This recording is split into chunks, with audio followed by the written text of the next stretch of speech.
Soul Shall Rise, The Pike Chronicles, Book 1, written by G.P. Hudson, narrated by Liam Owen. Chapter 1. Sometimes life isn't short enough. Jon cursed as his eyes opened, cursed at the light and at the weapon pointed at him. He closed them again, hoping to fall back into oblivion. No luck. He struggled to figure out where he was, but his memory remained thick and unyielding, the blackness oppressive. He searched the crevices of his mind for a clue, something to make sense of things, but nothing came to him. Jon opened his eyes again. The weapon was still trained on him. An energy weapon. How did he know that? Black and sleek, it conformed well to the gunman's hand, but the hand trembled. The man wasn't a soldier, wasn't a real threat. Jon looked up at a swollen, pock-marked face. Gray eyes looked back at him, wide and panicked. There was something about them, something familiar, but he couldn't place it. He tried to clear his mind, and some memories trickled through. Not enough to understand things yet, but he started to get his bearings. A sweet smell filled the air, a scent he knew. Red dust. That made sense. The confusion, the memory lapse. Everything would come back to him soon enough. Disjointed memories continued to flash in Jon's mind. His wife, his children, the grief of their loss. His heart pounded violently against his ribs. The memory, almost too much to bear. More memories flooded his mind, and he saw a myriad of faces, frightened, pleading faces, begging for mercy. A familiar cold detachment took hold and stifled his grief. He heard yelling behind him, and he switched his attention towards it. He turned to see a large, bearded man pointing a gun at someone else. Thick, well-defined muscles roped across the man's arms and shoulders. Dark eyebrows snapped together, bordering cold, murderous eyes. The bearded man pointed his gun at a third man sitting in a chair. Blood poured from the seated man's nose, and his eyes had swollen shut. Jon watched a meaty hand pound the side of the injured man's head. Despite the swelling, Jon was sure he knew him. Just then, something alien inside Jon stirred and his stomach lurched. Dread climbed up his spine, and he almost panicked, but forced the feeling away. What the hell was that? He tried to shift his focus and looked back at the man in the chair. He recognized him now. His name was Max. They were friends. Max had a lost look on his face. The poor bastard was taking a good beating. But for what? He looked around and realized he was in Max's apartment. The room itself looked like it had taken as much of a beating as Max. Glass shards littered the floor. A table was upended. The hollow emitter destroyed. How long was I asleep? Jon's mind became more lucid as the effects of the red dust continued to wear off. He recognized the alien creature inside his belly again. His muscles hardened as it continued to awaken. Red dust. That must be what they want. No surprise. It was what everyone wanted. Red dust was instant insomnia. It made the real world disappear. Most people used it to forget their wartime haunts. Jon was no different. He wanted to forget the wars and his part in them. It also subdued the creature, an added perk. Looking back again in Max's direction, he saw things had deteriorated. The bearded man had wound an electrical cord around Max's neck and twisted and pulled from behind. Max tried to dig his fingers in between the cord and his windpipe, desperate to save it from being crushed. Anger spiked through Jon. His rage fed the creature. Adrenaline surged through his body and cleared his mind. He recognized the attackers now. He had seen them at Max's place before. Red dust customers. The shaky one pointing the gun at him was Roke, and the big one strangling Max was Azan. Fucking junkies. Azan pulled on the cord with all his strength now, and the force yanked Max off his chair. Azan dragged Max gagging and thrashing across the floor, his face turning a bluish purple. He didn't have long, maybe a few seconds at most. "You're gonna kill him! We're not supposed to kill him!" said Roke. Azan ignored Roke's pleas and didn't let up, his mouth widening into a savage grin. Max's life ticked away. Jon's hands balled together into hard fists. He looked back at Roke, his gun pointed straight at Jon's head, finger tight on the trigger, knuckles white from the tension. The creature awoke. His body coiled. Time to act. Roke focused on Azan, and his gun shifted enough to give Jon an opportunity. In a blur of movement, Jon sprang up, grabbed Roke's wrist, and twisted. The gun discharged harmlessly, and Jon ripped it out of Roke's hand. Jon drove a heel into Roke's knee, and the sickening sound of snapping cartilage filled the room. He released his grip and let him crumple to the floor, screaming and clutching his broken knee. Jon felt the creature's silent roar and moved as if set off by a hair trigger. Spinning round, he saw Azan reaching for his own gun. Azan had no chance. Jon streaked across the room and hammered the gun's stock into Azan's jaw. A molar launched into the air, and Azan collapsed, the sheer force of the blow leaving him unconscious. Jon wanted to crush Azan's skull under his boot, but suppressed the urge and turned to Max. The sight made his stomach drop. Max's limp body lay inert on the floor. Had he acted too late? Cursing himself for his weakness, he reached down and placed a hand on Max's carotid artery, feeling for a pulse. Still alive. Jon exhaled in relief, but his body flexed, coiled in anticipation of more combat. He knew he would remain like this, his entire body like a tight spring, and there would be no respite. The creature would see to that. Max stirred, and Jon turned him over onto his back. He tried to speak, but heaved a groan of pain instead. "It's okay. Just relax for a minute," said Jon. He propped him up in a sitting position, making him cough in violent spasms. Jon inspected his neck. Other than it being heavily bruised, he found no permanent damage. "Okay, buddy. Your neck looks good. Just some bruises. You'll just need to rest for a bit." Max nodded. Jon got up and walked over to Roke, who lay in the corner sobbing. His leg jutted out in an obscene angle where Jon broke it. Jon wanted answers, and Roke was going to give them to him. "Why are you two lowlifes here?" said Jon. Roke continued to wail. "Stop crying or I'll break your other leg." Roke's eyes widened, and he bit his lip, his cries now just whimpers. "Why are you here?" "We came for the red dust," said Roke.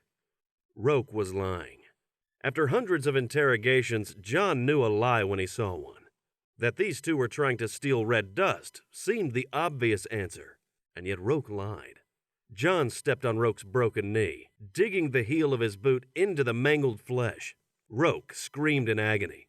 "Let's try that again. And this time, I want the truth. Why are you here?" "Please, I already told you the truth. We came to steal the red dust."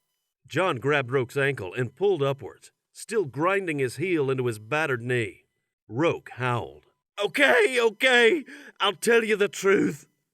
Jon ignored Roke's pleas and continued wrenching his knee. He screamed and writhed in pain as Jon taught him the cost of playing games. When it looked like he would lose consciousness, Jon stopped. "Mr. Yang sent us." Jon looked back at Roke in disbelief. "Mr. Yang? The Triad? What does the Triad want with me?" "They want that thing inside you. My symbiont? How do they know about my symbiont?" "I don't know. They didn't tell us anything else. They just said to make sure we didn't kill you." "Kill me?" "That's funny." Jon laughed. He was losing respect for the Triad. "Why would they send you two idiots? Why not send professionals?" Roke didn't answer. Jon moved a step on his knee again. "To make it look red dust related. They didn't want the blowback." Jon understood. A professional operation would attract unwanted attention. The creature was military property after all, and even the Triad couldn't withstand the onslaught its theft would trigger. Still, this was a ballsy move, even for the Triad, but it didn't make any sense. Something wasn't right. Roke seemed like he was telling the truth, but his story was ridiculous. Jon left Roke whimpering on the floor and went back to check on Max. "I have to get going. I'm going to take these two with me. Just get some rest, okay?" Max nodded and forced a smile. Jon went back to Roke and Azan. He found some rope and hog-tied their hands and legs behind their backs, effortlessly lifted both men. one in each hand, and carried them outside. The darkness shielded him from curious eyes. Max lived in a less populated section of Hong Kong, one that had been hit hard during the wars. Many buildings were mere shells, and the few people who did live here didn't ask many questions. It made sense for Max, considering his line of work. Jon lugged Roke and Azan down a narrow street, the darkness almost complete. Azan was awake now, and they both groaned with each step. Roke pleaded again. "Please, don't kill us. We'll disappear. You'll never see us again." "Oh, I'm sure I won't. I'm not going to kill you. I'm going to dump you off somewhere, and you can figure the rest out on your own. Now shut up before I change my mind." They continued to moan, but didn't dare speak. Jon soon came upon the bombed-out shell of an old building, one of the many scabs left in the landscape from the wars. It was a bizarre mix of mangled steel and concrete. The roof had a gaping hole, and the entire left side of the building was crumbling and blackened from fires that had long since burned out. In contrast, the right side was still solid and seemed structurally sound. At least, it didn't look like it was going to collapse anytime soon. As good a place as any. Jon hauled his two captives into the structure and threw them onto a pile of garbage left by the building's previous occupants. They couldn't do much harm here, and someone would eventually find them and let them go. "You know what'll happen if I see you again?" said Jon. The two nodded. "Good." Jon turned to leave, feeling the creature's protest as he stepped toward the exit. He knew it still considered Roke and Azan a threat, but he didn't care. They weren't a threat, and he wouldn't kill them. Ignoring the creature, he continued to leave. A searing pain started in his bowels, making him bend at the waist. Lurching forward, he took a couple more steps. The pain spread in violent waves through his intestines, into his abdomen, attacking his kidneys and then his lungs. Unable to withstand any more, he collapsed. He writhed in agony as the creature punished him for his obstinance. Jon endured the pain for several minutes. He had given in and agreed to comply, but the pain continued, punitive in nature, ruthless in execution. When Jon had suffered enough, the pain stopped. Curled up in a fetal position, he gasped for air, relieved that the ordeal was over. In the same way the pain had ripped through his body, now a comforting warmth washed over him, bringing with it much-needed relief. A few minutes passed. Jon stood, turned and walked toward Roke and Azan. They gaped back at him, a look of shock on their faces, trying to comprehend what they just witnessed. Standing in front of them, Jon apologized, and then, in two quick motions, snapped each of their necks. Chapter 2. Talos looked down at the blue planet below, its oceans reminding him of home. Why had he been summoned to such an insignificant corner of the galaxy? He had heard whispers about these humans, about how the Great Seer considered them extraordinary in some way. For the life of him, he did not see it. They were merely another upstart species propped up by Diakon might. If not for Diakon intervention, these humans would still be Jatari slaves. They owed everything to Diakos. Every breath they took was a Diakon gift. Why bring him here? Why waste his expertise on these creatures? The Jatari had been defeated, the human defenses shored, this system secured. He knew of nothing that would require him to travel all this way. He hoped the need would not be too great. He assured himself it would be no more than some minor advisory services, and then he could finally return to Diakos. He had been away from the homeworld for far too long. The wars had pulled him to many different corners of the galaxy, like this one. Too many planets, too many battles. Even when the wars ended, there was work for him to do. He continued to be pulled throughout the galaxy, this time for his expertise. Diakon's space had expanded, and it needed to be secured. His advisory services were in greater demand than he expected, but he longed for the homeworld. He longed to see the great oceans of Diakos again. When was the last time he felt the heat of its giant red star on his skin? How long since he gazed upon the many moons, floating in the sky like orbs, so close you thought you could scoop them into your hands? Soon, he thought, soon. "Ambassador Varios will see you now," said a synthetic voice. A door behind him slid open, and he turned from the window and walked through. "Greetings, General Talos," said Ambassador Varios. "Greetings, Ambassador." He wondered why someone with Varios' reputation would be posted as ambassador to the humans. By all accounts, this was a junior position. Who did he offend to get banished here? Talos wondered if he himself hadn't unwittingly offended a high-ranking official somewhere. Could that be it? Was this some sort of banishment? He shuddered at the thought. "I am sure you are wondering why you have been summoned to such a remote system. The order is curious." It was more than curious. It was offensive, but he dared not say so. "What do you know of the humans, General?" "I know that they were Jatari slaves. Now their system is a Diacon protectorate. The only reason this system has any strategic significance at all is the jump gate it has access to." "And what of their capabilities?" "Whispers. Only whispers. They are unimpressive. They rely on Diacon technology and assistance for their survival. Without our help, they are like children alone and adrift on a vast sea. The Great Seer has foretold otherwise." Could the whispers be true? "The humans will rise to power in the galaxy." "Impossible. They barely stand on their own. Without a Diacon presence in their system, the Jatari Empire would conquer them again. For now, this will change quicker than you can believe possible. I do not presume to question the Great Seer. If she has foretold of their rise, then it is so. What else has she seen? Do they become a threat to Diakos?" "It is unclear, but their rise is certain. The Great Seer warns that it is imperative that their ascension be controlled. If it is managed, they will not become a threat to Diakos. And if we cannot manage their ascension, then they must be terminated before they become too powerful.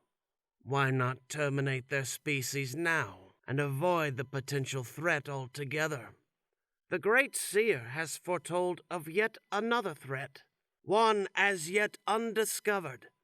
The humans will contain that threat.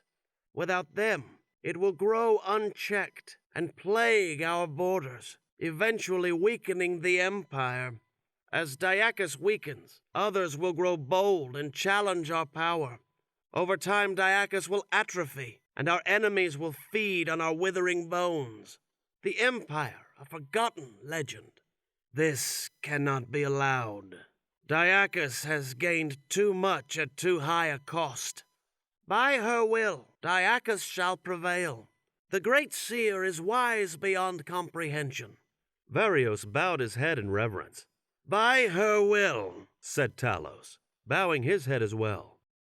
After a few moments, the two Diacons raised their heads. "How may I serve Diakos?" Chapter 3. Jon walked for a couple of hours, making his way down a hill along a winding road.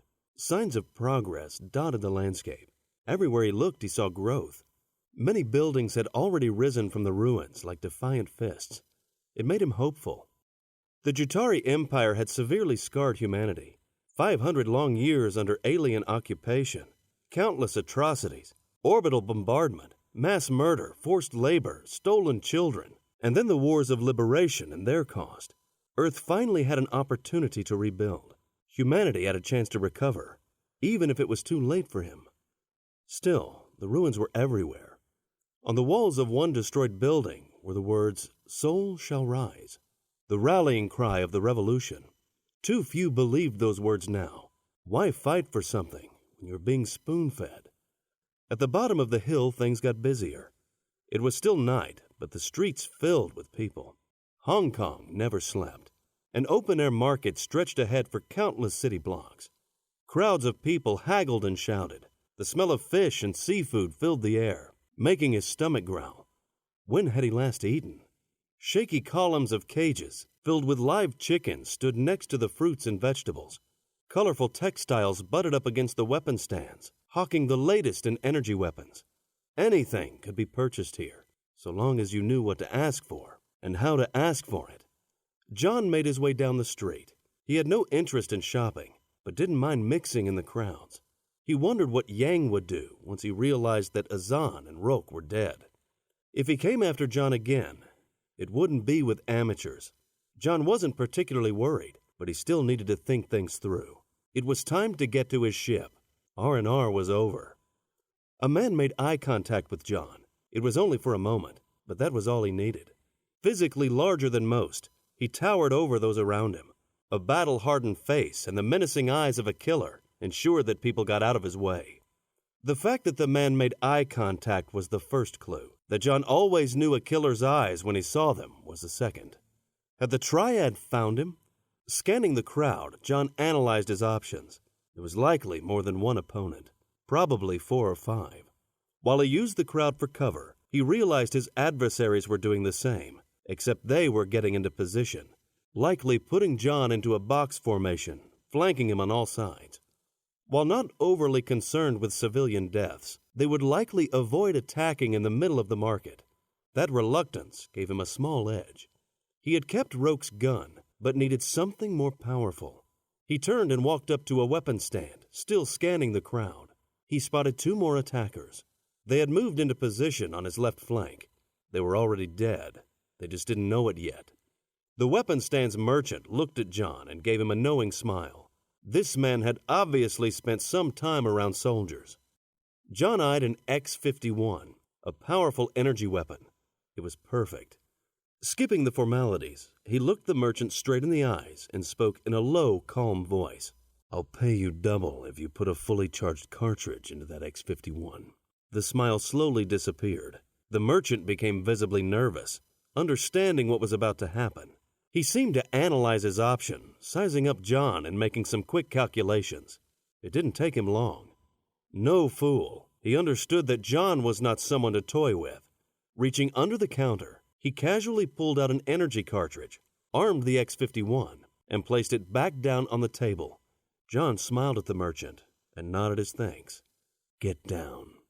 Before the merchant could hit the ground, Jon seized the weapon and wheeled around, firing twice as he turned. Each shot found its target, the power of the X-51 hurling both men back several feet. A half-second later, and Jon was sprinting, opening fire on the third attacker. Blue light pierced the man's torso, creating a smoldering crater where his chest had been. Based on the formation his attackers used, Jon knew the other 2 men's locations and the trajectory their fire would take. He found cover just as a barrage of energy bursts landed. Blue fire rained down all around Jon. The shooters weren't worried about the crowd anymore, the market becoming a horrid scene of panic and dead bodies. Their lines of fire allowed Jon to determine their precise locations. The shooters fired relentlessly. Powerful blasts scorched the market, burning through wood and melting glass like butter. Jon crouched into a ball, motionless, and waited for an opportunity. After several more seconds, their fire slowed and adopted a pattern of predictable bursts. The shooters must have thought Jon was dead, but didn't want to take any chances. He timed their fire, timed their pauses, established the pattern, leaped and fired. A single energy blast crashed into the shooter's face, almost decapitating him. The other shooter let loose another barrage. Blue bolts chased Jon, biting at his heels. The shooter's speed and accuracy surprised him. The creature made Jon faster and stronger than normal humans, so the shooter should not have adjusted to his speed as well as he did. Jon dove behind the walls of a fruit stand, blue fire missing him by mere centimeters. He crouched down, making himself as small as possible. Produce exploded, and wood splinters flew around him like angry hornets. This was not the Triad. This was something worse, something Jon hadn't seen since the wars. The blue fire changed direction. The shooter was moving, circling. He would have a clear shot in seconds. Jon coiled and dove again. Anticipating the shooter's movement, Jon shot in the direction he was running. To Jon's surprise, the man changed direction and the shot missed. Anybody else would have been dead. Another storm of blue lightning rained down on Jon's position, forcing him to bolt again. The shots were closer now. The shooter tried to bridge the gap between them, upping the ante. That suited Jon just fine. He zigzagged across the road, returning fire as he went. Again, the shots were barely missing him, and adjusted expertly to his movements. He had to change tactics. The shooter wanted to bridge the gap so Jon would give him what he wanted. Changing direction, he raced toward the attacker. This caught the man off guard, and he tried to compensate, but Jon already knew which way he would turn and had to let loose a stream of blue fire in that direction. The shooter tried to stop, but his momentum was too strong. Blue energy bursts plowed into his torso, spinning him round like a top till he dropped to the ground. Jon found cover and waited, scanning the market, ensuring no other surprises were waiting for him. Once certain the threat had passed, he rose and ran to the last shooter's position. The man lay face down in a heap. Jon turned him over. Scorch marks riddled his torso, the putrid smell of burnt flesh rising from his body. Turning his head, Jon looked behind the man's ear. It was just as he suspected. A tiny mark, almost invisible, hid there. The mark of the Shanasar. Elite human soldiers, the Shanasar were taken from their parents as children and raised to be the most loyal soldiers of the Jatari Empire. Augmented with alien technology, they possessed superhuman strength and speed. Jon had fought them many times during the wars. But why were they here? The wars were over. There should not be any Shanasar left on Earth. And why were they trying to kill him? The Triad's story must have been a deception. It would be easy enough to feed Roke and Azan disinformation. They wanted Jon in the dark, so they could ambush him. But they hadn't anticipated his actions in the market. Jon figured he'd hang on to the X-51 for a while longer. He had his fill of surprises for one night. Happy to be paid, the merchant didn't ask any questions. The market was now a scene of destruction and carnage. Jon didn't want to deal with the local authorities and quickly left. After walking for several kilometers, he reached the Kowloon spaceport. Above him, the morning sky was littered with all sorts of ships, large and small, coming and going. Ahead was an array of terminal and service buildings, hangars, and parking stalls connected by a mix of runways, roadways, and landing pads. Jon walked past the main terminal and approached a large, unmarked secondary building. He walked up to the main doors, and a hollow emitter flashed a stop sign in his path. "Please stand still for DNA scan," said a synthetic voice. Jon heard the low humming sound of the scanners as they analyzed his DNA signature. After a few moments, the holographic stop sign disappeared, and the doors slid open. "Thank you, Captain Pike. You may enter." Jon walked into a massive open area, the Hill. Every spaceport had one. Military and civilian personnel zipped around like ants. Crates moved to and fro, soldiers readied for flight. All around was a buzz of activity. Jon proceeded through the building until he came to a set of large metal doors. Another DNA scan and he was through, and into a long, well-lit corridor. Military activity dominated now, and the familiar blue and white Space Force insignia was everywhere. Along the right-hand side of the corridor were access tubes leading to various docking bays. When he reached tube G17, he turned and entered. He followed a string of lights to the end of the tube and stopped at a large hatch. More DNA scanners went to work. He ignored the concealed energy weapons he knew were trained on him, programmed to glass anyone accessing his ship without authorization. They wouldn't fire on Jon. The DNA scanner cleared him, and the hatch opened. Lights turned on, and a hatch in the forward bulkhead of the compact ship opened, revealing the cockpit. Jon stepped through the hatch and sat down in the pilot's chair. An ordered chaos of controls and displays surrounded him. Jon pushed a button, and a screen lit up. "Captain Jon Pike reporting." A middle-aged woman's face appeared on the screen. "Good morning, Captain," she smiled. "How has your R&R been? I hope you are well rested." "I'm as rested as I'm going to get." "Glad to hear it, Captain. You have orders to report to Admiral Walsh at Orbital Station Alpha." "Understood. We'll set course for Orbital Station Alpha immediately." "Thank you, Captain. I will let Admiral Walsh know you are on your way." "Captain Pike out." The display flickered off, and Jon leaned back in his chair. So much for R&R. Time to get back to work. Sitting up again, he pushed some more buttons on his console. The exterior hatch swung closed with a whine and a hiss. Outside, the ship's engines came on, and the ship began to vibrate. The engines became louder as Jon maneuvered away from the docking tube. Once clear, Jon fired the ship's thrusters and quickly climbed up and away from the spaceport. His ship rocketed higher to the upper reaches of the strata. He took one last look at Hong Kong, wondered about the Shanasar and what other surprises might be in store for him. The city disappeared underneath a bed of clouds, and Jon pushed the threat out of his mind. Speeding up, the little ship raced to the edges of the atmosphere and into the dark void of space. Chapter 4. Jon arrived early for his meeting. Walking into Admiral Walsh's office, he was dismayed to find a Daikan there. Standing at attention, he saluted the Admiral. Walsh responded with a lazy salute, barely looking up from his desk, and gestured for Jon to sit down. Jon glanced sideways at the Daikan, the thing repulsive to look at. It was a biped like humans. That's where the similarities ended. It had green skin like a lizard and some kind of gills on its neck like a fish. Big fish eyes were fixed on a flat face. The thing had eyelids, but hardly ever blinked. It was like it wouldn't stop staring at him, making Jon want to beat it into the ground. "Captain Pike, this is Ambassador Varios." The Admiral locked eyes with Jon.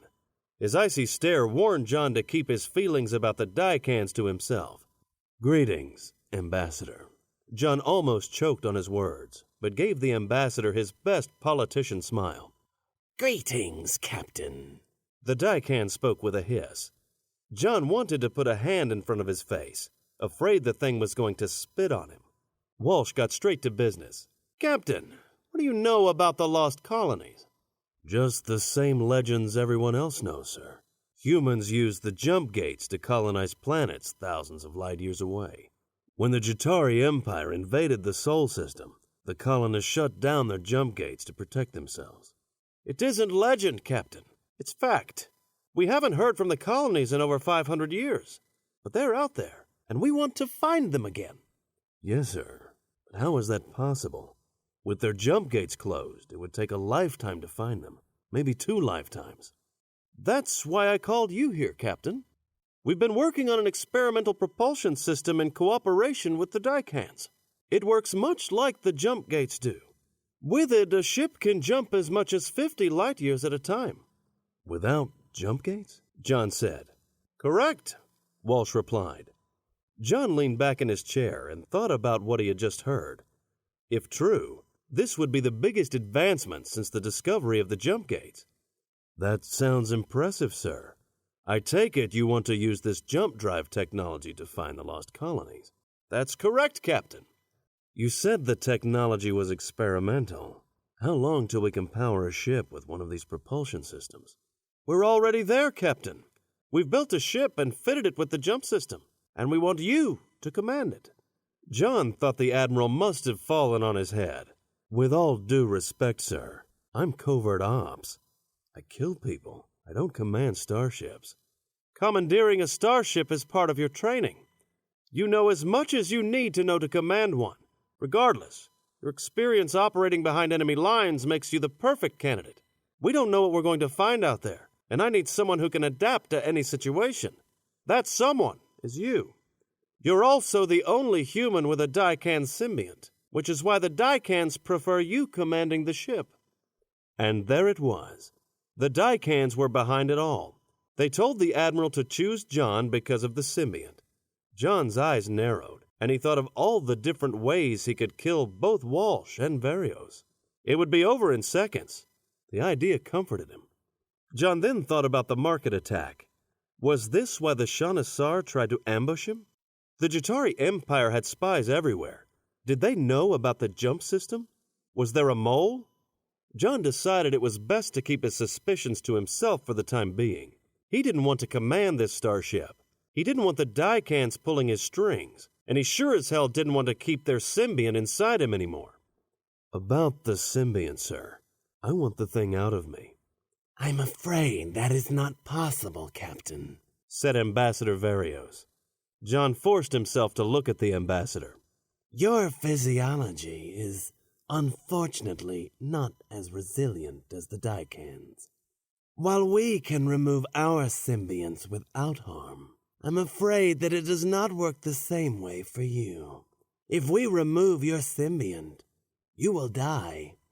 Anger spiked through Jon. That wasn't part of the deal. This was supposed to be temporary.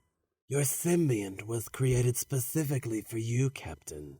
It is military grade, designed to enhance your senses, speed, and strength, as well as your strategic and tactical capabilities. This has been successful, but we did not anticipate how it would react to your physiology.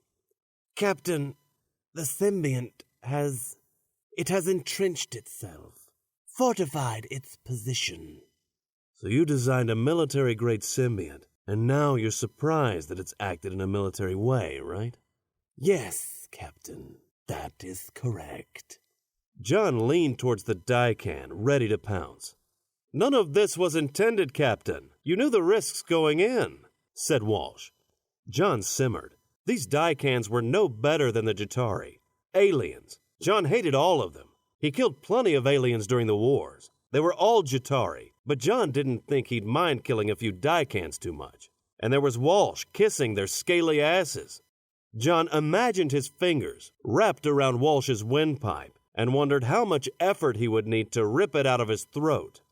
The truth is, that thing inside you, combined with your training and experience, make you the perfect person for this mission, said Walsh. Yes, sir.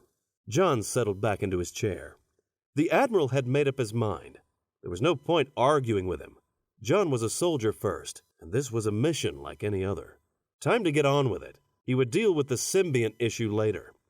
Walsh noticed Jon's change in posture and nodded. I am uploading your orders, along with ship configuration and crew profiles.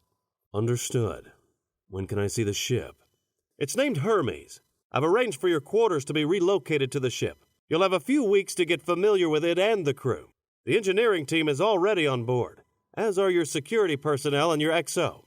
A couple of Marines are waiting outside and will take you to the ship as soon as we're done. Thank you, sir.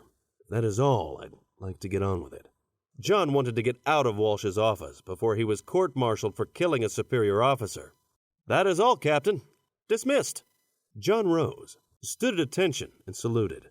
The Admiral responded with the same lazy salute. Good luck, Captain, said Ambassador Varios. Jon didn't look at the ambassador, didn't acknowledge him in any way. Instead, he turned and walked out the door. Outside the office, 2 Marines were waiting. One of the Marines stepped forward. Captain Pike? Yes, Corporal. We have orders to escort you to the Hermes, sir. Lead the way, Corporal. The Marines turned and marched down the corridor with Jon following. He thought about his mission. He could be gone for years. The idea was growing on him. This might be just what he needed. Jon saw the Hermes from one of the windows. Construction crews still worked on her. She sat there, motionless, like she was stalking prey. Smaller than a dreadnought-class battleship, she was larger than a destroyer, though not as bulky. Sleek, like a racer. Her bow tapered almost to a point, and the body expanded into smooth curves. She looked like she could pierce the sky. She may have looked like a racer, but she was no lightweight. Missile tubes, railguns, and energy weapons spread out across her hull. The Hermes was a killer. She looked like she could take on any Jatari ship and win. He wondered how agile she was and proceeded to board. He'd find out soon enough.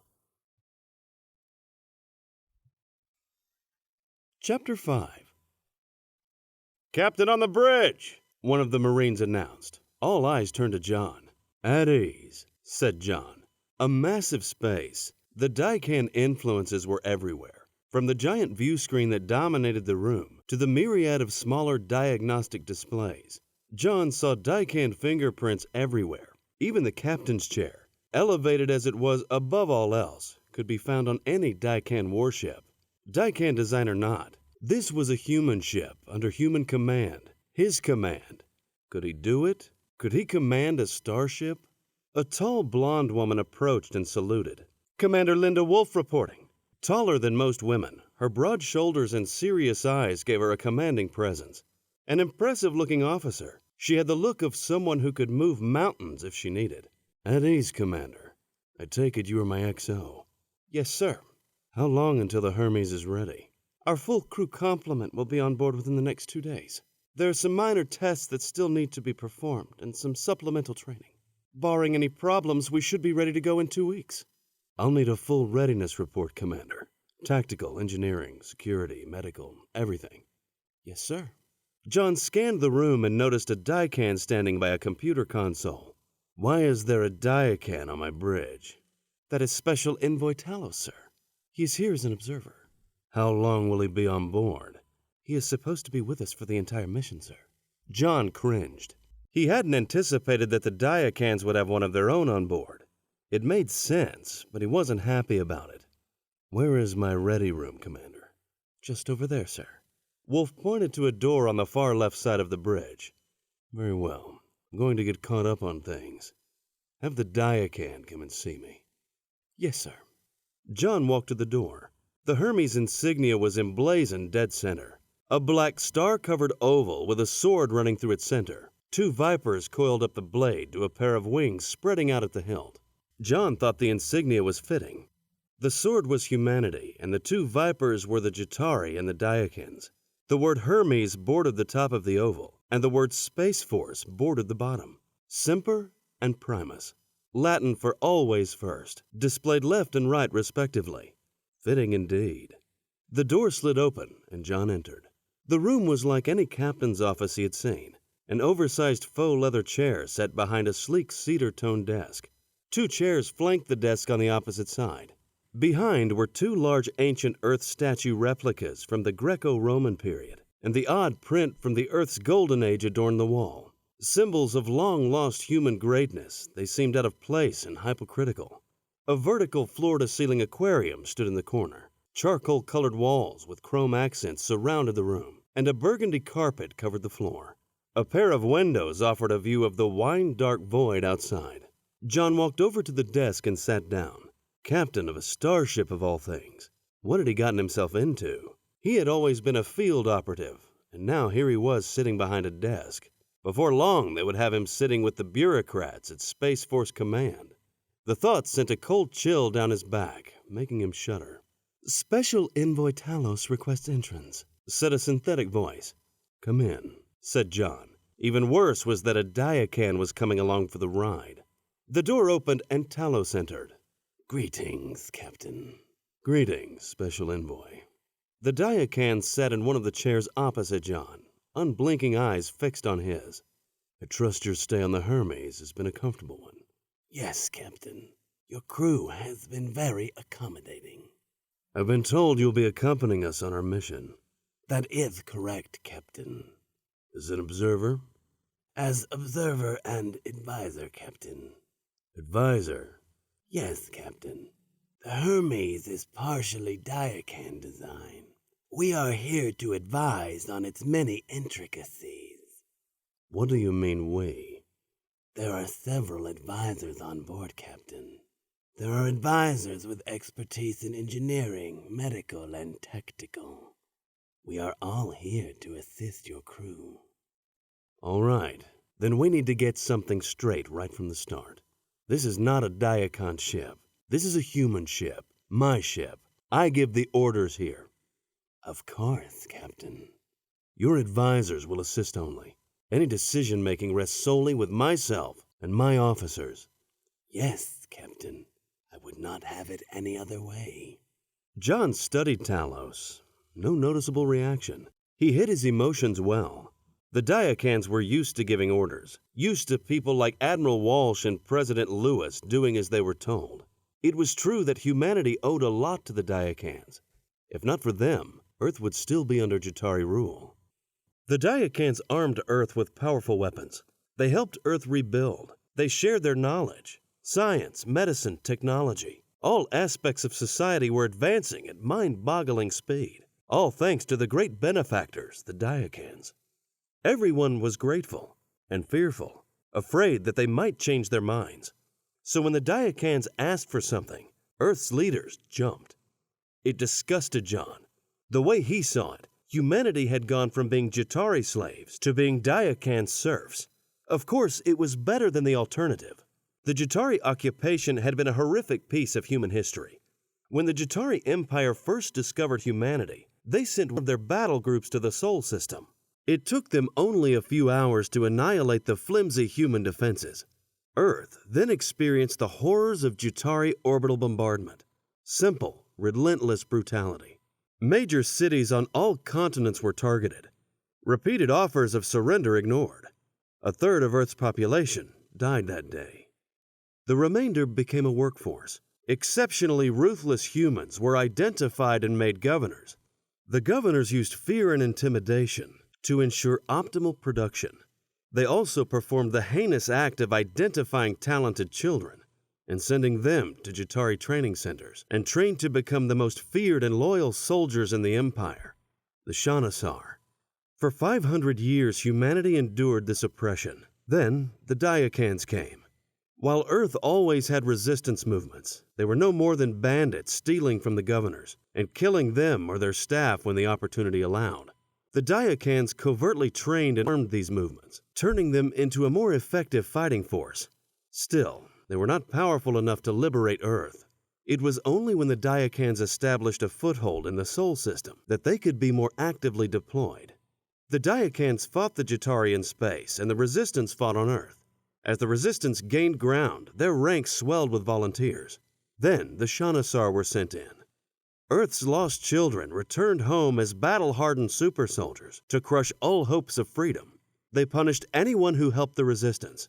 Gruesome battles were fought. Millions died. And then, when all seemed bleakest, the Diakans destroyed a Jatari battle group and gained control of Earth's orbit. Shanasar supply lines were cut, and the Resistance gained orbital support. The Shanasar were defeated and Earth liberated. Jon's own father was a member of the Resistance, as was his father before him. Jon had learned about freedom and its cost, since he was a baby. Freedom, not serfdom, and he was sure as hell not going to be another human groveling at the feet of a Diakan. It was bad enough he let them put their symbiont inside him. They had already exerted their influence on Jon, and now he couldn't get the damned thing out of him. Did they plan to do the same to the rest of humanity? He shuddered at the thought. And what is your area of expertise, Special Envoy? I am here to assist you with command, Captain. Jon's eyes locked Talos's in a steely stare. His stomach tightened as he struggled quietly to control his anger. Assist me in what? Jon asked. He clasped his hands together to avoid clenching them into fists. I possess expertise in starship command, strategy, and tactics. I'm quite sure I can handle things. There is no shame in asking for help, Captain. While we requested that you command the Hermes, we also understand that you have limited experience commanding starships. Your Special Forces training and experience, and your symbiont's inherent design, give you many transferable skills. However, you do lack experience commanding a ship of this size. I can help you with the transition. The son of a bitch had done his homework. I've been trained extensively in starship operations, Special Envoy. I've led several missions where my team has boarded and captured enemy starships. I wouldn't be able to do that if I didn't understand how a starship worked. What is it you think you can add? I have commanded many starships, Captain. I have successfully engaged the Jatari on numerous occasions. So now you're telling me you're some kind of war hero? Jon could barely conceal the sarcasm in his voice. This is a human concept, Captain. We do not adopt these romantic notions. We function according to proven systems. Pompous asshole, Jon thought. Success does not lie in individualism or heroics. Victory is the result of efficient systems and procedures. I see. Then why is this not a Diakan ship? If your systems are superior, why is this ship under human command? While this ship was built through Diakan and human cooperation, the discovery of the jump system is a human one. It is logical, then, that this ship be under human command. Jon smiled. Is human creativity a romantic notion as well? Talos didn't bite. The mission to discover your lost colonies is primarily a human one, and of no real interest to us. Jon wasn't so sure. The way he saw it, the Diakans did not possess any special love for humanity. They did not help Earth out of some great benevolence. They were empire building, plain and simple. The Jatari were their enemies. The only difference between the two was the Diakans had no interest in outright conquest like the Jatari. They preferred proxy worlds. By helping planets like Earth become strong, they took control of strategic space by proxy, giving them a greater sphere of influence. Earth became a regional power and nothing more. Everything was done under the umbrella of the Galactic Accord, a treaty between all the worlds and systems under Diakan influence. The concept was simple enough. Everyone under the treaty promised to defend each other against any outside aggression. It also banned aggression between member worlds. Everything looked good on paper, but without the Diakans, the accord was meaningless. Only the Diakans were strong enough to stand against the Jatari Empire. Without them, the treaty worlds would fall like dead trees facing a powerful wind. Planets like Earth were only meant to be strong enough to hold off the Jatari until the Diakans could send reinforcements. And here was a Diakan coming along to find the lost colonies. Once the Hermes found them and relations with Earth were reestablished, the Diakans would move to add them to the Galactic Accord, expanding the reaches of their empire. All smoke and mirrors. An independent Earth with its own government, an alliance of equals sworn to defend each other, an advanced race sharing their knowledge so that all would benefit. All a clever illusion. Just then, a communication request appeared on his display screen. "Excuse me for a second," Jon said to Talos. The Diakan nodded, and Jon accepted the request. A stately woman's face appeared on the screen. "Good morning, Captain. I am Dr. Elizabeth Ellerbeck, Chief Medical Officer." "Good morning, Doctor. What can I do for you?" "Sir, I need to give you a physical before we start our mission. When is a good time for you?" "How about right now, Doctor? I was meaning to pay you a visit today anyway. I can be there in about 10 minutes. Talos was agitating Jon, and this was a good way to get rid of him. "Perfect. I'll see you in 10 minutes. Ellerbeck out." My apologies, Special Envoy. As you can see, I have a lot to do before we get underway. "As you wish, Captain." Special Envoy Talos rose from his chair and walked out of the room. Sitting back in his chair, Jon stared at the door that Talos walked out of. He had enough on his plate without Diakan interference. Shrugging the encounter off, he got up and headed for the door himself. On the bridge, the hum still permeated as his crew made sure all systems were ready for their mission. When Jon looked at the tactical station, a large grin spread across his face. At the station was a rather large man wearing combat fatigues and carrying a close-quarter energy weapon in a shoulder holster. On his uniform was the Hermes emblem, and below that, a special operations badge. "Kevin St. Clair, how long has it been?" said Jon as he approached the man, extending his hand in greeting. "Too long, sir," St. Clair replied, enveloping Jon's hand in his own, a wide smile on his face. "I noticed in the crew manifest that you were assigned to the Hermes. So you are my security chief." "Yes, sir. Can't wait for the fun to begin." "You haven't changed a bit. Walk with me. I'm heading down to sickbay. We can catch up on the way." The two men left the bridge and proceeded down the corridor. "Have you met our guests, the Diakans?" said Jon. Kevin laughed. "Yes, sir. I have my own personal Diakan advisor. I don't know what I did to be so lucky." He didn't try to hide the sarcasm in his voice. "Yeah, I've got one too. All this political crap is a real pain in the ass." He had always been comfortable speaking to St. Clair. They shared many missions together and had developed a strong bond. They were both cool under fire and learned a long time ago that they could trust each other. "I'm surprised you took this mission. I never figured you for the starship captain type." "It wasn't like I volunteered for it. Orders are orders. You know that." "Yes, sir." Jon's smile disappeared, and he looked at St. Clair in the eyes. "Listen, Kevin, I want to talk to you about something. While I was on R&R in Hong Kong, I was ambushed by a Shanasar fire team."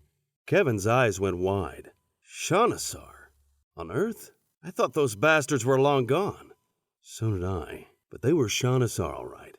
I got a good look at one of the bodies and confirmed it." Jon knew he didn't have to spell things out. Kevin would know it took more than a team of 5 to take Jon out, even if they were Shanasar. "The whole thing has me concerned about this mission. For them to go to the trouble and take me out on Earth is pretty extreme." "You don't think it's some sort of revenge attack?" "No. The wars have been over for some time now. Besides, the Shanasar don't usually make a move without the order coming from Jatari Command." "True. The way they've been chipped, the Jatari would know everything. Yes, and if I'm right, that means the Jatari know about the Hermes. Hell, it means they knew I was going to be captain of the Hermes before I did. And you know what that means. There's a mole. Right. And pretty high up the chain of command, too. So this mission's been compromised. We have to assume that it has. I think we also have to assume that there's a spy on board. Either way, let's tighten up security. I want checkpoints throughout the ship. Check for any signs of sabotage. Monitor all communications. Don't leave anything to chance. Yes, sir. I'm on it. Let's keep this between us for now. I don't know who can be trusted yet. Yes, sir. Good. Hey, do you remember that time on Mentar 7? How could I forget? I still have the scar to remind me. Jon chuckled. Let me know if you find anything. I want regular reports. Yes, sir. Chapter 6. Commander Wolf was unsettled as she headed down the long corridor. Having volunteered for this mission, she gave up her position as XO on the Dreadnought-class battleship Independence. The pride of the fleet, the youngest XO in the fleet, she would be in line for her own command in a few years, and would be the youngest starship captain in Space Force history. Everything was in place. Everything was predictable. She was in control. Then the Hermes came along. It needed an XO, and much to her surprise, she volunteered. A new ship, with an experimental technology going off to find a legend. What was she thinking? To top things off, the captain of the ship had no experience commanding starships that she knew of. On the Independence, Captain Yamato mentored her, grooming her to be a starship captain. What would Captain Pike mentor her on? Assassination tactics? And this mission could take years. She had taken a big risk. She hoped it was worth it. Arriving at engineering, she found the same frenzy of movement taking place throughout the ship. Here, perhaps even more so. A thick chemical smell filled the air, making her want to cover her nose. Throughout the massive room, machine battled with human, each trying to be heard over the other. It all seemed like a bizarre ordered chaos. The ship's enormous reactors dominated the room, dwarfing everything else by comparison. At the foot of one of the reactors, a man had a panel open, conducting what appeared to be some form of reactor maintenance. Tall, dark, and lean, he stood perfectly straight. He wore a one-piece engineering jumpsuit and carried an ornate dagger on his belt. A tight turban sporting the Hermes emblem covered his head. The man did not notice her approach, and rather than letting him know she was there, she stood quietly and watched him work. He moved with an elegant precision, his strong hands purposeful and exact. They were almost magical in their efficiency. Broad shoulders filled out the jumpsuit, the fabric stretched by the knots of muscle on his back. As worried as she was about this mission, she knew she could not stay aboard the Independence while this man was away on the Hermes, in some uncharted part of the galaxy. The moment Chief Engineer Rajneesh Singh was assigned to the Hermes, Wolf volunteered. Singh became aware of someone behind him and turned to see who it was. A smile spread across his face when he saw it was Wolf. "Well, this is a pleasant surprise," said Singh. Wolf returned his smile. Her heart quickened. That smile had always made her feel weak in the knees. "I thought I'd check to see how things were coming. The captain wants a readiness report." "We are ready now. The bulk of the work now is maintenance and redundant testing to ensure we haven't missed anything." "Good. I'll need a report from you for the captain." "Absolutely. I'll have one for you by the end of the day." "Thanks." Singh looked at her with analytical scrutiny. That look always made her feel like she was under a microscope. "Is everything all right? You seem preoccupied." "I'm just trying to adjust to the Hermes. It's proving to be more difficult than I thought it would be." Singh frowned and looked down at his feet. "You should have stayed on the Independence. You were on the perfect career track there. I don't know why you volunteered for this post." "You know why I did it, Raj." Singh looked at her directly in the eyes. "No, Commander, I don't." Wolf averted her gaze, feeling the microscope lens again. "I did it to be with you, Raj. I did it for us."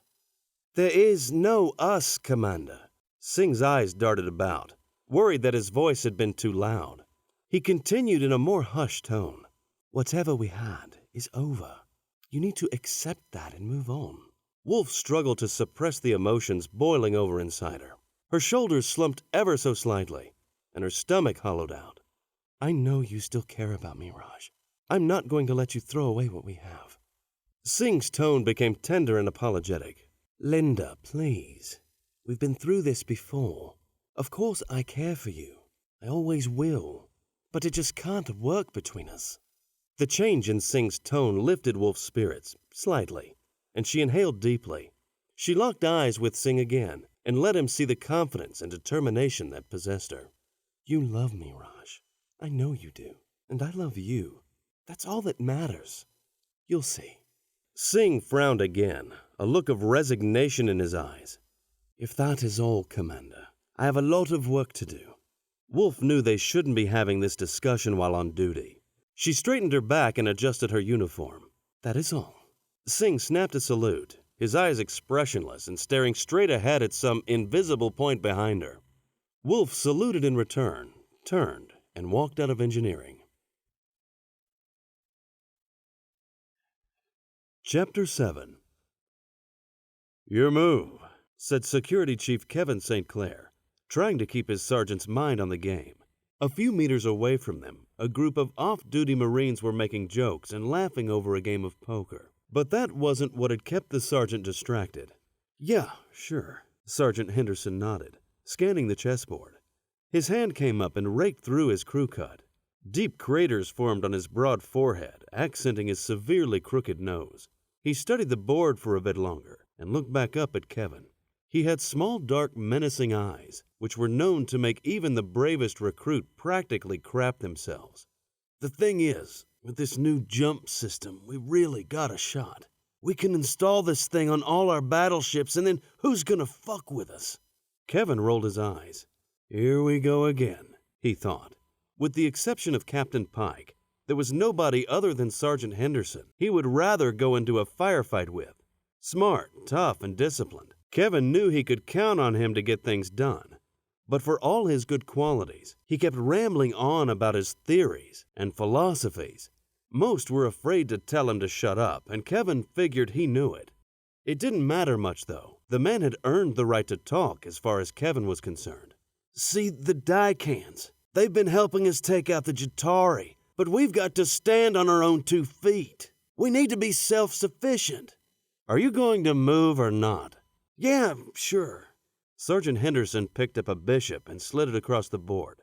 Look, when we find the lost colonies and reunite them with Earth, we'll easily double in size. Hell, we may even triple. Who knows how many people there are there? 500 years is a long time. The Jatari practically wiped us out, but the colonies, they probably just kept on growing. Once we get together with them, we can set up their ships with their own jump systems, and there'll be no stopping us. How do you know they'll even want to join up with us? How do you know they still exist? You're right. 500 years is a long time. Anything could have happened to them. War, plague, you name it. Kevin grabbed his queen with a big meaty hand and moved it across the board, taking Henderson's bishop. Check. Henderson jerked his head back, surprised by Kevin's move. Damn, I didn't see that, he said, moving his king out of the enemy queen's line of fire. No, you didn't, said Kevin, moving his queen again and seizing one of Henderson's pawns. Check. Mate in 2. He looked across the table at Henderson, who looked confused. You know what else you didn't see? Earth is like this here king, he said, pointing at the sergeant's besieged piece. You want your king to overcome the overwhelming force amassed against it, but in the end, there's just too much firepower pointed at it. This is a chessboard, not the galaxy. Same thing. Your position is crumbling. Why? It wasn't strong enough from the start. Earth is the same. If it were to try and go it alone, its position would fall apart as well. There's no power base without the aliens. Since the position defending the king wasn't strong to begin with, it eventually lost control of the board. Once my pieces took control of the board's strategic squares, checkmate was just a matter of time. See, this board here is the galaxy. The Daikans and the Jatari control all the strategic squares. Jump system or no jump system, colonies or no colonies, Earth can't stand on its own. We need the Daikans. They control the board. Without them, we're dead, like your king. Henderson studied the board a while longer and shook his head. Reaching out with a thick index finger, he knocked over his king. You're right. The aliens control the board. The thing is, those squares they control are the jump gates. With this jump system, we're going to make us a new board, and all the squares are going to be up for grabs. And we're grabbing those new squares first. Before the Diakans and Jatari know it, they'll be playing in a new game. We'll be the ones controlling the board. A smile spread across Henderson's scarred face, and he reached across the board offering a handshake. Good game, Chief. Chapter 8. The ship's sickbay followed a Diakan design. A small preliminary room greeted the visitor with doors on all sides, leading to a web of larger interconnecting spaces. The wall facing the entrance had a large window through which Dr. Ellerbeck's office was visible. Jon could see Ellerbeck seated in front of a translucent screen, busy at work. Looking up, she smiled at Jon and gestured for him to come into her office. Her door slid open and Jon stepped through. Ellerbeck stood from her desk and saluted. She was taller than Jon had thought and quite attractive. There was a quiet elegance about her. She was thin yet strong, like a ballet dancer. Freckles loosely dotted her fair skin, fanning out across her cheeks. A crop of red hair accented eyes that were as calm as a pool of water. Jon returned the salute and motioned for her to sit down. He pulled up a chair opposite her desk and sat as well. Thank you for making time for me, Captain. As I mentioned, I need to do a physical on you and your symbiont, said Ellerbeck. You know about my symbiont? Her knowledge made him a little uncomfortable. Of course, Captain. I've been fully briefed on your medical history. As your doctor, I need to know everything about your health. And you know how to care for a symbiont? Said Jon, becoming hopeful. The Diakans weren't famous for their bedside manner. He felt more like a lab rat than a patient under their care. But here was a human who might be able to change all that. I am well versed in both human and Diakan medicine, and that includes host symbiont medicine. Of course, your situation is quite unique, as you are the first and only human to successfully host a Diakan symbiont. Lucky me, Jon thought. The combination presents some challenges, said Ellerbeck. Yes, the Diakans have told me that I can't remove the symbiont. If I do so, it will kill me. Is that how you understand it, Doctor? Yes, Captain. That is correct. But you see, it works both ways. The symbiont is also dependent on you for its survival. Let's say, for example, something happened to you and you died. In that case, the symbiont would die. Now, let's say something happened to the symbiont and it died. I'd die as well. That is correct, Captain. Jon didn't like what he was hearing. Even after what Ambassador Varios had told him, he still believed he had options. But if Ellerbeck's explanation was true, then he had no options, no escape. He was condemned to carry that thing inside him until the end of his days. Ellerbeck's brow furrowed, making Jon wonder if she could read his thoughts. Diakans live in harmony with their symbionts their entire lives. Both benefit in numerous ways from the relationship, said Ellerbeck. I'm not a Diakan, Doctor, said Jon. He hoped this was not the beginning of a sermon. Yes, Captain. Your physiology is different than that of a Diakan, and that presents some unique challenges. Unique challenges? Are you kidding? I have a hostile alien using my gut as a bunker, and I can't get rid of the goddamn thing. That is one hell of a unique challenge, wouldn't you say? Forgive me, Captain. I didn't mean to upset you. I'm not upset, Doctor. I'm just stating a fact. Captain, a Diakan symbiont is a sentient being. You are likely just as alien to it as it is to you. It needs to adapt to you as a host, as much as you need to adapt to it as a symbiont. More importantly, you both need to accept and trust each other. Accept? Trust? Doctor, that's just not going to happen. Maybe not right away, but I want you to think about it. If you're feeling hostility towards your symbiont, it will mirror that emotion and be hostile towards you. If you don't trust your symbiont, it will not trust you. You both need to trust each other. You cannot continue to act separately. You need to live in harmony. This is how Diakans... I'm not a Diakan, Doctor. Yes, of course. Still, you are a host to a Diakan symbiont. You need to find harmony with your symbiont, in the same way the Diakan does. With all due respect, Doctor, everything you're saying sounds like some kind of fairy tale. The thing inside me is not some cuddly little pet. It is an aggressive, dangerous monster. There was a reaction from the creature. It didn't like Jon's comment. Monster, Jon taunted. He suddenly felt a painful cramp in his side. Little prick. The cramp went away. Ellerbeck watched him closely. Just think about it, she said. Very well. How about that physical? Of course, Captain. If you follow me into the examination room, we can get started. Ellerbeck stood and walked out the door as Jon followed. They stepped through another door in the reception area and entered a much larger room. It was the same slate-gray coloring as the rest of the ship. There were 10 beds, 5 on each side, all stark and clinical. An array of what looked like Diacan diagnostic equipment connected to each bed. Ellerbeck walked to the closest bed and motioned for Jon to lie down. She then started a series of scans and probes.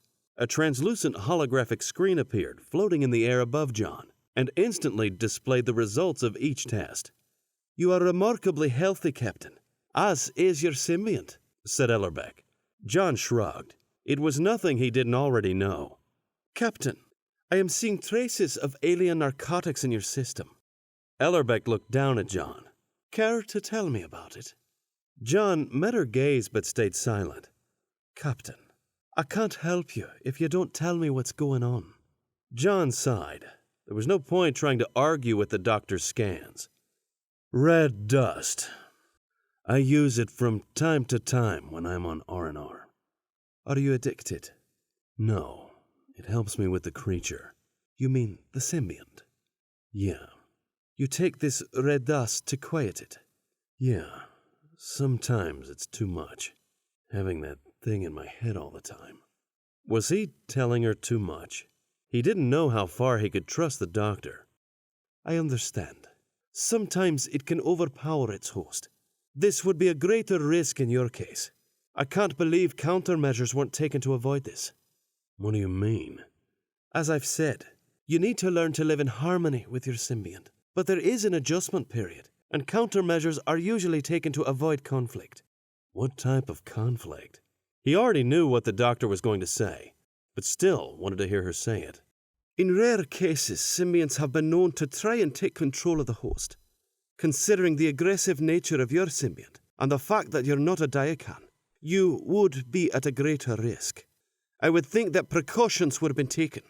More proof that he was nothing more than a lab rat to the Diacans. They wanted to see if the creature would take control of him. Maybe they wanted it to be in control rather than the other way around. Then he would be a true Diacan puppet. Maybe they wanted to make their own version of the Shanasar. He wouldn't put it past them. At any rate, you don't have to take this red dust, Captain. I'll give you medication that will prevent any more issues. You'll still experience the same benefits, but you won't have to fight the symbiont for control of your body. Relief washed over him, but it mingled with a growing anger. Why hadn't the Diacans given him this medication themselves? Ellerbeck focused on her work again, her fingers dancing across the holographic display. After conducting numerous seemingly routine scans, her fingers stopped moving, and she just stared at the information floating in front of her. This is incredible. The symbiont has established a protective barrier. I haven't seen anything like this before. What are you saying, Doctor? A look of wonder had spread across Ellerbeck's face. For a moment, it seemed like she hadn't heard Jon's question. Then she glanced at Jon and responded. Captain, the symbiont is shielding you from all infectious agents. No pathogens can penetrate this barrier.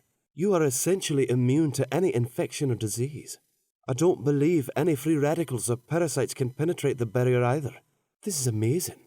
So, you're saying I can't get sick?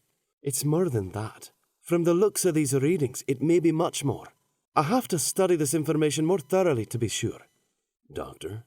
I'm sorry, Captain. I don't want to speculate until I've analyzed the data. Then tell me what you're sure of. From the sound of it, you're saying that I can't get sick, correct? Yes, Captain. That is correct. And what do you mean when you say it's more than that? I can't be sure until I've studied the data more. Humor me. She hesitated to respond, her apprehension clearly visible. Her lips tightened. She took a deep breath and answered. Do you remember when I told you that if you die, the symbiont dies? Yes, of course. From the look of these readings, the symbiont is not just preventing you from getting sick. It's preventing you from dying. I don't understand. It's not just protecting you from disease. It is protecting you from everything. It is even protecting you at the cellular and DNA level. Your organs will not age. You will not age. Your body will not deteriorate. Therefore you will not die from natural causes. Jon was stunned. That's impossible. Apparently not. Ellerbeck looked past Jon, focusing on nothing in particular, lost in thought, her mind weighing the implications of this discovery. But if this is true, how long will these effects last? She continued to stare off into space. Doctor? Oh, I'm sorry.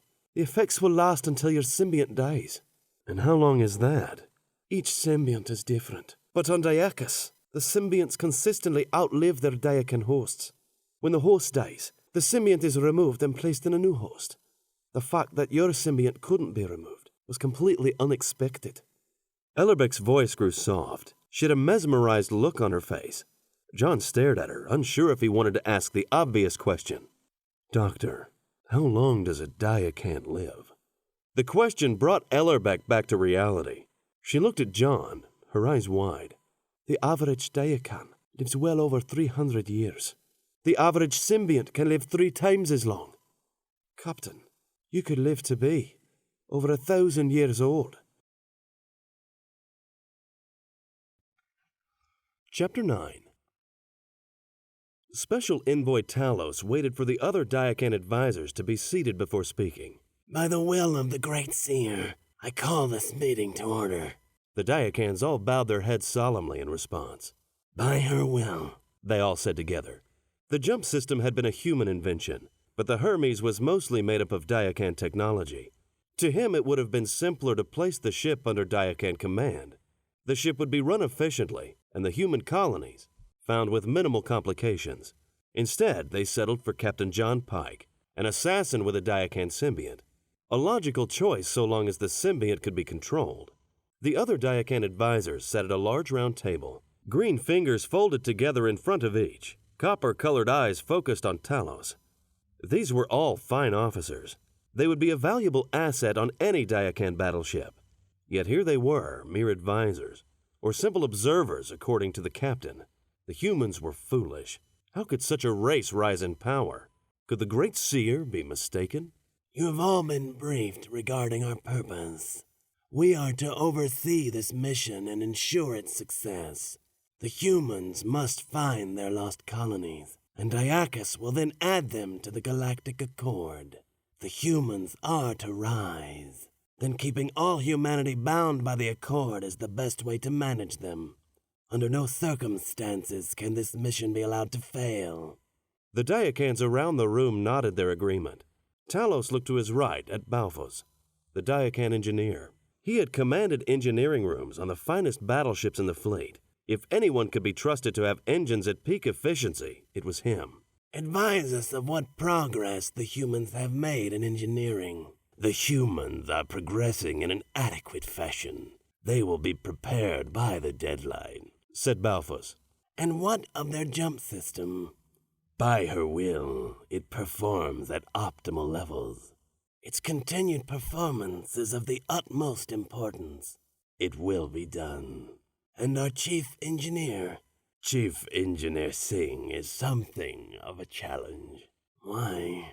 He is insecure. He views our guidance as an offense to his expertise.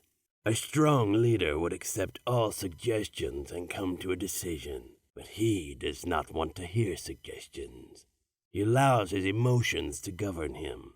It is strange that someone so insecure would be given a position of such responsibility. Yes, and yet this insecurity is quite common among the humans. Very well. Continue monitoring and advise us immediately if the humans falter. It will be done. Talos looked to the Diakan seated next to the engineer, Kinos, the Diakan security expert. Kinos had seen combat on multiple occasions and had earned several commendations. Talos wondered if his skills would need to be put to use on this mission.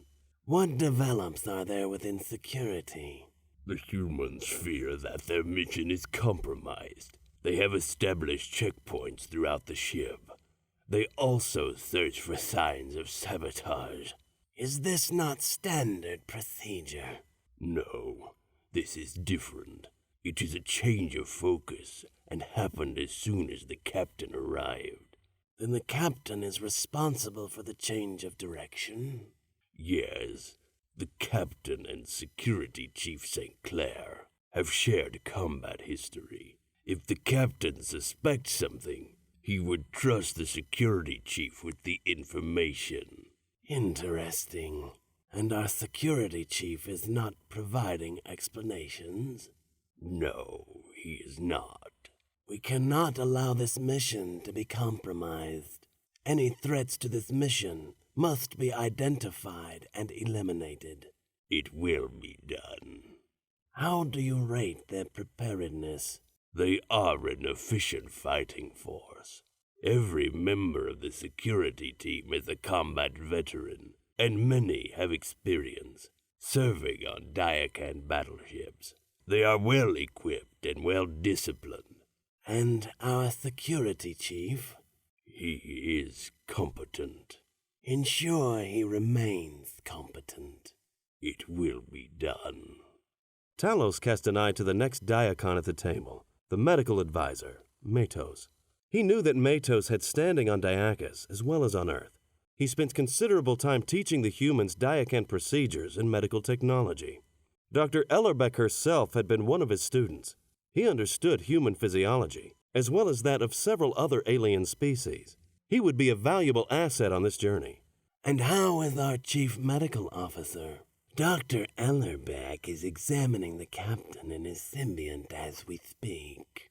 I trust the doctor will advise us of any threats to the captain or his symbiont. As a former student, the doctor accepts my role as advisor. I am confident she will keep me informed. The captain needs guidance. He will not accept it from a Diakan. As his physician, the doctor is best suited to help the captain find his way. See to it that she has everything she needs. It will be done. Very well. By the will of the Great Seer, this mission shall commence on schedule. The captain is proving difficult to control, however. Does his symbiont not make him more compliant? Asked Matos. The combination of the symbiont with human physiology produce several undesirable responses. It is uncertain how manageable the captain and his symbiont will be. Will they need to be terminated? Asked Kinos, the security expert. Unknown. The success of this mission is of paramount importance. For now, we need to allow the humans to continue their duties. If after leaving their system, the captain becomes a danger to the mission's success, it may be necessary to take action. The Diakans all nodded their agreement. By her will, this meeting is now closed. Talos bowed his head. By her will, recited the other Diakans, all bowing their heads in return. Chapter 10. Commander Wolf ran through a mental checklist as she walked. The Hermes had a fine crew that was meeting, and at times exceeding her expectations. That was no small accomplishment. A perfectionist herself, she demanded no less from those serving under her. She was also pushing the crew harder than normal. They were on a unique mission, and Wolf needed to know who could handle it and who couldn't before leaving the Sol system. If she didn't weed out any bad apples before then, she would be stuck with them for the entire mission, and that was unacceptable. So she would continue to ride the crew whether they liked it or not. The mission and the ship were certainly different from what she was used to. On the Independence, the objective was clear. Be battle-ready at all times. The largest and most powerful ship in the fleet, the Independence saw more than its share of combat, and most of Wolf's experience was forged in the fires of battle. This mission, however, was different. It was unclear who the enemy was, or if there was any enemy at all. They would probably not see any combat. Instead, they would play a game of galactic hide-and-seek. She proceeded down the long corridor, watching the steady activity as her crew members passed her. They were a good crew, and they would be an excellent crew by the time she was done with them. Whether they saw combat or not, the crew would be as prepared as any. The Hermes would be battle-ready regardless of enemy. She needed to let go of the Independence. She had to leave it buried in the past. Only the Hermes mattered now, and she vowed to make it the envy of the fleet. Turning a corner, she abruptly stopped walking. Up ahead, 2 Marines were posted at a hatch. Both men were large, intimidating, and armed. Wolf knew they weren't there before. A crew member approached the hatch, and the Marine stopped her and asked for her identification. A checkpoint. But why? She knew of no threat that needed checkpoints on the ship. They hadn't even left the station yet. Wolf had seen enough. She marched straight up to the 2 men, who promptly snapped a salute when they saw her approach. "What is going on here?" demanded Wolf. Each Marine stood perfectly straight, still at attention. After a brief moment of uncertainty, the Marine closest to her spoke up. "We are under orders to establish a checkpoint here, sir," said the Marine. "Whose orders?" "Security Chief St. Clair, sir." While St. Clair was responsible for security on board the ship, security checkpoints would slow down movement and damage morale. She should have been consulted about a decision like this. And why did the chief want a checkpoint here? "He didn't tell us, sir." She didn't think the Marines would know why. Wolf was sure that St. Clair had his reasons. But if there was a threat serious enough to warrant checkpoints, then she damn well needed to know what it was. "Very well. Carry on," said Wolf, not happy about the checkpoint.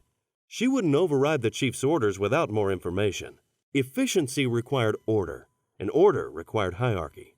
As the second in command of the Hermes, she needed to be in the loop regarding any decision that affected the ship. Taking her out of the loop not only undermined her authority, it also undermined the chain of command and set a bad example for the rest of the crew. Once out of earshot of the Marines, Wolf opened a comm with St. Clair. "Yes, Commander, what can I do for you?" St. Clair answered. "Chief, I just ran into a couple of your Marines on Deck Theta. They had set up a checkpoint there." "I was not told about any checkpoints," said Wolf. "My apologies, Commander. It is merely a security precaution." "That's not good enough, Chief. Establishing security checkpoints on board a starship is not standard operating procedure. That is, unless there is a threat to the starship or its crew. Is there a threat to the Hermes or its crew, Chief?" "I'm sorry, Commander. I'm not at liberty to answer that question." "I'm the Hermes' executive officer. You damn well better answer that question." "I can't, Commander. I'm under orders directly from the captain. If you want answers, you'll have to take this up with him." "I'll do that, Chief. Wolf out." Temples pounding, anger rising, Wolf closed the comm before losing her composure. What kind of captain blinds his XO to potential threats? Her breathing grew shallow and her pulse raced. Growing aware of her body's reaction, she concentrated on regaining control. First, she took control of her breathing, taking deep breaths in through her nose and out through her mouth. She slowed down her pulse and put herself in a more relaxed state. As her body calmed, the muscles in her neck and shoulders began releasing their grip. A few moments later, and she had complete control over herself. Satisfied that her emotions were stable, she opened a comm with the captain. "Yes, Commander," said Jon. "Captain, I need to discuss a few things with you. Is it possible to schedule a meeting today?" "Yes, Commander, of course. I'm just finishing up with Dr. Ellerbeck. We can meet in my ready room in an hour. Does that work for you?" "Yes, Captain. Thank you. I will see you in an hour. Wolf out." Closing the comm, she walked off. She still had a lot of work to do, threat or no threat. Chapter 11. Sitting in his ready room, Jon pondered his situation. If true, he could stay alive for a long time, regardless of whether he wanted to. If the creature wanted to live, Jon would live.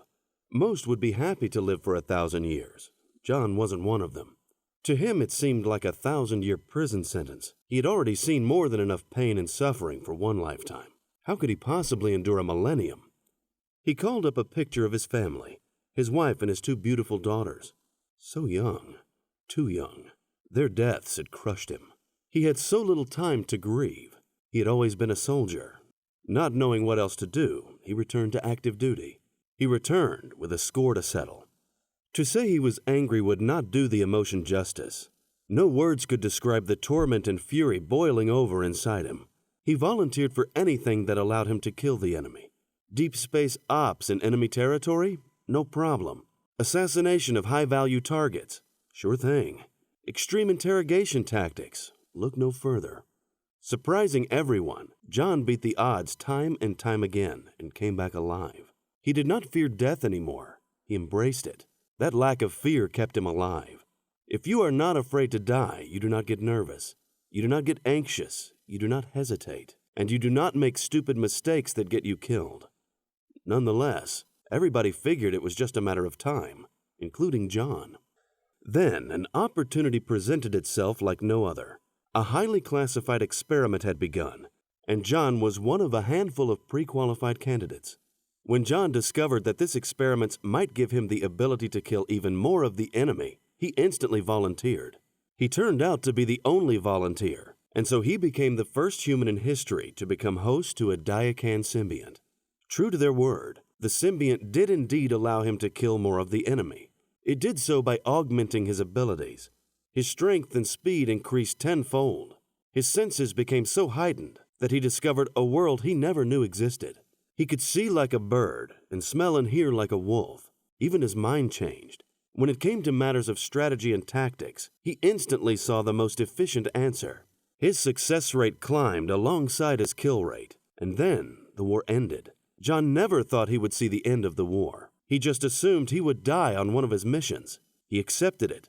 The war had ended, yet he still lived, and he was alone. Alone with his thoughts and with the creature. So he jumped into Black Ops. After all, even in peacetime there is war. He became a ghost, a silent, invisible killer.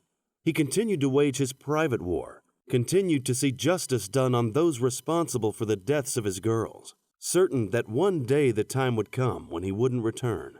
Then, and only then, his suffering would end. But that day never came. Would it ever come? The creature became more than he bargained for. He thought it would be no more than a tool, a way to augment his abilities, like the Shanasar did with technology. But the creature had a mind of its own, a will of its own. It could inflict pain on Jon. Terrible pain. They worked well together in combat. So long as Jon stayed strong, everything was fine.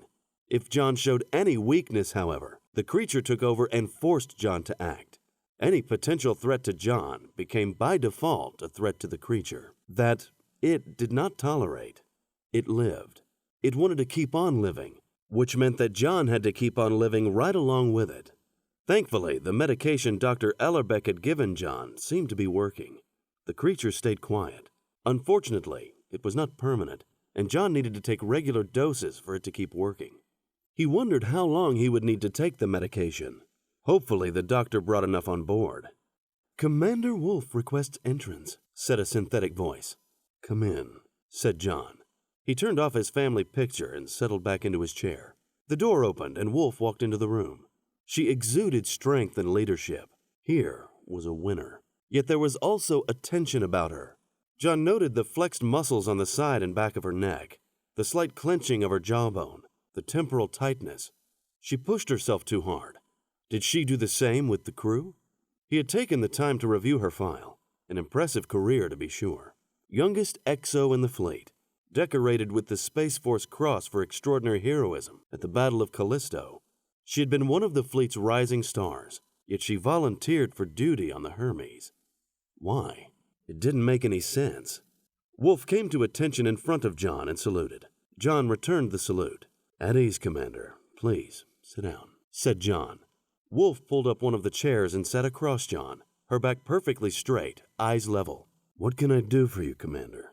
Wolf cleared her throat and spoke.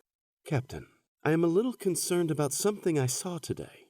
Walking along Deck Theta, I came across a security checkpoint. I had not been informed about any checkpoints, and when I asked Security Chief St. Clair about the matter, he said he was acting under your orders." He could see the anger in her eyes. She hid it well, but it was still there. He smelled the aggression oozing out of her pores. She displayed impressive self-control.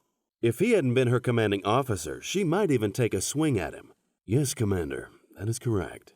"Captain, as the executive officer of this ship, I should be informed of any security checkpoints. Also, if there is a threat that warrants checkpoints, I should know about it."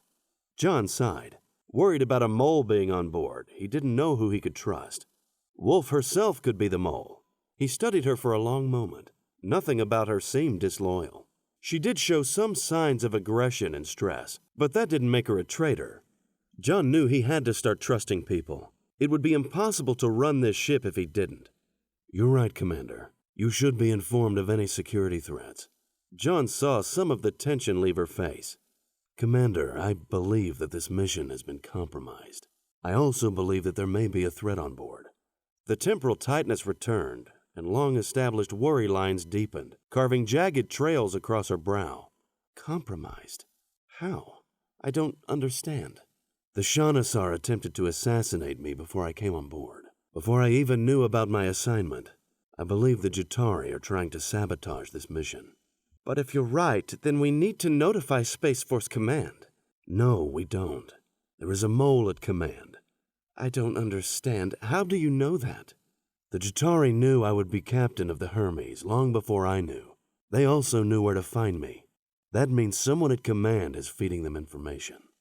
Wolf nodded in understanding as the pieces started to fit. And if they had that much advance notice, they had enough time to place an operative on board, she added. It was Jon's turn to nod. It is a logical conclusion, Commander. This is why I've had checkpoints established throughout the ship, especially around vital systems. Security is also sweeping these areas looking for signs of sabotage. With any luck, we may be able to flush out the enemy. Understood. May I ask you a direct question, Captain? Yes, Commander. Why did you tell me? For all you know, I might be the mole. Jon smiled. Are you? Wolf didn't react. My background has turned me into a pretty good judge of people. You don't strike me as a traitor. Thank you, sir. Was there anything else? No, sir. Okay, that makes 3 people, including myself and Chief St. Clair, who know about this. This information is to remain strictly confidential. Other than us 3, no one else is to know about this. Understood? Yes, sir. Very well. Dismissed. Wolf stood, saluted, and walked out the door. An impressive woman. He felt lucky to have her as his 2IC. Chapter 12. Helm, initiate countdown, said Jon, perched above the rest of the bridge, sitting in the captain's chair. After 2 weeks of frantic preparation, the Hermes could finally begin its mission. Happy to leave the Sol system, Jon's eyes were fixed on the view screen.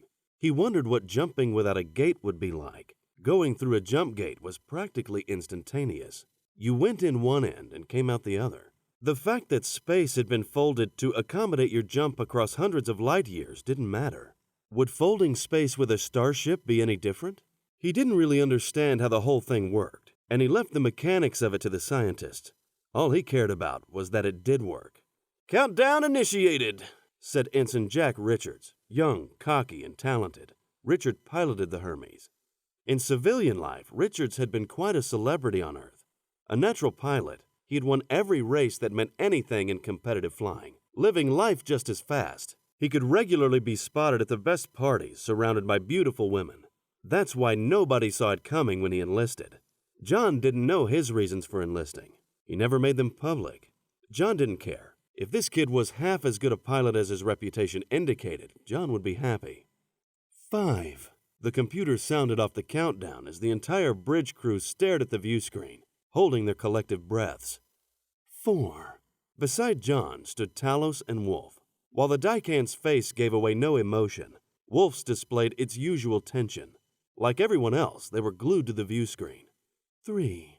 Jon stared at the stars, wondering when, if ever, he would see them again. 2. The bridge fell quiet as everyone stopped what they were doing. 1. Jon leaned forward, his hands gripping the arms of the captain's chair, holding his breath. For a brief moment he experienced a feeling of lightheadedness, accompanied by a pasty sensation in the back of his throat. And then the stars on the view screen shifted. "Jump complete," said the computer. "Report," said Jon. The bridge exploded into a fury of activity. "We have successfully jumped into the Gliese system, 50 light-years from Sol," said Ensign Yao, the navigation officer. "Tactical. Reading all clear. No context," said Ensign Petrovic, the tactical officer. Special Envoy Talos looked over at Jon. "Congratulations, Captain. You have just made history." "Thank you, Special Envoy," said Jon. "Congratulations, people. Excellent work," Jon said to the bridge. Applause and cheers broke out as everybody celebrated the success. "Navigation. How long until we're ready for our next jump?" said Jon. "Coordinates are locked, sir. Jump system is at 76%. We are jump ready." "No point wasting time hanging around here. Helm, initiate countdown. Countdown initiated, said Richards. The computer counted down in the same fashion as before. The crew seemed much more comfortable this time around, with many focused on their work rather than staring at the view screen. Contact, said Petrovic. 3, said the computer. John saw the starship on the screen, a Jatari battlecruiser. Where did they come from? 2. Reading weapons hot. Sound general quarters, said John. Red light bathed the bridge as general quarters sounded throughout the ship. 1. They're firing missiles. The ship spewed a cluster of missiles at the Hermes. Everyone on the bridge braced for the inevitable impact. And then it disappeared. No battlecruiser, no missiles. Just a different group of stars on the view screen. Jump complete. God damn it! Where did that ship come from? Said John. Unknown, sir. It just appeared without warning, said Petrovic. Report, said Wolf. We have successfully jumped into the Valence system. 50 light years from the last location in the Gliese system. 100 light years from the Sol system, said Yao. Reading all clear, no contacts, said Petrovic. Even with the medication, John still sensed the creature's desire for action, and he agreed with it. What is our jump status? Said John. 50%. We are jump ready, sir, said the Yao. Tactical, load all missile tubes, weapons hot, said John. Aye, sir. Loading all missile tubes, weapons hot.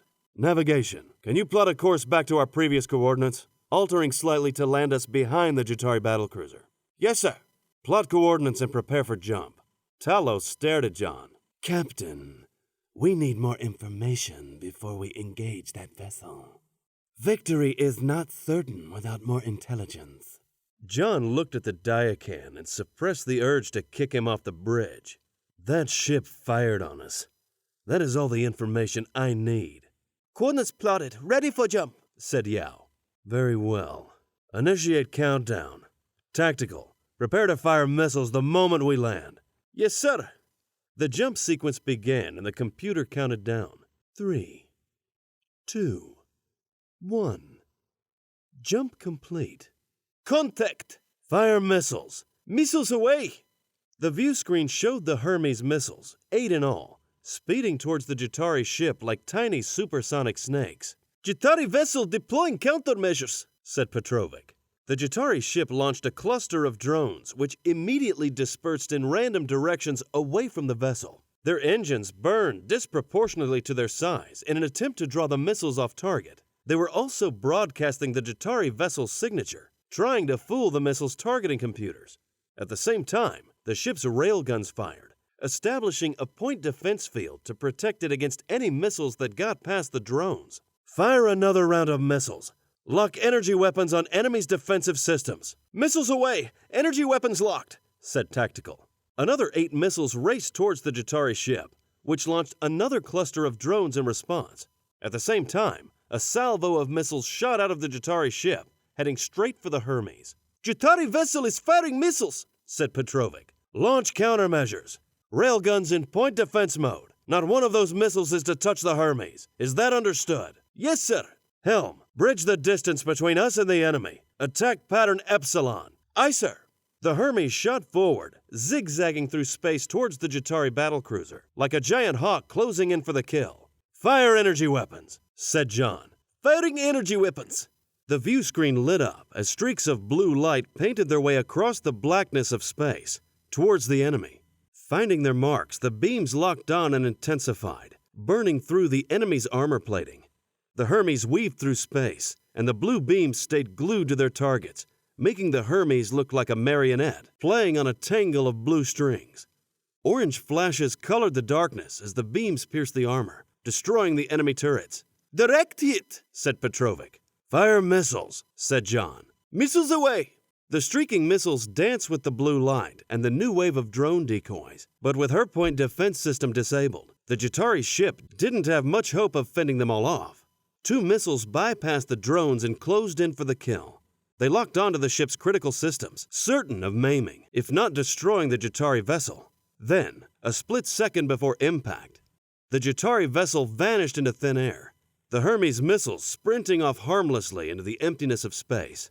John stared at the view screen, stunned.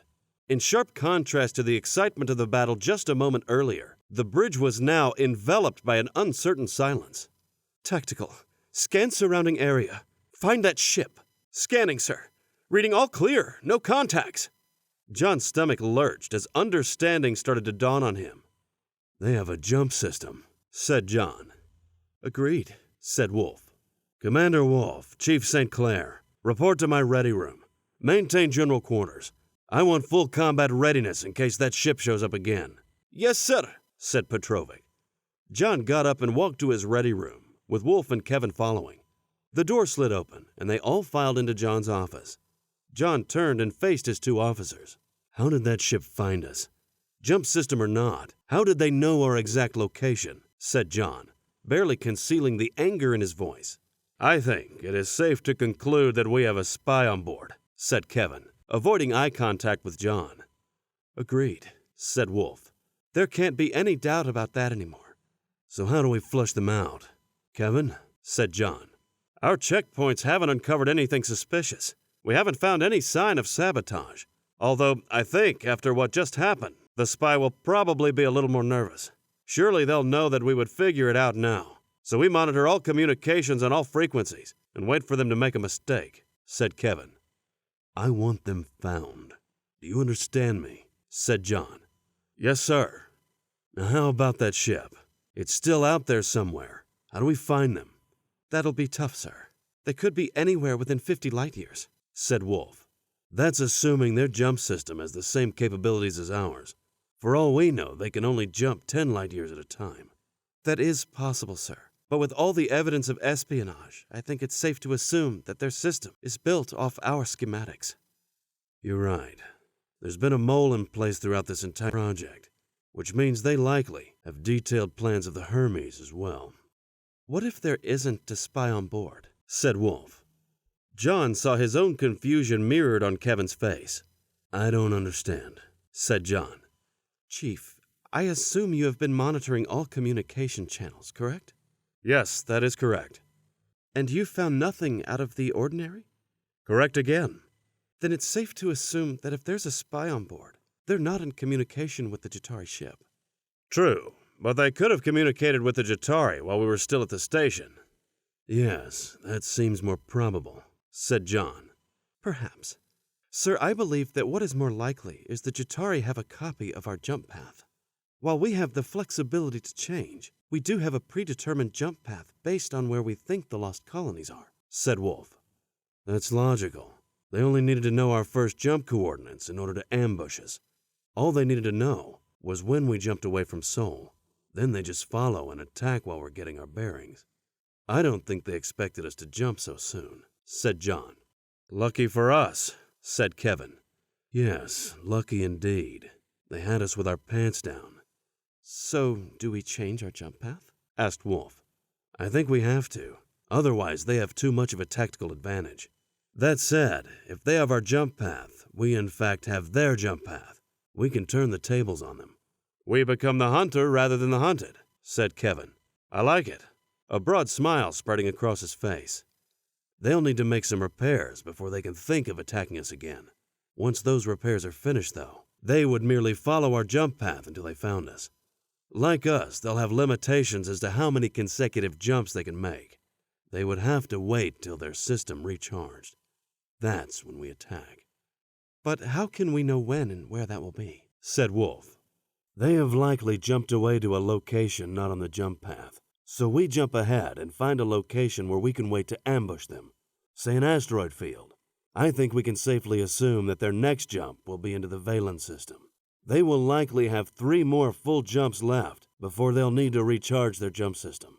This is where we attack. Without jump capability, they'll be trapped. Thoughts? I think it can work, said Kevin. Agreed, said Wolf. Excellent. In the meantime, we're going to need to plot an alternate jump path, just in case. I'll see that navigation makes the necessary calculations, said Wolf. And Kevin, we still need to assume that there is an operative on board. Let's stick to the plan and increase security on board. Anything that looks even slightly suspicious needs to be thoroughly investigated. Yes, sir. Consider it done. Very well. Dismissed. Wolf and St. Clair both stood and saluted. John watched them walk out the door, sat down in his chair and considered his plan. He thought it had a decent chance of success. The important thing was that they had the initiative now. They were the ones doing the hunting, and that was the way Jon liked it. He felt the creature's approval and thought, "We're in agreement. Wouldn't the doctor be pleased?" The captain's chair was growing on him as well. He was proud of the way the crew performed in battle. They all kept their cool and didn't panic under fire. More importantly, they responded to his commands without hesitation.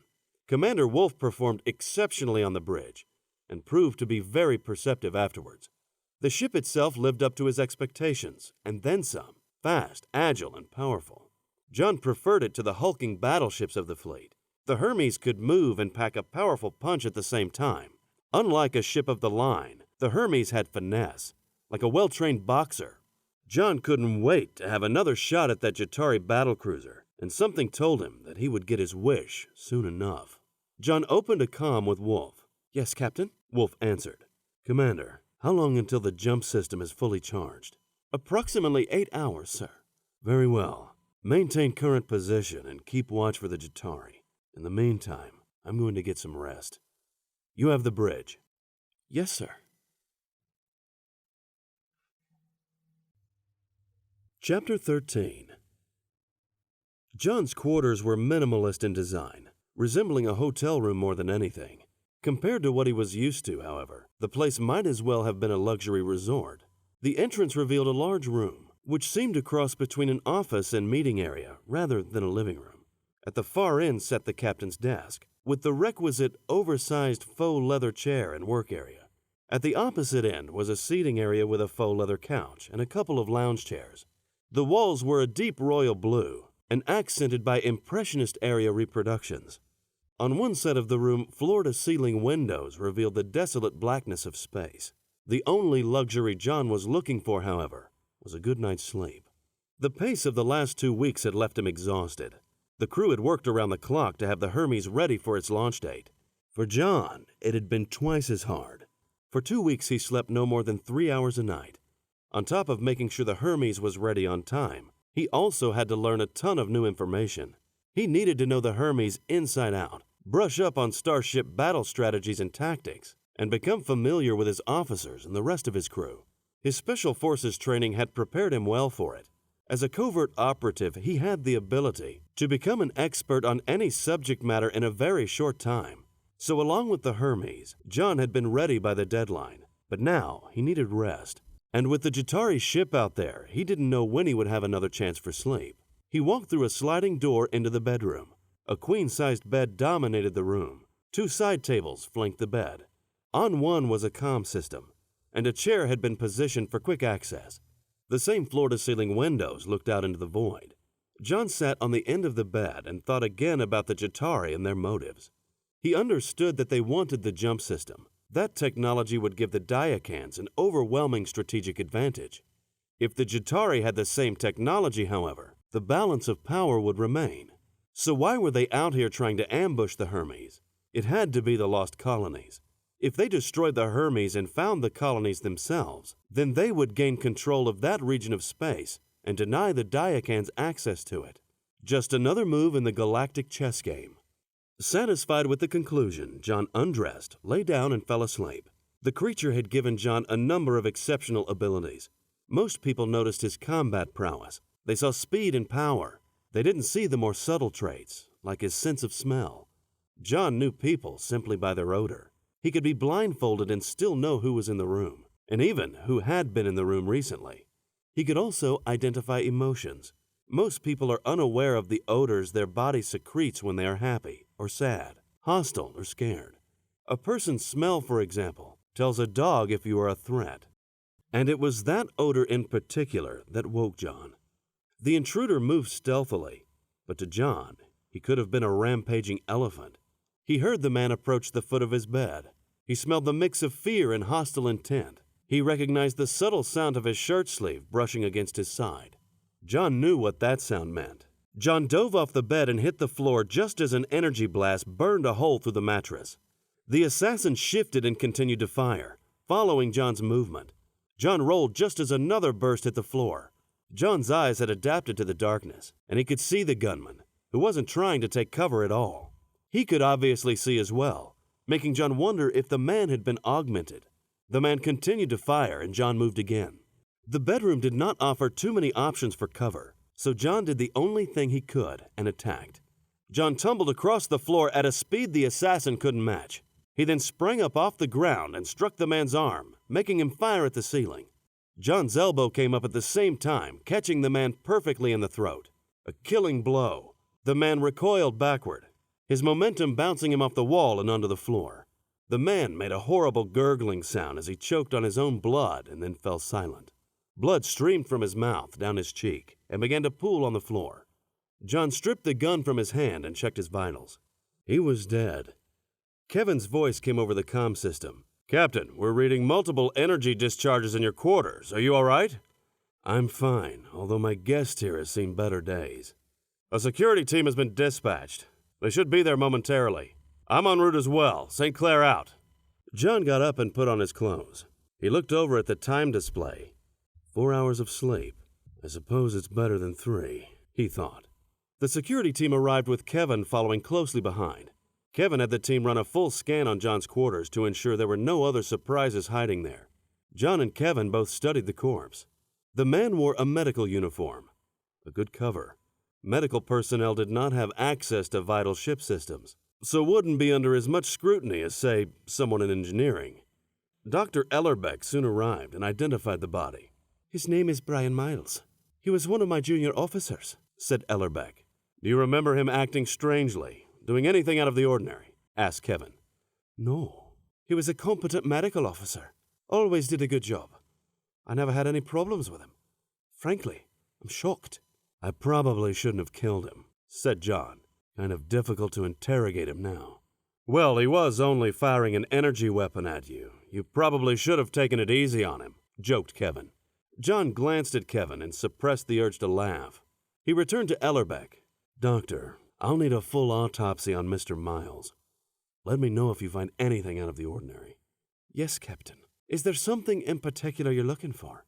"Anything at all, especially signs of augmentation." "Yes, sir. I'll get started right away." "Thank you, Doctor." Jon looked at Kevin and nodded for him to follow. They left his quarters and walked down the corridor until they found a quiet location. "Looks like we found our spy," said Jon. "Yes, sir," said Kevin. "Pretty foolish of him to try and kill you." "He must have been desperate. The ambush failed and your team has been doing a great job. Probably the only option he had left." "It also could have been a pre-existing order. He could have been the contingency plan if the ambush failed." "Agreed," said Jon. "That makes sense. The question now is if he was plan B, is there a plan C?" "Maybe. I think we have to assume that there is a plan C," said Kevin. "Agreed. I'll keep my teams on high alert, and I'm going to post guards outside your quarters." Jon frowned. "That really isn't necessary." "Maybe not, but the captain's safety is my responsibility, and a threat on the captain's life requires the posting of a security detail." Kevin smiled at Jon. "I didn't make the rules, sir." Jon rolled his eyes. "Fine, post your detail. In the meantime, I'm heading back to the bridge. I need to get Commander Wolf up to speed and get ready for the next round of jumps." Chapter 14. Dr. Ellerbeck looked down at the naked body of her junior officer. She knew the man was an enemy spy and that he tried to kill the captain. Still, she couldn't help being saddened by the whole thing. The man had shown considerable promise. She knew it had all been a deception, but she also knew that it was the result of the brainwashing he received since his abduction as a child. His life had not been his own since that awful moment, and now he lay dead on her table, a bitter end to a wasted life. She loathed the Jatari for what they had done to human children. Could this man still be considered human? As her autopsy progressed, she found all the telltale signs of Jatari augmentation, although the implants were now gone. His body had been altered with alien technology since childhood, and now, likely for this mission, that technology had been ripped out of him to avoid detection. Still, she saw the subtle differences in bone and muscle formation. Everything would have had to conform to the implants. Bones, muscles, tendons, and ligaments had to accommodate the foreign technology growing throughout the body. It must have been a massive shock to have the implants removed after a lifetime adjusting to them. No more of a shock than being taken from his parents all those years ago. How many families had been ripped apart during the occupation? How many parents helplessly watched their children taken away, knowing that they would one day be used as weapons against Earth? At least in this case, she could trace the man's DNA back to his family, and they could have some closure. That was more than most families received. Of course, most parents whose child was taken for the Shanasar just considered the child dead. They knew that the child wouldn't just be altered physically, but mentally as well. Jutari indoctrination was brutally efficient, and the child soon lost all attachment to Earth, humanity, and family. A Shanasar lived only to serve and die for the Empire. Any trace of who he was before the Shanasar was exterminated. Continuing her autopsy, she was surprised to find that not all of the augmentation had been removed. He still had his chip. Like a tiny seed, it sat deep within the frontal lobe. Made up entirely of organic compounds, it would not have been detected by the ship's systems, unless someone specifically looked for it. Ellerbeck carefully removed the chip, desperate not to damage it. She knew the captain would want it studied. A Shanasar chip was responsible for many functions. First and foremost, it was a communication tool. Since all Shanasar were chipped, they had the ability to communicate telepathically. A Shanasar crew were all networked together through their chips. They each acted like a node and had the ability to communicate and share information with each other seamlessly. The ability bypassed all the inadequacies of language. For example, for someone to say the word cat, they must first picture the cat in their mind and attach the word cat to the image. They then say the word, sending the message to the listener, who instantly decodes it. This coding and decoding happens almost instantly, but it is imperfect. The listener will likely produce a different image than the one the speaker intended. So straight off, with only one word, there is miscommunication. As you add more words to the mix, the problems encountered compound, requiring people to explain themselves so as to produce a clearer understanding. A Shanasar does not have these problems. If he sees a cat and wants to send the message to another Shanasar, he does not say cat. Rather, he simply sends the image of what he sees. In this way, there is perfect understanding. The weakness of language is avoided, and response times are drastically reduced. In fact, the only time a Shanasar would use spoken language would be when he is speaking to a non-Shanasar. The chips also enhance several mental abilities, allowing them to process information and solve problems much faster than a regular human. Many think that the enhanced speed and strength is what makes the Shanasar so formidable. In reality, the most formidable thing about the Shanasar is their brain chips. A Shanasar fire team acts as one. They instantly know the other's position and can formulate strategy as a unit on the fly. This allows them to outthink their enemies. It is that mental speed that gives them the real edge in combat. Beyond all of that, the chip is a monitoring device, giving Jutari Command the ability to know what their Shanasar soldiers are doing at all times. This also serves as an added means of control. A Shanasar could not have a seditious thought without his commanders knowing about it. In effect, there can be no secrets among the Shanasar, and with no secrets, there can be no rebellion. Ellerbeck opened up a comm link with the captain. "Yes, Doctor," said Jon. "Sir, you were right. Your attacker was definitely Shanasar." Chapter 15. "Jump system is at 100%. We are jump ready," said Ensign Yao. "Initiate," said Jon. The computer started the now familiar countdown. Jon's body settled into a flexible readiness. They were the ones doing the hunting now. A comfortable role for Jon. The Hermes jumped and the lightheaded sensation returned. "Jump complete," said the computer. "Report. We have successfully jumped into the Valence system, 50 light years from our previous location, 100 light years from the Sol system. Jump system at 76%. We are jump ready," said Yao. "Reading all clear, no context," said Ensign Petrovic. "Navigation. Load coordinates for second jump." "Coordinates loaded." "Initiate." The computer counted down and the Hermes jumped to its new coordinates. "Jump complete." "Report."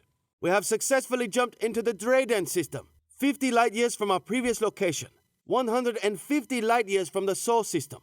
Jump system is at 51%. We are jump ready," said Yao. Reading all clear, no context, said Petrovic. Talos turned to Jon. Captain, we are now entering unexplored regions of space. This presents a unique opportunity to gather what may be invaluable intelligence. Jon straightened his back and took a couple of deep breaths before responding. Hunting down the Jatari vessel is our first priority, he said in a dismissive tone. Why did this damn Diacan keep interfering with his command? He looked at the stars on the view screen and realized that Talos might have a point. This region hadn't been explored. At least there was no record of it. As the first human ship in this region, he had a responsibility to Sol to at least have a look around. Nonetheless, we can spend a few minutes conducting some deep scans. Commander, initiate long-range scans of this region. We jump in 5 minutes. Yes, sir, said Wolf. Thank you, Captain, said Talos. Jon nodded. Captain, I wanted to commend you on your success in battle against the Jatari vessel. You displayed an impressive command of battle tactics, said Talos. The compliment caught Jon off guard. Why was Talos trying to kiss his butt all of a sudden? He couldn't remember receiving a compliment from a Diacan before, and almost didn't know how to respond. The whole thing felt awkward. He rolled his head across his shoulders, trying to relieve some of the tension building up there, and decided to acknowledge the compliment. Thank you, Special Envoy. You are quite welcome, Captain. And if I might add, your plan for pursuing the Jatari is tactically sound. Now things were getting weird. He assumed that was a compliment as well. It must be difficult for the Diacan. Saying thank you to a Diacan sure was difficult for him. When the 5 minutes passed, the hunt resumed. The Hermes conducted their third successful jump. They were now deep in unexplored space. No ship, Diacan or Jatari, had traveled into this region of space before, primarily because there were no nearby jump gates to facilitate such a trip. The Diacan and Jatari empires spanned thousands of light years, but this expansion had only been made possible by the jump gates. Exploring regions where there were no jump gates was considered unnecessary. Since the jump gates stretched from one end of the galaxy to the other, why would anyone bother venturing into regions where no jump gates existed? It was this fact alone that saved the lost colonies. By shutting down their jump gate, they ensured their salvation and isolation. The Hermes was now 200 light-years away from the Sol system. While Earth ships had faster-than-light speed, FTL capabilities, it would still take more than a lifetime to reach this region of space from Earth. Jon doubted whether anyone even considered attempting the trip. The logistics alone of such a journey would be a nightmare. But now, with the jump drive, great swaths of unexplored space had become reachable, and the isolation of the colonies would soon come to an end. The Hermes had jumped into a system dominated by a red giant star. Even from a safe distance, it dominated the view screen. 10 planets orbited the behemoth, none of them showing any evidence of life. Long-range scans were conducted again, and while they showed some promising data, nothing indicated any signs of civilization. And so, the Hermes jumped for the 4th time, this time landing near a binary star system. 2 blinding suns orbiting each other, swirling in a blue fiery dance. The first star, the Vampire, sucked energy from the second, and a stream of blazing blue clasped the two in a deadly embrace. This would be their last jump until the jump drive recharged. Jon knew that this would likely be the place where the Jatari would need to recharge their jump drive as well. "Are there any asteroid fields nearby?" Jon asked. "Reading a large asteroid field approximately 80 million kilometers away," said navigation. "Good. Identify a decent cluster where the Hermes can stay hidden, and send the coordinates to the helm. Helm, take us into the asteroid field, 1/4 light." "Setting course for asteroid field, 1/4 light," said Richards. The density of the field made it a good hiding spot. The Jatari wouldn't notice them unless they entered it themselves. The Hermes would wait amongst the rocks like a lion in the tall savanna grass, stalking its prey. Jon knew from the previous engagement that the Hermes was the superior ship in battle. She was faster, more agile, and had more firepower. Ambush had been the Jatari's only advantage, and now the Hermes would use that same advantage against them. The Hermes entered the asteroid field, and the stars practically disappeared from the view screen. The view now dominated by a rocky cluster that reminded Jon of the ball pit his daughters liked to play in. The rocks ranged in size from pebbles to small moons larger than the Hermes. Tiny stones bounced incessantly off the ship's hull, creating a ghostly drumming sound throughout the ship. These didn't pose much of a threat, yet the sound still unsettled the crew. The larger asteroids, however, were another matter. Ensign Richard showed no signs of stress, looking almost like a rock himself as he maneuvered the Hermes to avoid the giant boulders. His hands remained steady, and his eyes stayed focused on his controls. Even his legs didn't move or even twitch. Could anything rattle this kid? "Don't break my ship, Ensign," said Jon. "No, sir," said Richards. There was no physical reaction to the comment that Jon could see. No twitch, no tick, no involuntary flexing, nothing. On the view screen, the ship seemed like it was gliding through the asteroid field, swaying from side to side. Like a leaf falling from a tree, it effortlessly swung around each obstacle, every movement fluid. The Hermes seemed to dance and play with the rocks surrounding her. Well within the field now, the Hermes settled into position. They would wait here until they could engage the Jatari. A feeling of serenity washed over Jon. He had never realized how beautiful an asteroid field could be. There was none of the fiery violence of a star or the desolate emptiness of space. Instead, you were surrounded by quiet floating spheres, imperfect and captivating in their starkness. For the first time in weeks, he felt himself relax. He sank into his chair and tilted his head back slightly, allowing the contour of his headrest to free his neck. The stress of the last few days slowly dissipated and his chest loosened. He took a few deep but gentle breaths and quietly let his diaphragm expand and contract, each exhale unloading fragments of the tension that had been compounding inside him. Secretly, he hoped it would be a while before the Jatari arrived. "Reading weapon signatures," said Petrovic. "Location?" said Wolf. "All around us." Petrovic's face went wide. "They're on the asteroids." On the larger asteroids surrounding the Hermes, turrets emerged from deep inside the rocky surface. Coming online, they swiveled and locked onto the floating ship. "Weapons hot!" The turrets opened fire. Violent explosions hammered the ship, and the bridge crew struggled to maintain their balance. "Sound general quarters," said Jon. "Helm, get us the hell out of here. Tactical, feed weapon signature data to Helm for evasive action."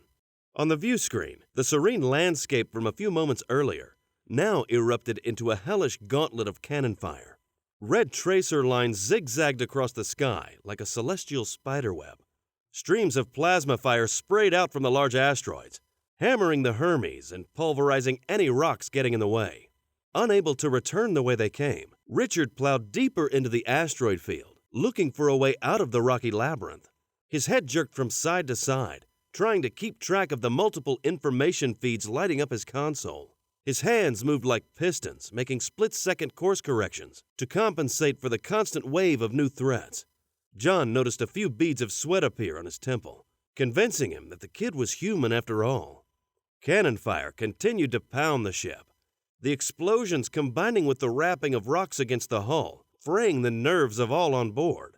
With each turn, a new turret emerged, opening fire on the Hermes as she passed. "Set railguns to offensive mode. Auto-target all weapon signatures within range. Fire energy weapons at will. Target weapon systems as they appear," said Jon. The Hermes railgun turret sprayed a barrage of depleted uranium against the firing cannons. Blue energy beams joined in, destroying the deadly turrets one by one. On the bridge, crew members involuntarily put hands in front of their faces, fooled by the view screen into thinking they were going to crash into giant rock after giant rock. A particularly violent impact rocked the bridge, causing one of the consoles to shatter, firing sparks into the face of a young ensign. Jerking backwards, she fell off her chair onto her back and screamed. Her hand shot up to her face, fingers clawing at her eyes, trying in vain to stop them from burning. Her body twisted and writhed, her legs kicking out at invisible attackers. Commander Wolf raced to the ensign's side, calling for medical help as she moved. Reaching the ensign, she crouched down beside her and wrapped her arms around the terrified woman's shoulders, trying to help soothe her. It appeared to work, and her screams turned into sobs. Her body convulsed with each breath, but she let Wolf pull her up into a sitting position and leaned into Wolf's shoulder.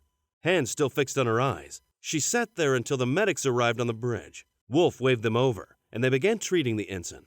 Satisfied with the medics taking control, Wolf got up and went back to her station. Jon was still impressed with Ensign Richards. He continued to display the skill that won him so many competitions on Earth, making the Hermes bob, weave, and often miss oncoming asteroids by what seemed like mere centimeters.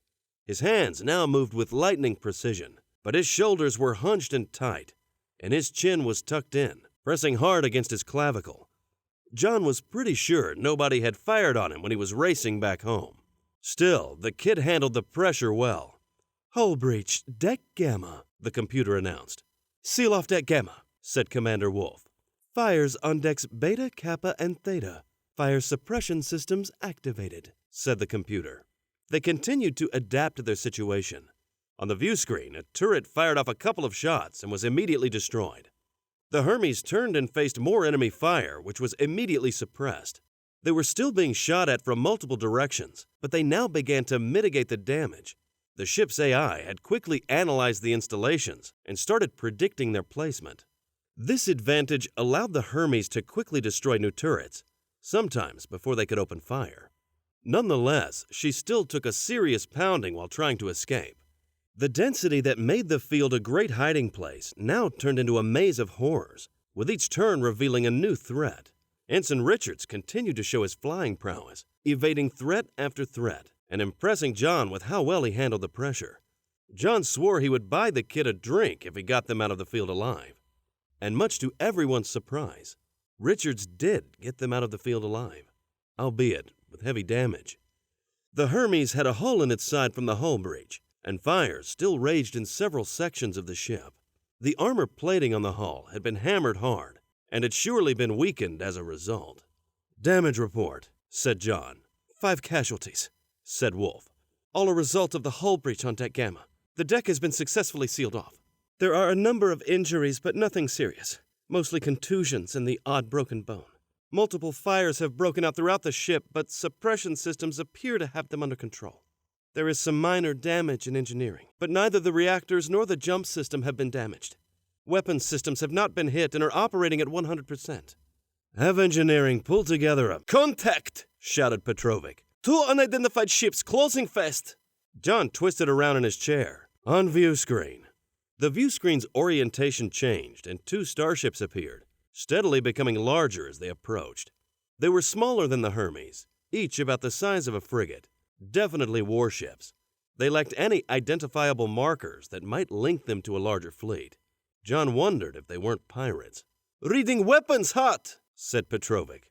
"Switch railguns to point defense mode. Load all missile tubes," said Jon. "Point defense mode online. Missile tubes loaded," said Wolf. "Helm, set a course to intercept the bandits."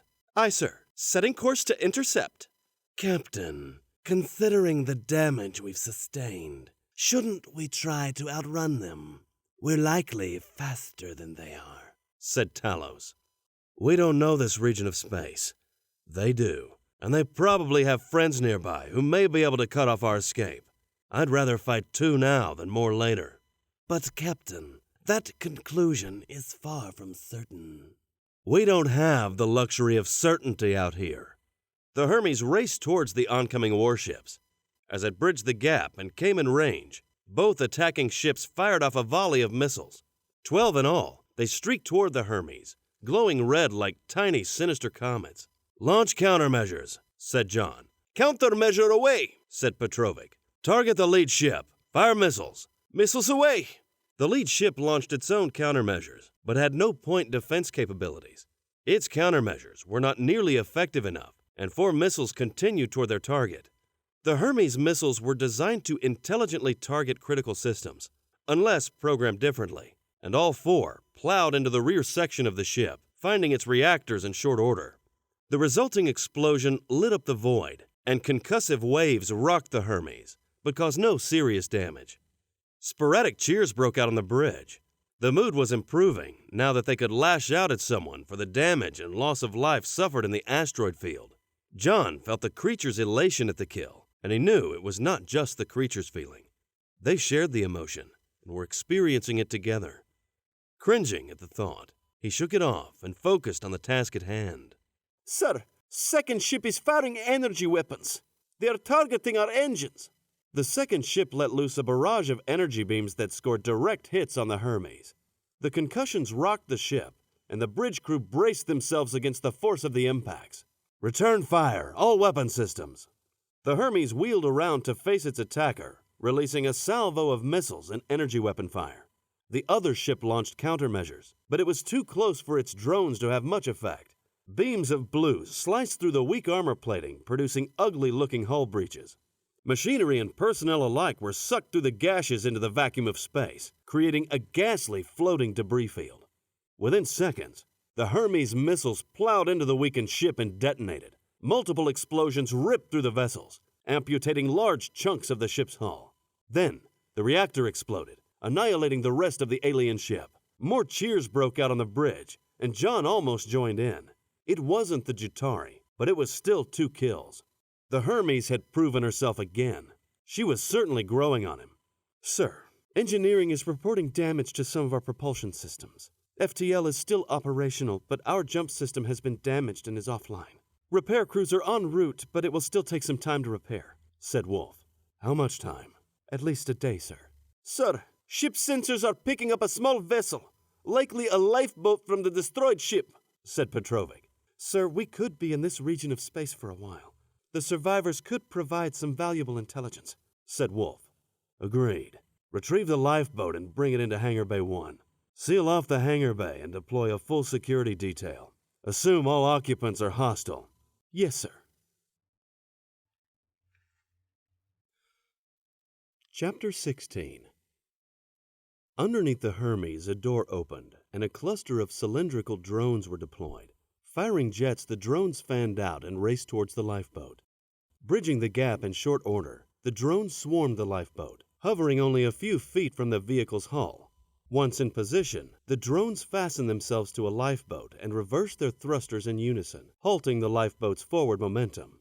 A brief tug-of-war ensued as the lifeboat tried in vain to break free from its captors. The robotic swarm then changed direction and forced its prey back to the Hermes. In the hangar bay, a security detail led by Chief St. Clair awaited the vessel's arrival. Not taking any chances, St. Clair deployed 2 Hercules-class battle mechs. The giant war machines stood at opposite ends of the hangar bay. Standing 10 feet tall, the mechanical beasts were a sight to behold. Shaped like a human, they had 2 giant arms and legs, but looked like someone forgot the head. Instead, a small mound was perched on the shoulders, hiding an array of sensors. The pilot sat in the cockpit, behind the heavily armored chest, controlling the battle mech's every move. The powerful arms had access to a formidable array of weaponry and currently deployed a pair of wicked-looking Gatling guns. If necessary, the mech could swap out the Gatling guns for a missile launcher and energy weapons. For defense, it had its own built-in countermeasures and could even switch its Gatling guns to point defense mode. Heavily ballistic armor protected it from most projectiles that managed to get through its defensive systems. Engineered for multi-theater warfare, the mech could project force on land, in air, or in space. A mech was a one-man army, so the 2 mechs deployed on the hangar bay were insurance against anything on board the captured lifeboat. Complementing the mechs was a squad of Marines and the Diacan security advisor Kinos, wearing full combat suits. Much smaller than the mechs, the combat suits were essentially powered exoskeletons, surrounded by heavy armor plating.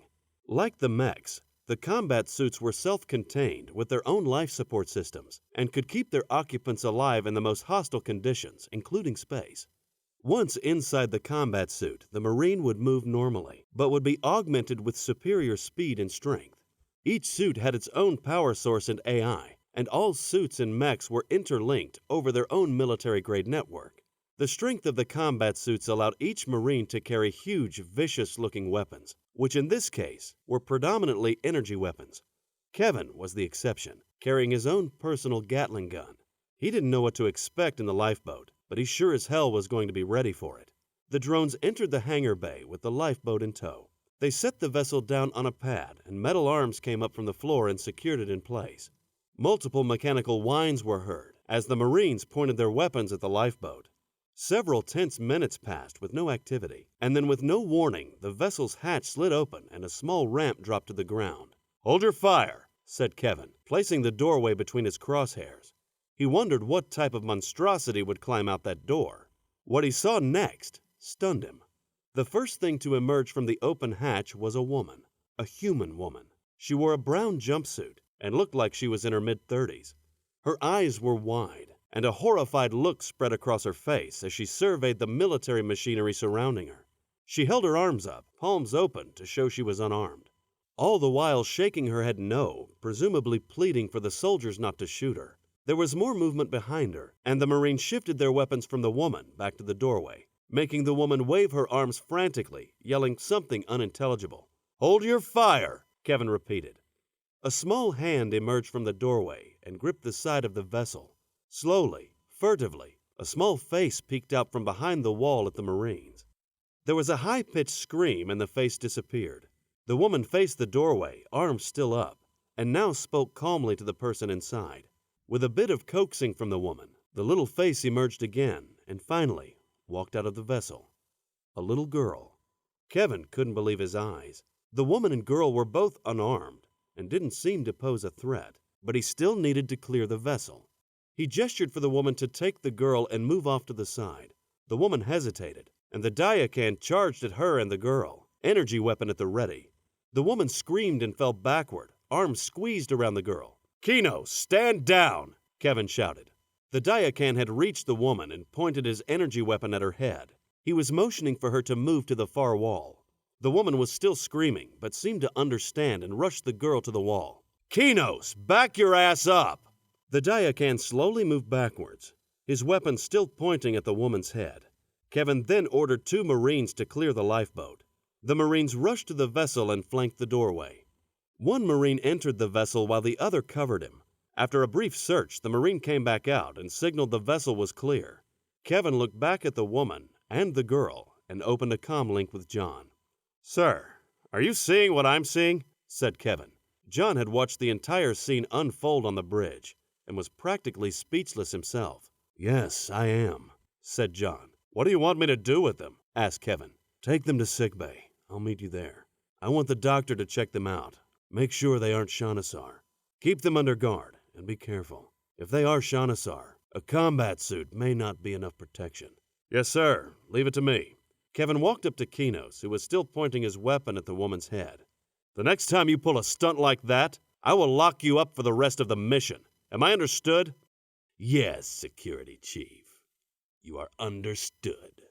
Kevin glared at the Diacan for a few seconds, and then ordered 3 of his Marines to accompany him. He couldn't understand what the woman was saying, but he did his best to make her understand his intentions. She seemed to be a quick study, and used nods and hand signals to tell Kevin that they would follow. The 4 Marines escorted them out of the hangar bay and through a long corridor to the sick bay. Walking behind the 2, Kevin studied them closely, looking for anything remotely resembling a threat. The woman had her arm around the little girl's shoulders and held her close, trying to comfort her. The little girl had not stopped trembling since she emerged from the lifeboat and buried her face deep in the woman's side. From the looks of things, Kevin assumed that the woman was the girl's mother. A DNA test would let them know for sure. At least that question would be answered. Kevin wasn't sure about the rest. What were humans doing out here anyway? Chapter 17. Engineering was a frantic mix of shouting and clanging as crews scrambled to make repairs. The air reeked of charred wiring and dry chemical fire extinguisher. Adjacent to one of the main reactors, Chief Engineer Singh stooped over the main jump system array, with Diacan Engineering Advisor Balfos watching. "The primary relay has been damaged," said Balfos. Chief Engineer Singh stopped working for a moment, struggling to contain his composure. The Diacan had been following him around since they left the station and interfering with his work. He had been able to ignore it up until now, but with the stress of battle and emergency repairs, he was now getting very close to the boiling point. Everything was a mess: fires, hull breaches, downed systems. The last thing he needed right now was a Diacan questioning his every move. "Thank you, Mr. Balfos. I can see that. If you wouldn't mind, it would be helpful if you could assist with some of the other repairs that are needed," said Singh. I possess a superior understanding of this ship's propulsion systems, especially the jump system. Assigning me to other duties would not be an efficient use of my skill set. Singh took a deep breath. Since the jump system will be down for some time, we need to ensure that the FTL systems are all functioning properly. Please run a full diagnostic on them. It is not optimal to have me run diagnostic tests, Chief Engineer. Optimal or not, that is what I want you to do. And last I checked, I am still the Chief Engineer, which means I make the decisions, not you. As you wish, Chief Engineer. The Dayakan walked away and Singh went back to work. There was extensive damage to the primary relay. He now realized it would take longer to repair than his original estimate. The captain was not going to be happy. He opened a comlink with Commander Wolf. Yes, Rajneesh, answered Wolf. The sound of her voice calmed his nerves. Secretly, he was happy that she came on this mission, although he wouldn't let her know that. There were too many complications with their relationship, too much volatility, and it had a habit of interfering with his work. He did love her, but they were too different. I've been working on repairing the jump system, and the damage is more extensive than I originally thought. At first, it looked like it was only the superluminal emitters that needed repair, but after further investigation, I've found that the primary relay has also been extensively damaged. It is going to take longer to repair than my original estimate. How much longer? 3, maybe 4 days. Are you sure? We really need that jump system online. Was he sure? How many times would his abilities be questioned today? He was the chief engineer. Some people would think he knew what he was talking about. I will do my best to speed up the repairs, but this type of work takes time, Commander. We don't have time. Surely there must be a faster way to get this done. The damage is just too extensive. I don't need excuses, Rajneesh. I need results. This is precise work, Commander. It is not something that can be rushed. I will let the captain know. Just try and speed things up. Sing out. Singh closed the comlink.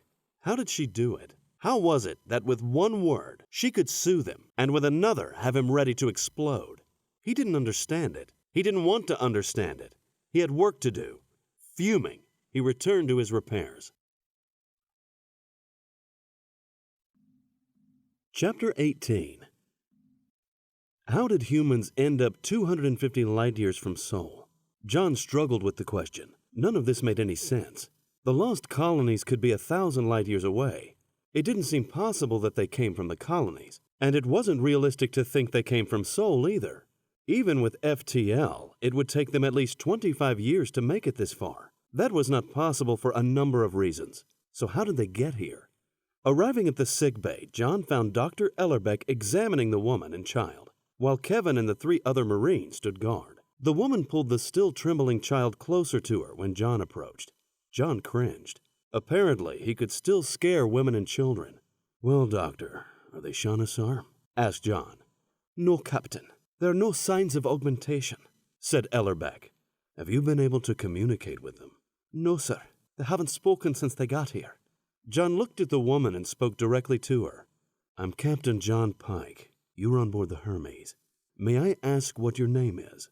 Jon tried to be as polite as possible. They were already frightened. More intimidation wouldn't get him anywhere. He thought he saw a glimmer of understanding in her eyes, like she had heard something vaguely familiar. She studied him for a moment and decided to speak. Unfortunately, nobody understood a word she said. "Doctor, does your AI have access to the linguistics database?" said Jon. "Yes, I believe it does," said Ellerbeck. She then accessed the sickbay's AI and asked it to analyze the woman's speech.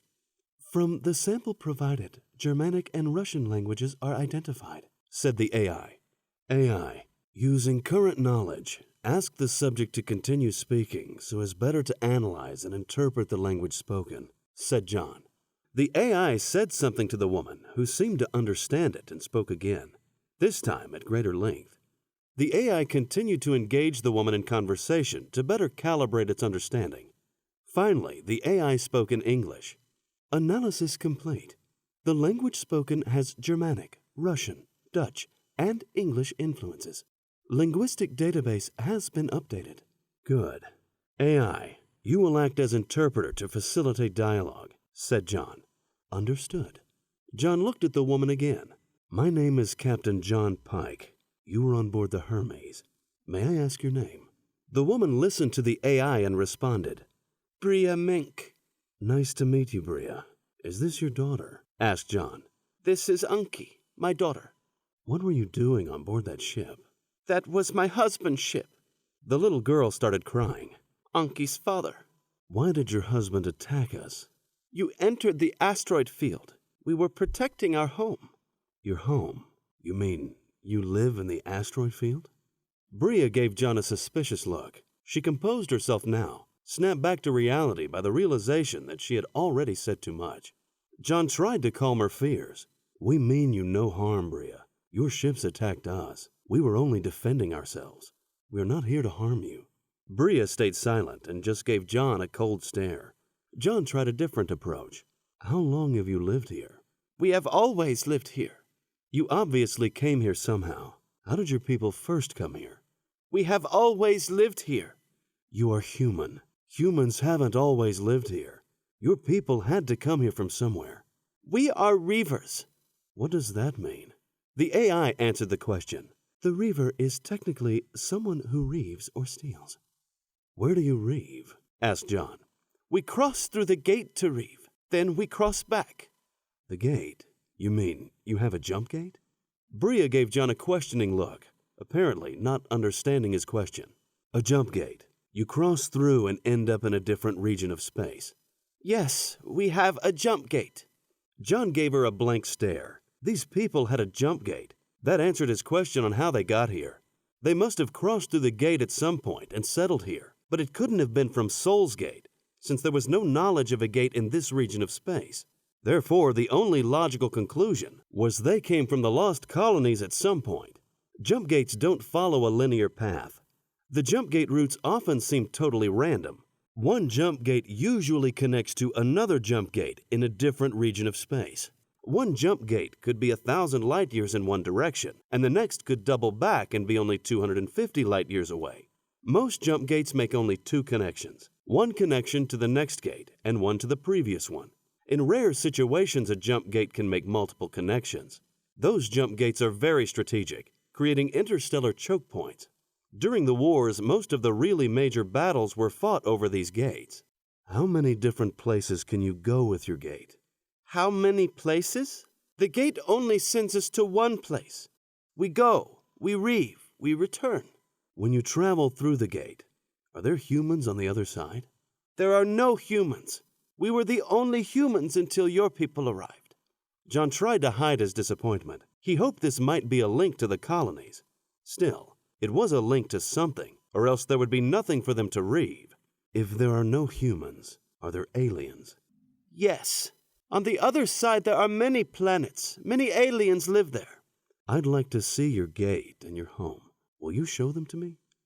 Almond-shaped eyes studied Jon. Hazel-colored eyes. They were almost green. Jon hadn't noticed them until now. They had an intensity that almost unnerved him. It wasn't just the eyes. She had a unique beauty about her that Jon was only now starting to notice. She had calmed down considerably from the moment he walked in the room, and now a hidden strength revealed itself that Jon didn't expect. Whoever these people were, Jon had just destroyed 2 of their ships, killing all the people on board, including her husband, yet she now displayed incredible composure. She remained silent, ignoring Jon's question. If you have a gate, why isn't there more activity here? More ships? The aliens on the other side of the gate do not know it exists. Jon understood. Jump gates were not obvious. You had to know where to look. They were often only discovered after a ship came through and revealed their location. Even then, you needed to know how to activate it. New jump gates were found by going through one to see what was on the other side and continuing on down the path. If these people were able to come through their gates without attracting attention, then it was possible that the other side did not know of the gate's existence. Considering their profession, Jon assumed stealthiness was an inherent skill. Jon was suddenly interrupted by a comm link from Commander Wolf. Sir, the Jutari vessel has just appeared. On my way. Jon looked again at Bria. We have been battling another starship which has just appeared in this system. If they find you, they will not show mercy. You need to let us know where your home and gate is, or we cannot protect you. Bria looked concerned, and her eyes told Jon she wanted to answer, but she still kept quiet. She still didn't trust Jon or anyone else on board. Who could blame her? Doctor, see to it that Bria and Anki are looked after and they get some good food. I'm sure they're hungry. I'll be on the bridge. Yes, sir, said Ellerbeck. Jon turned to Kevin. Leave a couple of guards here just to be on the safe side. Make sure they don't leave sickbay. Yes, sir, said Kevin. Chapter 19. Captain on the bridge, the Marine sentry announced as Jon entered. Status report, said Jon. The Jatari haven't noticed us yet, sir. We are still very close to the asteroid field, and that might prevent them from detecting us, said Wolf. They'll eventually find us if we stay here. Helm, can you quietly get us back into the asteroid field? Preferably somewhere with no weapon systems. Yes, sir. We can enter the same way we came out. We had managed to destroy the weapon systems in place there, said Richards. Very well. Take us in nice and easy. I don't want to be noticed. Taking us in, sir. Jon turned and spoke to Wolf. We should have a better chance of avoiding detection in the asteroid field. Call it a modification of our previous plan. Jon thought he saw a hint of a smirk on his Exo's face. That would be a first, he thought. The Hermes fired its thrusters once, and then let its forward momentum take over, gliding slowly into the asteroid field. The Jutari ship sat still and didn't move. If they weren't looking in this direction, they wouldn't see the Hermes. And even if they were, they might miss it. Jon was worried about the debris from the other two ships, however. If the Jutari picked up on the wreckage, they might come to investigate. That would put them a little too close for comfort. As the Hermes entered the asteroid field, Richards fired thrusters again to position the ship safely behind a cluster of large rocks. Commander, shut down all non-essential systems and rig for silent running. All decks have reported rigged for silent running, sir, said Wolf. The Hermes floated silently, lurking in the shadows of the surrounding boulders. Tense minutes turned into anxious hours, and the crew quietly busied themselves with their respective duties. Because of their hiding position, they couldn't see the Jatari starship on the view screen anymore, and their scanners were equally hampered due to the orders to run silent. The telltale signs of stress were evident everywhere. Commander Wolf became even more efficient, ensuring that nobody slacked in their duties. Ensign Richards' right leg had a nervous twitch and wouldn't stop moving. The navigator, Ensign Yao, plotted coordinates for future jumps, and then plotted alternative coordinates, trying to be as proactive as possible. All the while making small neck twists, trying to relax her tightening shoulder muscles. The tactical officer, Ensign Petrovic, repeatedly checked his systems and nodded to himself during each check. Stress did interesting things to people. Some thrived on it, while others broke down. Jon always fed on stress. The more pressure, the better he performed. That little character trait came in handy in his line of work. The ability to think clearly while under fire is what keeps you alive. Jon believed that pressure brought out the best in most people, not just in the military, but in all walks of life. A deadline often works wonders on someone who otherwise would procrastinate. Hiding behind these rocks felt like procrastination. It made Jon's skin crawl. He knew the Jatari were out there, and he wanted nothing more than to face them again, but he had to think of his crew now. If it had been him alone and injured, he would still take the fight to the enemy. Many called it reckless, but it worked for Jon. Being the underdog always pushed him to peak performance, even before the symbiont. Even with the Hermes weakened, he still thought he could win against the Jatari. That victory would come at great cost of life, however. It would be smarter to just wait for the repairs to be done. Of course, if the Jatari were to find them, then they would have to fight, vulnerable or not. Jon figured he was likely the only one on board who wanted the Jatari to find them. Chapter 20. So, we came from a planet called Earth? Asked Bria, the AI translating for her. Yes. Hundreds of years ago, humans used the gates to travel to other star systems and colonize other worlds. Your ancestors would have been among those colonists, answered Ellerbeck. But you do not know how my clan ended up here in Telepolos? No, unfortunately I don't. Is Telepolos what your home is called? It is the name for the asteroid field. We live within the field. And your people have no stories, no legends telling of how you came to Telepolos? There are some, but they only tell us that our ancestors wandered the stars before settling here. They say our ancestors sought refuge, that they were hunted like animals, and that Telepolos offered a safe home. Were they Reavers as well? I do not know. Tell me more about this Earth you come from. Do you coexist with these aliens I've seen?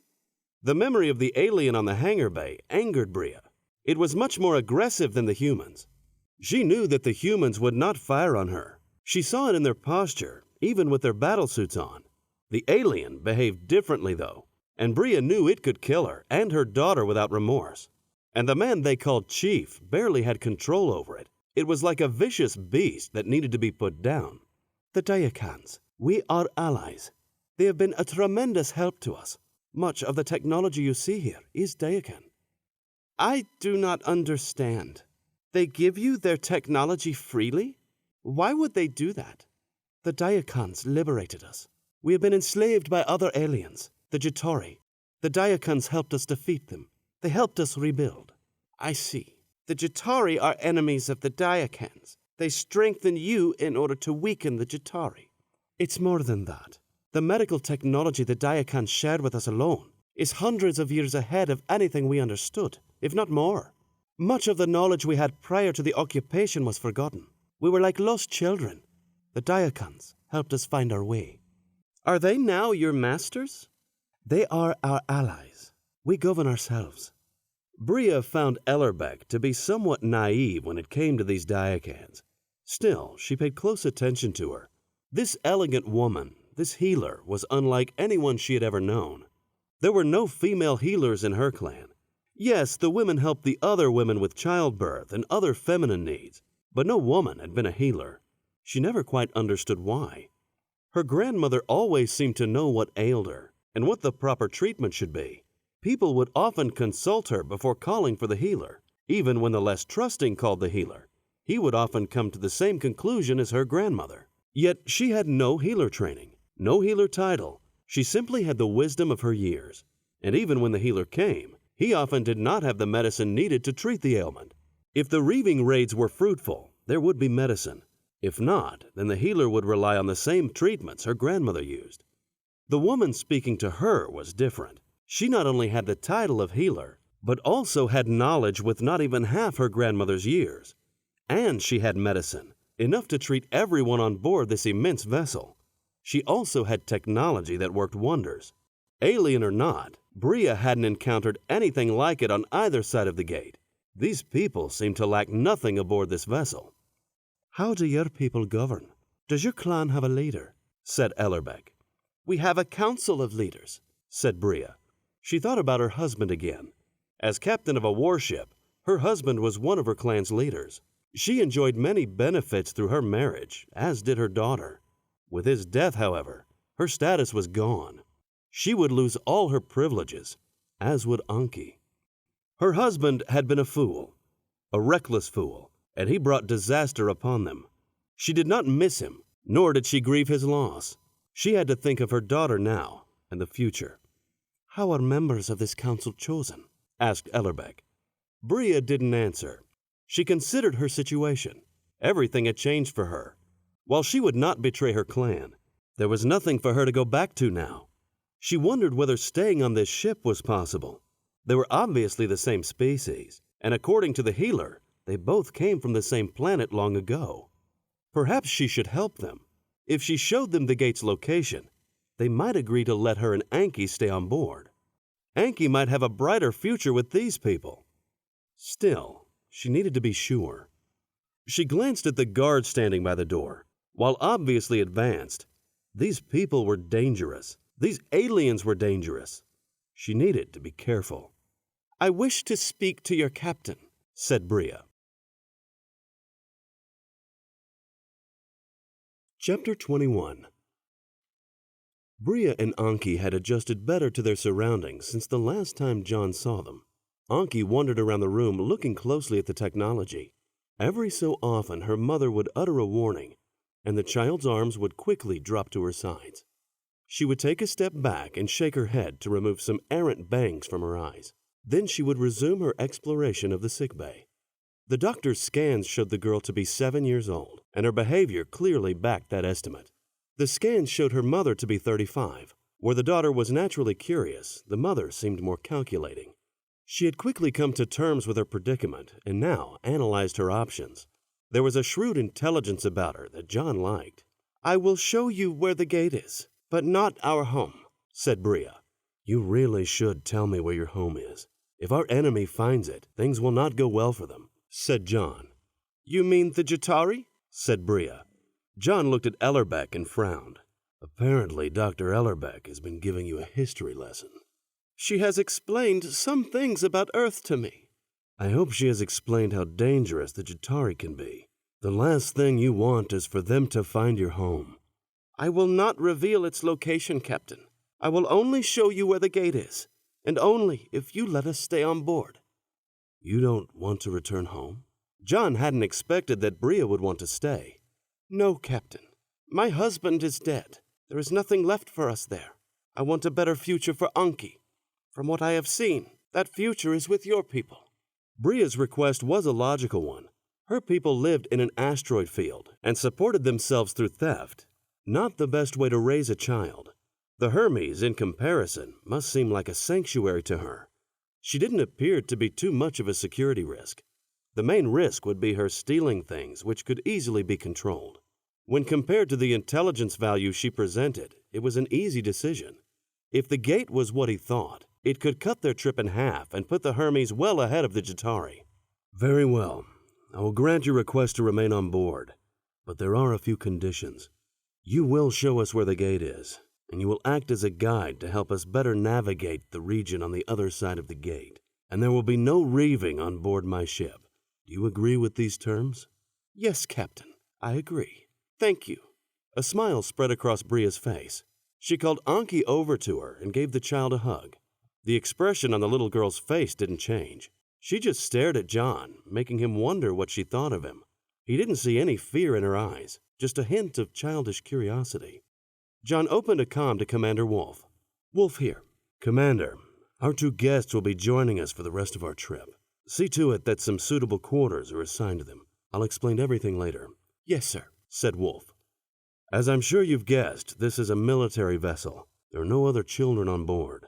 We will do our best to accommodate you and your daughter, but your access to the ship will need to be restricted. Will that be a problem?"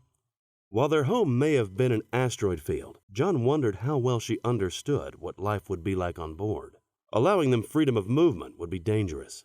"It will not be a problem, Captain," said Bria.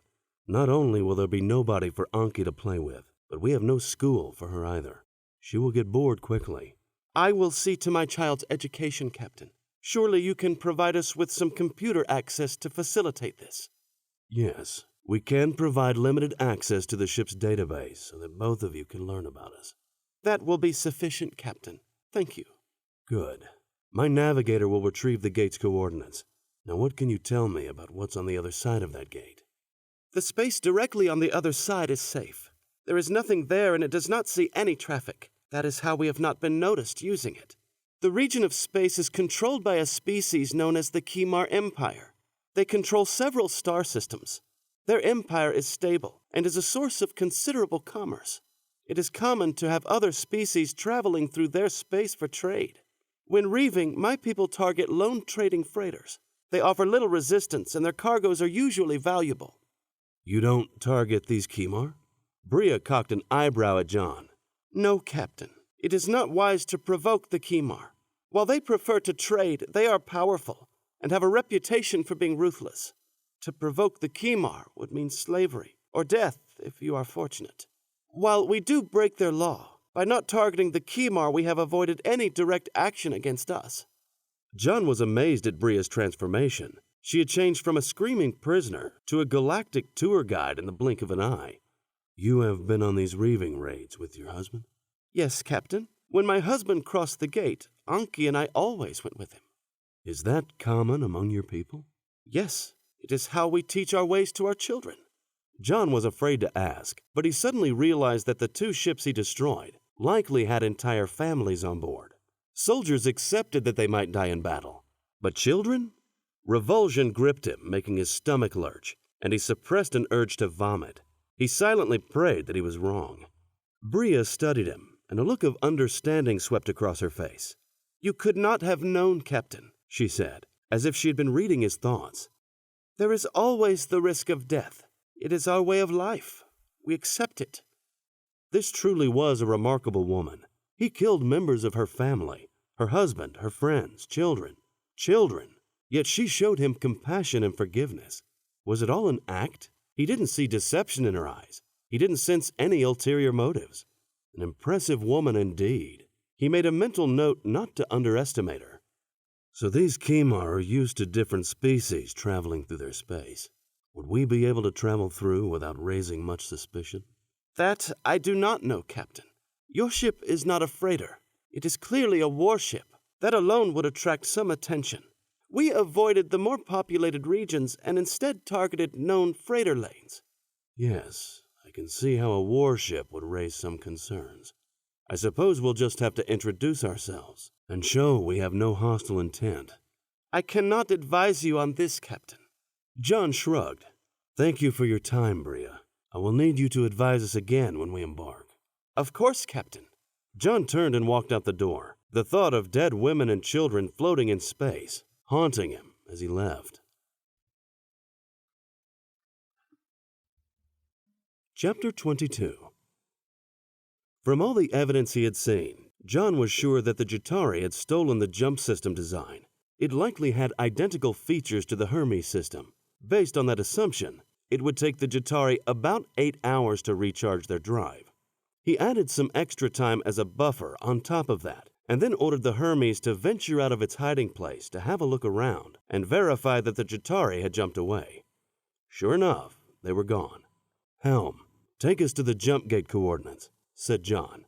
Bria had provided the coordinates for the jump gate as she had promised. Jon was happy to be on the move again. He didn't mind lying in wait for a target, but being the target grated on his nerves. The jump system was still offline, and it appeared it would remain that way, at least for a couple of days. The fires had all been put out, and repairs to the hull breach were underway. A temporary stabilizing field had been established, sealing off this section and allowing workers to continue repairs without fear of being sucked out into space. Repairing the hull would take some time, but the temporary fixes in place were good enough. Leaving the asteroid field, Jon caught a glimpse of the debris left by the destroyed warships. The sight filled him with remorse. He didn't care how Bria explained it. Those families should not have been on board. How could anyone allow children to be on board a ship that may very well see combat? While it would be easy to blame them and absolve himself of any guilt, he simply couldn't. He had gone in for the kill, like he always did. The thought of disabling those ships hadn't even occurred to him. He could have at least spared the second ship. He didn't need to destroy it. If he targeted their weapon and propulsion systems instead of their reactors, those people might still be alive now. He didn't make excuses for being a killer. He killed as easily as a cook fried an egg. Still, he didn't consider himself a murderer. In war, you kill the enemy or they kill you. There's no time for indecision. Out here, however, things were different. They had no intelligence on this part of the galaxy, no way of knowing friend from foe, no way of knowing if children were on board a starship. Children? How could he live with himself? He had done horrible things in his life, but this was too much. Aliens killed children. He didn't. If not for aliens, his daughters would still be alive. Feeling eyes on him, he turned to find Talos staring at him with those damned, unblinking eyes. His face betrayed nothing. Had he revealed his own thoughts? Could the Diacan see his pain, his weakness? He'd be damned if he would give him the satisfaction. As if reading Jon's thoughts, Talos looked away. Smart move. Did Talos feel anything for the humans on board those ships? Did he feel anything for the humans on board the Hermes? How could he? How could any alien? The view screen moved away from the debris, and Jon pushed the thoughts away with it. One more regret filed away deep in the recesses of his mind. One day, it would get too crowded back there, and all those hidden skeletons would come back. When that happened, there would be a price to pay. Nonetheless, that day was not today. He focused on the gate and the Kimar Empire. Planets and moons floated by the view screen until they finally stopped in front of what appeared to be barren space. "Ping the gate," ordered Jon. "Pinging gate," replied Wolf. The Hermes broadcast a command into the empty space. Within moments, the blackness began to shimmer and then turned into a translucent field. The field was circular and immense. 10 ships the size of the Hermes could travel through it without bumping into each other. The Jatari and the Diakans both had developed battle groups designed specifically for gate assaults. These battle groups were intended to move fast and deliver a powerful punch to the defenses on the other side of a gate. They would establish the beachhead so that the rest of the attack force could follow. The Hermes would travel through alone, however. Jon hoped Bria was right about the gate being in a remote region of Kimar space. If someone was waiting for him in force on the other side, Jon didn't think the Hermes could fight its way through it. "Contact! It's coming through the gate," said Petrovic. What? On the view screen, a massive vessel emerged from the translucent field. Its bulky black hull seemed to stretch out without end. Clearly a warship, it had alien markings on its hull and was covered with an array of formidable-looking weaponry. The Hermes stood in front of the monstrous ship, blocking its advance, alone and outgunned. "This must be the Kimar," said Jon. "I thought they didn't know about the gate," said Wolf. "It seems things have changed. Tactical, is the ship showing any signs of aggression?" "Negative, sir," said Petrovic. "So far, so good." "Sir, we are being hailed," said Ensign Yao. "Running hail to AI for language analysis." The AI analyzed the language of the hail against its massive database of all known galactic languages. After a few minutes, it decoded the language and translated the hail. "This is Commander Bothseer of the Kimar battleship Synthahar. Identify yourself and state your reasons for being in this system. Send back the following message. This is Captain Jon Pike of the Sol Space Force ship Hermes. We are exploring this region of space." The message was broadcast back through the AI translator. When the Kimar responded, the AI instantly translated the message. "This is a lawless region of space. We are pursuing dangerous fugitives who are known to reside in this system. Your position indicates that you plan to use the gate to enter Kimar space. Were those your intentions?" "As I said, we were merely exploring this region of space. We discovered the gate and planned to travel through it and make contact with your people to establish trade between our civilizations. Your vessel is a warship, not a trade ship. Your ship is also showing several signs of recent combat. Your request to enter Kimar space is denied." "I don't remember asking your permission," thought Jon.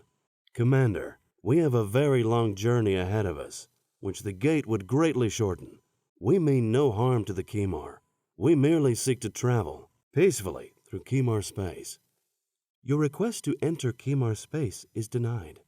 Furthermore, this region of space has now been claimed by the Kimar Empire. You are now trespassing and are hereby ordered to leave this system." "Commander, we are in the middle of repairs to our ship. Our propulsion system in particular has received heavy damage. Please allow us some time to make the necessary repairs." "You have one of the nearest planet's orbital cycles to conduct your repairs. In the meantime, do not interfere with our operations." "Understood. Hermes out." Jon dragged his hand across his neck, telling the Yao to cut the comm link with the Kimar. "Commander Wolf and Chief St. Clair, report to my ready room." "Captain, I feel that I should also attend your meeting," said Talos. "My apologies, Special Envoy, but this meeting is for senior officers only." "Captain, my role as advisor should require my presence at this meeting." "Your role is that of an observer, Special Envoy. You will be briefed accordingly after the meeting." "Captain, I must protest." "You are free to do so, Special Envoy." Jon stood and turned his back to the Diakan and made his way to his ready room. Chapter 23. "Okay, let's hear it. What are our options?" said Jon, sitting back in his office chair, knuckles rapping impatiently against the armrest. "That ship is a monster. It's easily twice the size of one of our battleships and twice the firepower. We can't slug it out with them," said Kevin, pacing back and forth. "And we can't access the gate with them blocking the way. So we can't use Kimar space as a shortcut," said Wolf, sitting upright on one of the chairs. "So we have to use the jump system, and the Jatari have a head start." "No," said Jon. "No," said Wolf, a stunned look on her face. "No, we are not leaving this system." "I don't understand, sir," said Kevin. He stopped pacing and had a confused look on his face. There are humans out there in that asteroid field. Humans. There are probably more children out there. Regardless of who they are or what they've done, I'm sure as hell not going to let these aliens slaughter or enslave them. The room fell silent. Jon's officers did not know what to say, so they said nothing. Kevin walked to the empty chair and sat down, the chair creaking in protest against his heavy frame. He folded his large hands together just in front of his nose and looked back at Jon over them, clearly contemplating what to say next. Wolf uncharacteristically let herself lean back into the chair and crossed her arms in front of her chest. Her chin rested on her collarbone, and she looked like she was about to speak, yet no words escaped her half-open mouth. But how can we stop them? We're the only ship with a jump system in the fleet. There's no way we can get a large enough force into this region in time, said Kevin. The Hermes stops them. With all due respect, sir, that's impossible, said Wolf. Is it? They have more firepower than us, but we are not a ship of the line. We have speed and agility that they lack, and we have the jump system. It's offline, and even if it weren't, how can it help us against the Kimar? Said Kevin. We get creative. We make our repairs and we leave the system. We then jump back in, take the Kimar by surprise, hit them hard, and then jump away before they can hit back. A smile started to form across Kevin's face. So we keep jumping in and out until we defeat them. We use our speed and agility when we do jump in to avoid taking too much damage, said Wolf, leaning forward in her chair, hands at her side, like she would jump up at any moment. If we keep our attacks short enough, they likely won't be able to lock their weapons on us. But what if more ships come through the gate? There are no more ships. If there were, they would have come through as well. I think the Kimar are pretty comfortable in the power of their battleship. That makes sense. But even if we defeat this battleship of theirs, we won't be able to hold this region by ourselves, and we still have our mission to complete. We don't need to hold it. Not yet, anyway. We just need enough time to evacuate the colonists. But how do we do that? We don't know if they have enough ships to evacuate everyone. We take them on board the Hermes. All of them? If we have to. Wolf and St. Clair traded glances, the concern clearly etched across their faces. Sir, I don't think we have enough room for so many extra people, said Wolf. There would be a great security risk involved, said Kevin. We have room. The lower decks in particular have a lot of empty space intended for storage. We can easily retrofit those areas to accommodate everyone. Those decks are not near any sensitive areas. Restricting the passengers to those areas should take care of any security concerns. Jon held back the urge to laugh at the expression on his officers' faces. I'll take your silence to mean you have no more objections. Now, we have a lot of work to do. We need to get the Hermes ready for battle. Yes, sir, said both officers in unison. Dismissed. Chapter 24. The Hermes floated in space as the hours ticked away. The Kimar battleship remained parked in front of it, dwarfing the human ship and blocking access to the jump gate in Kimar space. It did not adopt an aggressive posture and seemingly posed no threat to the Hermes at the moment.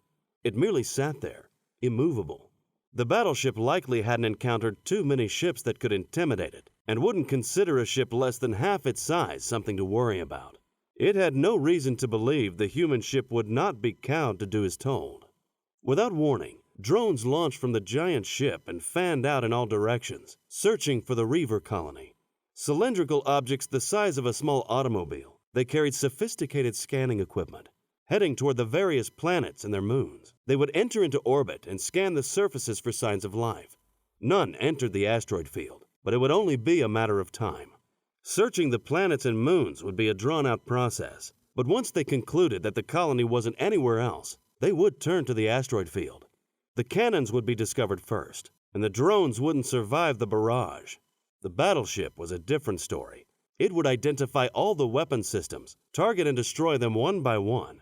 It would send in a new wave of search drones that would take their time and inevitably find the colony, regardless of how well hidden. So the searches continued while the battleship waited. A buzz of activity surrounded the Hermes. Repair bots zipped around the hull, repairing the multiple instances of weakened armor plating. The bots were large, bulky machines, each roughly the size of a large truck. Forearms protruded from the front of the craft, with the ability to swap out a variety of tools depending on the requirements of the job. Towards the rear were 4 omnidirectional thrusters, allowing the bot to maneuver and make precise turns in any direction. A cluster of the machines swarmed around the hull breach and concentrated on sealing the cavity. A steady stream of the machines traveled back and forth, carrying the heavy raw materials and armor plating required for the repairs. The bots also performed maintenance on the weapon systems, ensuring all systems were primed and functioning at optimal level. While the repair bots were programmed to identify and repair any and all instances of damage on the Hermes, they were controlled by the ship's engineering AI, which prioritized and coordinated the bot movements. Inside the Hermes, the clamor of activity resounded on all decks. Throughout the ship, repair crews scrambled to have the ship ready for battle by the deadline. All weapon systems and munitions were tested repeatedly to ensure combat readiness. Security teams were placed on high alert, and Chief St. Clair drilled his team to make sure they stayed sharp. Commander Wolf stayed on top of all section chiefs, making sure no one took anything in stride, and that the entire crew performed at optimal levels. Engineering Chief Singh worked feverishly on the jump system, and even accepted the help of his Dayakan advisor, in order to have the system functional as fast as possible. His engineering crew went over every inch of the massive reactors, leaving nothing to chance. In sickbay, Dr. Ellerbeck prepared for the inevitability of trauma patients. Her medical team checked all equipment and stocked all necessary supplies and medication. Bria and Anki had left the sickbay and were now assigned to their own quarters. The computer announced Jon's presence and the door opened. Bria greeted Jon and invited him inside. Walking inside, Anki jumped in front of him. Tilting her head to the side, she looked up at him with a big grin on her face. Her cheeks were red and she was missing one of her front teeth. Her eyes went wide and she jumped up and shot out her arms and legs, shouting something imperceptible. Then with a giggle, she ran off and hid behind the couch. She would poke her head out to peek at him from time to time, and then hide again amid another round of giggles. Jon smiled. "Cute kid," he said to Bria, a mobile translator interpreting for him. Bria returned the smile, brushing a wisp of hair from her face. "She is adjusting well. I am pleased." "You're adjusting well, too." "We learn early on to be resilient and adaptable, Captain. In our own way of life, it is a necessity." "Yes, I imagine it would be." Jon looked around the room. Standard crew quarters. "Are you settling into your new living accommodations?" "Yes, Captain. Thank you again for your hospitality." "It's nothing." He thought for a moment before continuing. "Bria, has anyone told you what has been happening?" "Nobody has told me, Captain, but I can see clearly enough from the window. The Kimar have found us." "Have they ever entered this system before?" "This is the first time they have crossed through the gate." "Do you know how they discovered the gate?" "I assume they followed us during one of our raids." "I see. Well, they're here now, and they're searching for your colony. What will happen when they find it?" Bria looked at her feet, shifting her balance from left to right and back, and spoke barely above a whisper. "They will destroy it. Any survivors will be taken as slaves." Jon frowned. "We can't allow that. You need to tell me where your colony is." She looked up again, a look of resignation across her face. She picked nervously at her fingernails. "No, Captain. You cannot rescue them, and it will expose their location. My people are used to danger. They know the Kimar are in this system, and they know you are. They are well hidden, and will remain that way." "I don't think that's going to be enough. The Kimar are annexing this system. That means they'll establish a permanent presence here. Your people won't be able to escape." "They will find a way. You should take your crew and leave while you can. There is no need to put your people in harm's way." "We're not leaving." Bria shot him a shocked look. "You are planning to fight the Kimar? Captain, you will be fighting a Kimar battleship. This is suicide." "We're not exactly a pushover either," said Jon, the annoyance of her comment clearly evident in his tone. "I don't mean to offend you, Captain. While you did defeat 2 of our warships, even 2 of our ships are no match against a Kimar battleship." Jon didn't want to debate battle tactics with Bria. "Look, we need access to the gate, and the Kimar are blocking it. They're also threatening a human colony. We have no choice, and neither do your people. Even if we defeat the Kimar, more will eventually come. Your people need to leave this system. Are you able to communicate with them? Yes, Captain, but I dare not. The transmission will reveal their location. During the battle, then, you'll have to warn them and let them know that we're human and not their enemy. Perhaps. You have some time to think about it, so make up your mind what you want to do. I will, Captain. Thank you. Just then, Anki jumped out from behind the couch and ran around John's legs laughing. Instinctively, Jon reached down and grabbed the little girl and lifted her off her feet, hoisting her high above his head. Still laughing, Anki spread out her arms and pretended to be a starship, making engine sounds between giggles. The sound of her laughter brought out a laugh from Jon as well, surprising him. How long it had been since he'd heard a little girl laugh. Not since he played with his own daughters. And when did he last hear himself laugh? Probably the same time. Anki's laughter filled his ears, and he swung her around the room as she flew her invisible starship. When he finally put her down, he looked at Bria, whose normally serious face had also softened, lips gently turning upwards. He marveled at her transformation and her beauty. Why hadn't he noticed it before? She likes you, said Bria, looking straight into Jon's eyes. Her eyes were cautious and questioning, with traces of long-hidden pain. Jon wondered if she saw the same in his own eyes. There was an uneasy honesty about this woman that touched him. I like her too, said Jon. Resilient and adaptable, he thought. Exactly how much had she adapted to in her lifetime? Chapter 25. This is unacceptable, Captain, said Talos. You are declaring war on an unknown race. The repercussions of this action cannot be calculated. I'm not declaring war on anybody. I'm defending a human colony from alien aggressors. This is not your mission, Captain. You were sent to find your lost colonies, not to start intergalactic incidents. I'm the captain of this ship, Special Envoy. As the captain, I have full authority to take whatever actions I deem necessary to defend this ship, and to defend humanity. The Kimar are not only threatening a human colony, they are also threatening the Sol system. Nonsense. They are 250 light-years away from Sol. They are not a threat. Oh, but they are.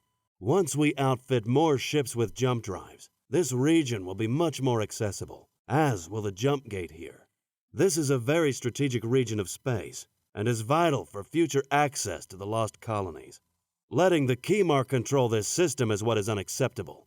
Do you think the Jatari will just stand back when they realize the Kimar have annexed this system? The Jatari will take this region, and then they will seize the jump gate. That will give them unobstructed access to Kimar space, which they will eventually conquer, giving them an immense strategic advantage. They will block our access to the lost colonies and eventually conquer them too. Can you imagine the logistical nightmare of supporting the lost colonies against the Jatari? If they control Kimar space, we would have to dislodge them from this region once they are already entrenched.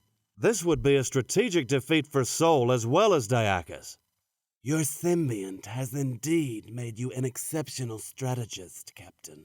However, you are missing something. You do not know the strength of the Kimar. You are assuming the Jatari can defeat them. But from the looks of this battleship, they may not be so easy to conquer. So they can build a huge ship. It means nothing. They are merely a regional power. The Jatari are a galactic power. The Kimar could never hope to stand against the might of the Jatari Empire. And what if they do not invade Kimar space? What if your actions make them a Jatari ally instead? I don't think so. The Jatari are not known for their diplomacy. The Kimar would have to submit to Jatari rule for that to happen, and they don't strike me as the type to give in without a fight. The logical response would be to return to Sol and come back and forth. Risking the Hermes is foolish. If you lose, you risk giving the Kimar jump technology. That could turn a regional power into a galactic power. This is not an acceptable risk. Going back to Sol creates two problems. First, the Kimar will slaughter the human colony in this system. These people are criminals. These people are humans. They have committed no crimes against Sol or Diakis. They have committed crimes against the Kimar. The Kimar are not part of the Galactic Accord. We have no treaties with the Kimar. Crimes against them do not make these people criminals in Sol or Diakis. But they are human, and their humanity requires protection. If not from Diakis, then from Sol. And this is a Sol ship. This ship was created through human and Diakan cooperation. It is under Space Force command. My command. Do I need to keep reminding you of that fact? No, Captain. You do not. Good. The second reason is that the Jatari now have a head start on us. If we go back to Sol, they will find the lost colonies before we do. That puts the colonies at risk. The time we would waste in trying to assemble an attack force to take this region would be time that they would have to take the colonies. I can see there is no changing your mind. This is the only solution, Special Envoy. Very well, Captain. I will leave you to your duties then. Thank you, Special Envoy. Talos rose and walked out of Jon's office. Jon leaned back in his chair, satisfied with the outcome of the encounter. He anticipated the Diakan's objections and believed he did a reasonable job countering them. The Diakans were mainly interested in extending their influence, but Jon had other plans. The lost colonies were human colonies, not Diakan. They were humanity's chance to expand its power base. If humanity expected to ever become more than a simple pawn, it had to consolidate its power and start projecting its own influence. And he was not going to let the Diakans, the Jatari, or the Kimar stand in the way. Chapter 26. Repairs on the Hermes were completed ahead of schedule, but Jon waited until the Kimar deadline. He wanted to see their response before choosing his course of action. As he expected, the Kimar reacted with complacency, comfortable in their ability to defeat the human ship. "Sir, the Kimar ship is hailing us," said the communications officer. "Patch them through," said Jon. The Kimar transmission was translated through the ship's AI. "Your deadline has passed. You are hereby ordered to leave Kimar space immediately. Commander, I ask you again to please reconsider your decision. If we could be allowed to access the gate, it would be a great help to us. Your needs are no concern of the Kimar Empire. You are ordered to leave Kimar space immediately. If you could just give us some more time to complete repairs." "No more time.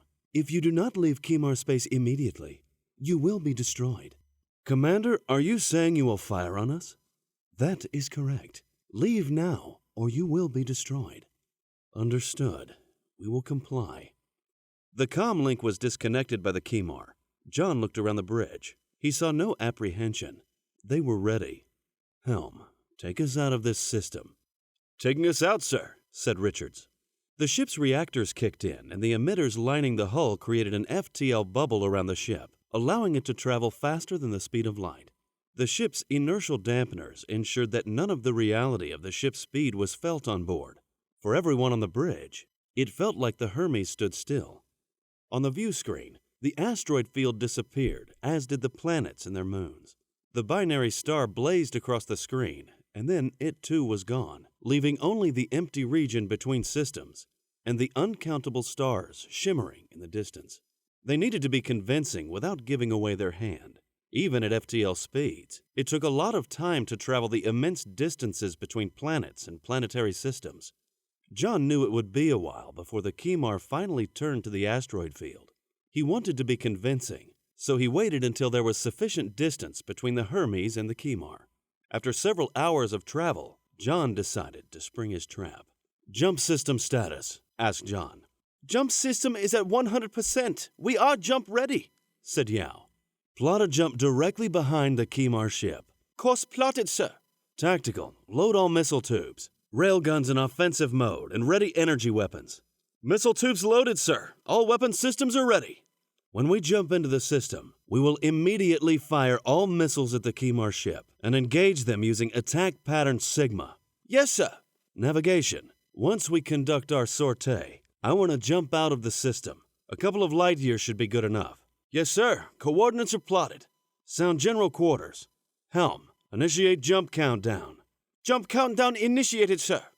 The lighting on the bridge took on a red hue to reinforce the general quarters order. The ship's computer began counting down. Jon could smell the fear and anxiety in the air. So long as no one panicked, a little fear was not a bad thing. It kept everyone focused and motivated. He looked over at Wolf, who refused to sit down and paced the bridge, keeping a watchful eye on the crew.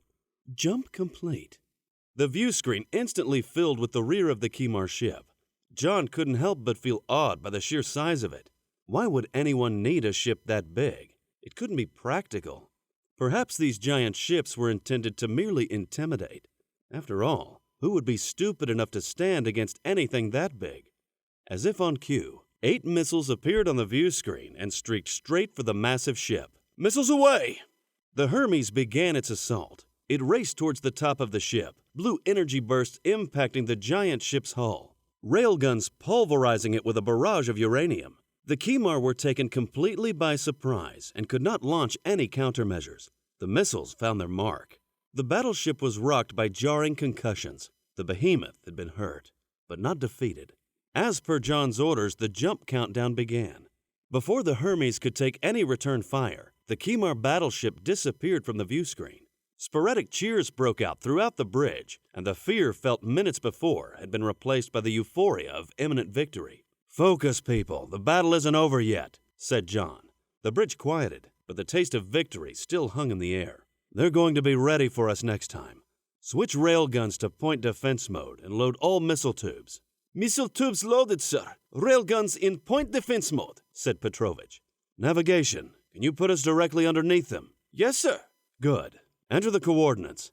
Helm, when we jump in this time, I want to attack their belly. Attack pattern Beta." "Yes, sir." "As before, prepare to jump right away to this location. Initiate jump countdown." The computer counted down again, and the Hermes jumped in to attack the Kimar battleship a second time. The battleship appeared above them this time, and as before, the Hermes let loose a volley of missiles. The Kimar were ready with countermeasures, allowing only one missile to find its mark. The Hermes proceeded to race underneath the ship, laying down energy weapons fire as it went. "The Kimar ship has launched missiles!" "Launch countermeasures." The Hermes decoys shot out in all directions, luring several missiles away from their target. Some of the missiles weren't fooled and raced after the attacking ship. The Hermes railguns laid down a wall of point defense fire, destroying the Kimar missiles as they approached. The Kimar missiles were numerous and relentless, however, and several made it by the Hermes defenses. Their impact imminent. The Hermes jumped away before taking any damage. As quick as it appeared, the Kimar ship disappeared from the view screen again. While not as successful as the first encounter, the Hermes had not taken any fire, and the bridge mood was electric. "Excellent work, everyone. Prepare to jump back in. Load all missile tubes and ready all weapons and countermeasures. Get us in behind the battleship again. I want to go after her critical systems. Attack pattern Gamma." The crew prepared for the third strike. Everyone tried to remain composed. The excitement in the air palpable. The battleship was so intimidating that the unexpected success of the first attacks was like a valve, at once releasing most of the tension the crew felt. Optimism replaced anxiety, and the mood turned to one of certain victory. Commander Wolf, however, was not celebrating. From the look on her face, she didn't approve of those who were. Jon didn't like it either. "Stay focused, people," he barked. "We haven't won yet. Helm, initiate jump countdown. Tactical, prepare to fire." The computer counted down the jump sequence. The ship jumped. The view screen shifted. The battleship was gone. "Contacts! Reading 6 vessels all around us!" Jon rose from his chair. "Launch countermeasures!" The incoming ordnance rocked the ship, almost throwing Jon to the floor. "Reading multiple direct hits to our stern side," said Petrovic. "Jump system is offline," said Wolf. "Helm, initiate evasive maneuvers. Tactical, return fire. Target the nearest ships. Fire at will," said Jon. The Hermes bounded left and right, up and down, trying in vain to avoid the attacking ships. Flanked on all sides, it could not compensate for the onslaught. Suppressing fire from one ship, it took fire from another, its newly repaired hull receiving a fresh pounding. The ships individually were no match for the Hermes, but together represented an unbeatable combination. Any advantage the Hermes had in maneuverability against the battleship was now lost as the smaller ships attacked from all angles. "Sir, these ships, they have the same signatures as the battleship," said Petrovic. "She's separated," said Jon. realization dawning on him. The battleship was 6 ships in one. Chapter 27. Bria and Anki watched the ongoing battle from the windows in their quarters. Bria didn't understand how the Hermes had simply appeared beside the Kimar battleship, and after a brief attack, reappeared in another star system, only to do the same thing over again. Based on her knowledge of the jump gate, she understood superficially what was happening, but did not comprehend any more than that. How were these people jumping without a gate? It baffled her. She looked over at Anki, whose face showed the same amazement that Bria felt. Anki, despite her young age, had seen space battles before. Reaver children were not sheltered from such things. They had to understand Reaver strategy and tactics early on, and the best way to learn was to see them in action. But neither Bria nor Anki had ever seen anything like this. On the Reaver ships, they witnessed raids, and usually the odds were in the Reaver's favor. She never expected to witness a battle of these proportions. To engage a Kimar battleship was unheard of. A Reaver ship would have turned tail and run. First, it looked like the Earth ship would prevail, but things now turned against it. This third jump landed the Hermes in the middle of 6 Kimar warships. She had heard rumors about Kimar battleships separating into multiple smaller ships, but didn't believe it possible. She knew now that those rumors were true. She chewed on an already gnawed fingernail and watched the Kimar ships close in. A Kimar ship dropped directly in front of her, so close that she could see some of their crew. Not as large as the Hermes, it still looked menacing. It had a long, bulky rectangular shape, with several protrusions sitting in odd locations. Weapon turrets spread out across its hull, and they all looked like they were pointed directly at her. For a second, she froze, and even stopped chewing her nail. Then, it opened fire. Energy beams burst forth and bathed her window in a horrific red light. At the same time, it peppered the Hermes with a rapid succession of projectiles. The force of the impact sent both Bria and Anki to the floor screaming. Then the pounding started in earnest. Powerful shockwaves rocked their quarters, toppling furniture and turning cups and dishes into lethal missiles. The sound of explosions blazed in her ears, and she clasped her hands over them, futilely trying to block out the uproar. They had to be in the worst possible section of the ship. It would only be a matter of time until the hull gave way, and they would be sucked out into the void. She couldn't let that happen. She had to save Anki. Where was Anki?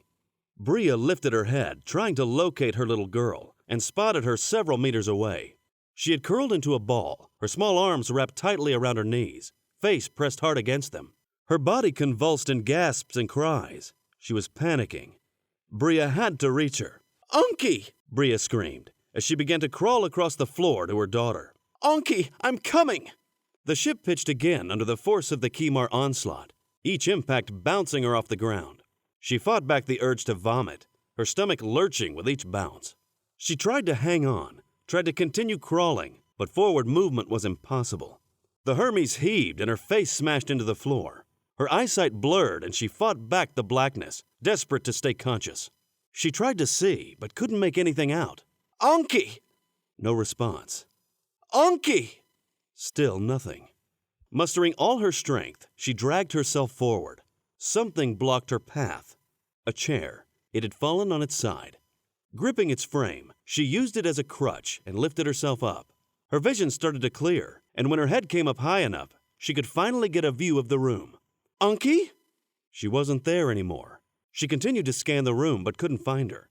Dread climbed up her spine, and she fought to keep her focus. Anki had to be in the room. She had to be hiding somewhere, terrified. But where? Bria got up to her feet, adrenaline surging through her. She ran throughout the room, oblivious now to the raging battle. But she couldn't find her. Anki was gone. Chapter 28. 2 Kimar ships came up alongside the Hermes, hammering it broadside. A third Kimar ship dropped in front, halting its advance. "They're trying to box us in," yelled Wolf. "Concentrate fire on the lead ship. All weapons. Erase that goddamn ship from my sky." The Hermes unleashed a torrent of missiles, blue lightning and depleted uranium on the forward Kimar vessel. Its position gave it few options for evasive maneuvers, and the Hermes missiles plowed through its hull. detonating one by one. The Hermes continued to pound it with its energy weapons and railguns until the ship blew apart. The force of the explosion bounced the bridge crew around. Ensign Yao was thrown from her chair onto the floor, hitting her head. Commander Wolf ran to her aid, and the disoriented ensign sat up. Yao shook her head and looked back at Wolf. "I'm okay," said Yao. Wolf nodded and helped her get up off the floor. She resumed her post. Wolf stood behind Yao, watching for a few more moments to ensure she was able to resume her duties.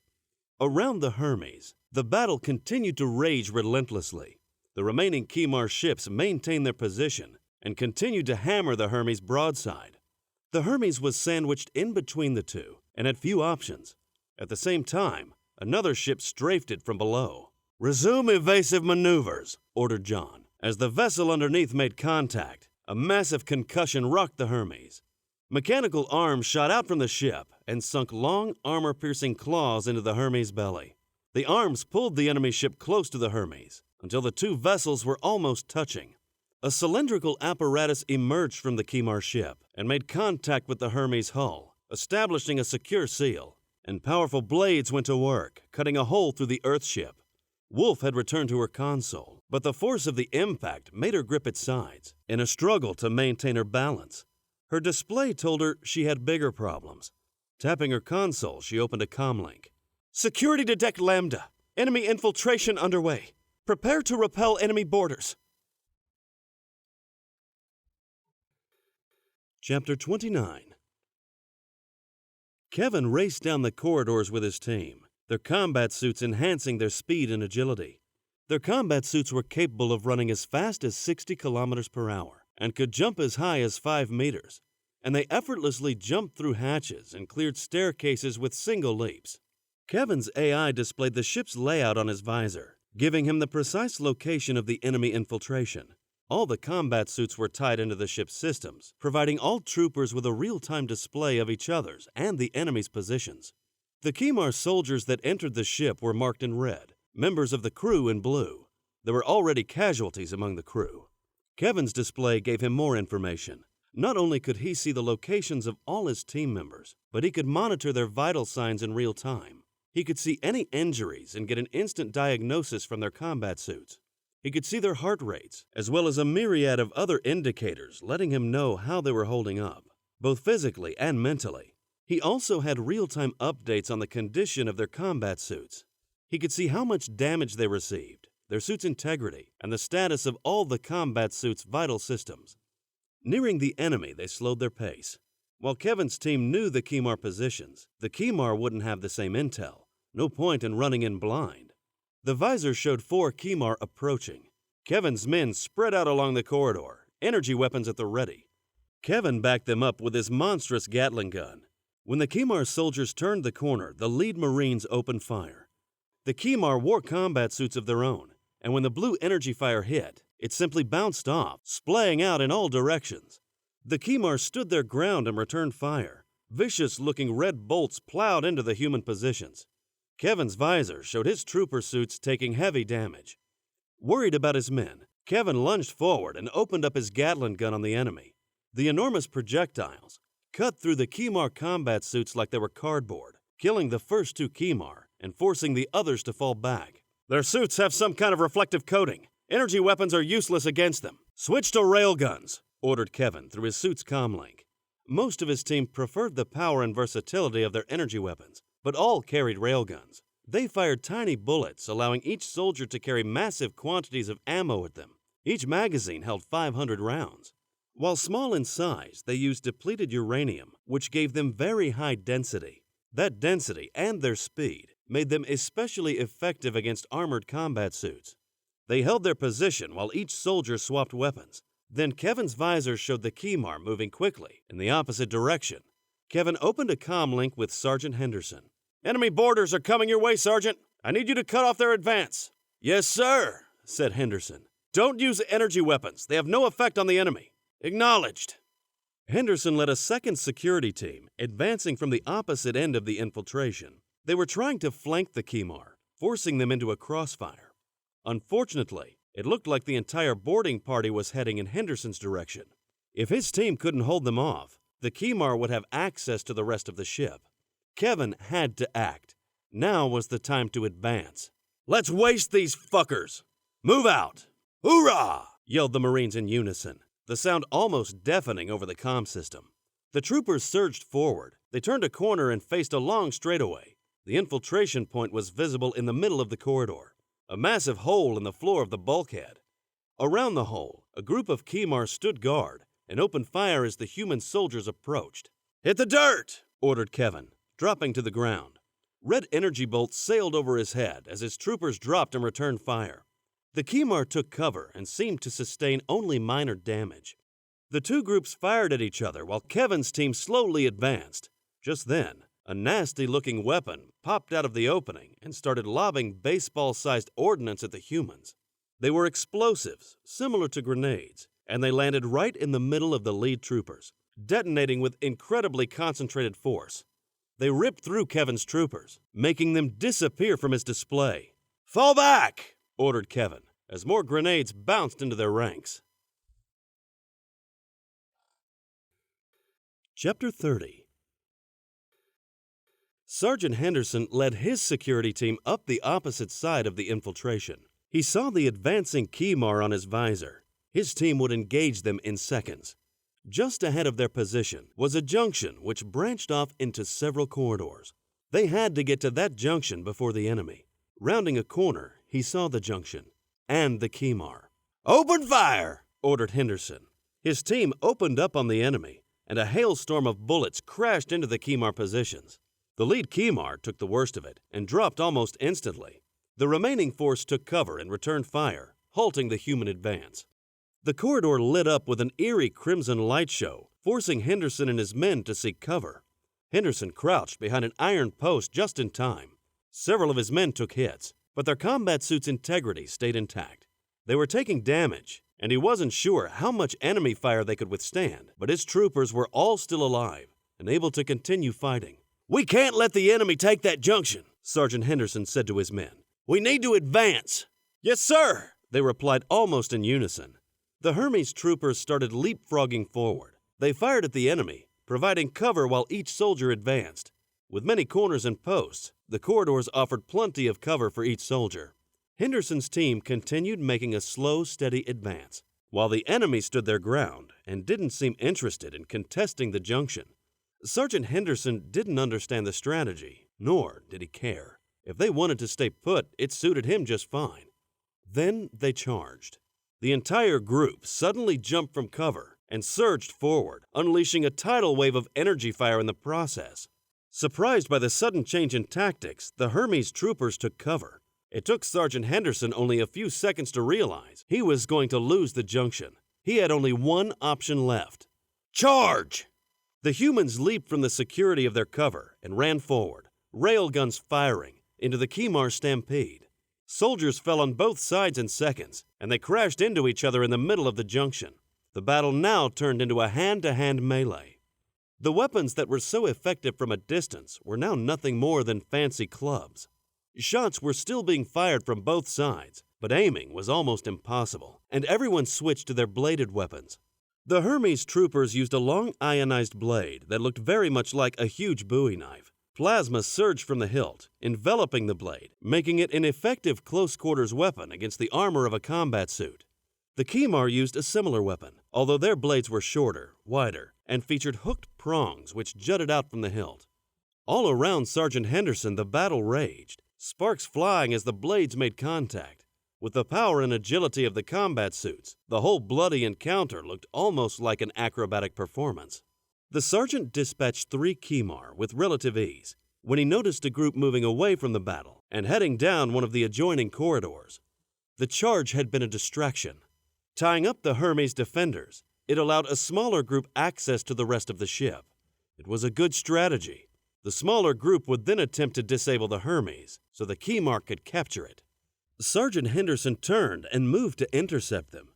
As he started to break into pursuit, something crashed into him from behind, knocking him to the floor. He rolled and turned in time to see a Kimar blade striking down at his visor. Lifting his shoulder, he moved to the side barely in time, and the blade hit the floor, missing him by mere centimeters. The arm came up again for another strike. He grabbed it with one hand and tried to stab with his own blade. The Kimar soldier blocked his attack and grabbed his arm as well. The two wrestled on the ground, struggling for position, vying for the killing blow. Sergeant Henderson fought from his back with the Kimar on top of him, forcing his blade down with all his weight. He fought the urge to close his eyes as the blade made contact with his visor, and the plasma generated white-hot sparks in front of his face.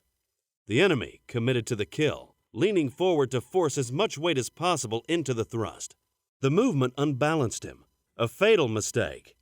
In one quick and powerful motion, Sergeant Henderson drove his hips upward and simultaneously yanked the attacking arm backward, making the Kimar soldier fall forward. Following through, he shot his legs up and over his head, rolled backward, and landed on top of his surprised foe. Then, in one fluid motion, his blade came down hard and pierced the Kimar visor, killing the enemy instantly. He pulled his blade out of the alien's skull and got up. He looked down the corridor, searching for the Kimar. They were gone.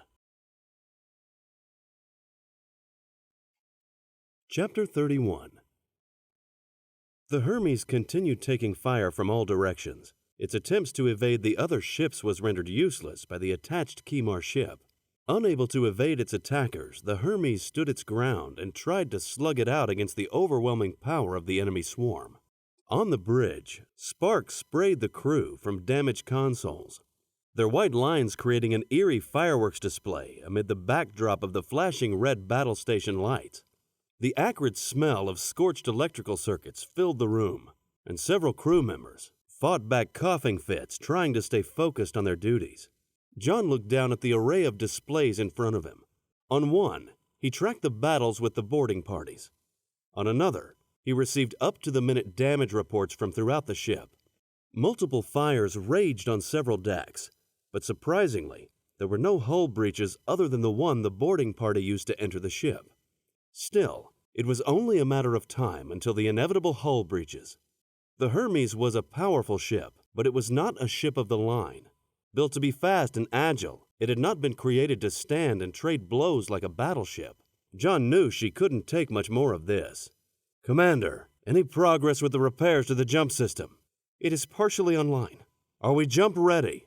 "Yes, but with limited range." "Helm, initiate jump countdown. Get us the hell out of here." Wolf gave Jon a stunned look. "Can we jump with that ship locked onto us?" "We'll soon find out," said Jon, his eyes practically burning a hole through the view screen. Wolf opened her mouth to object, but thought better of it. Jon looked at her like he had heard her silent protest. "We can't stay here, especially with that ship locked onto us. We're sitting ducks. Our only chance is to jump." "Yes, sir," said Wolf. The computer began its countdown while the crew struggled to remain balanced and at their stations. "Jump complete," the computer announced. "Is that ship still locked onto us?" asked Jon. "Yes, sir. It looks like the jump system took it along for the ride. All other ships are gone," said Wolf. Jon noticed a comm request coming through from Bria. Confused, he answered. "Captain!" Jon heard the panic in her voice. "Yes, Bria." "Captain, I apologize. I didn't know who else to contact. It's Anki. She's gone." "I don't understand. What do you mean she's gone?" "She's left our quarters. The battle scared her and she ran away. I don't know where she is." "Okay, calm down. The ship's systems will be able to locate her. Stay in your quarters and I will get back to you." "Thank you, Captain." Jon tapped a few commands into one of his consoles and the computer located Anki. Jon gasped. A group of Kimar were closing on her position. He jumped out of his chair and turned to Commander Wolf. "You have the bridge, Commander." "Sir?" "Some Kimar have gotten past our security teams, and the little girl we brought on board is in their path. I have to help her." "Captain, I can't let you put yourself at risk. Send someone else." "There is no one else. This is my responsibility." "At least take the Marines with you." Jon looked at the two Marines guarding the entrance to the bridge. "No, I need them guarding the bridge. Until we repel the enemy, this bridge stays secure. Nobody in or out until further notice." "Yes, sir." Jon grabbed his close-quarters railgun and rushed out of the bridge. He ran down the corridors at a tremendous rate of speed, easily matching and exceeding any combat suit. The thought of the Kimar finding Anki before him made him push even harder. Turning a corner, he spotted Anki. She had squeezed into a crevice in the bulkhead. hiding from a group of Kimar soldiers at the far end of the corridor. The Kimar spotted Jon, and he bolted just in time to get out of the way of their fire. Taking cover, he looked over at Anki, who saw him, and motioned for her to stay where she was. He tried to find an escape route, but the corridor was too long. If he tried to get Anki out of there, the two of them would be cut down before making it out. He needed a different strategy. Near Anki's position was a door he knew led to a storage area. It was their only chance. Lunging out from his position, he raced towards the little girl, dodging the enemy's fire with leaps and rolls. Anki stared at him with wide, tear-filled eyes.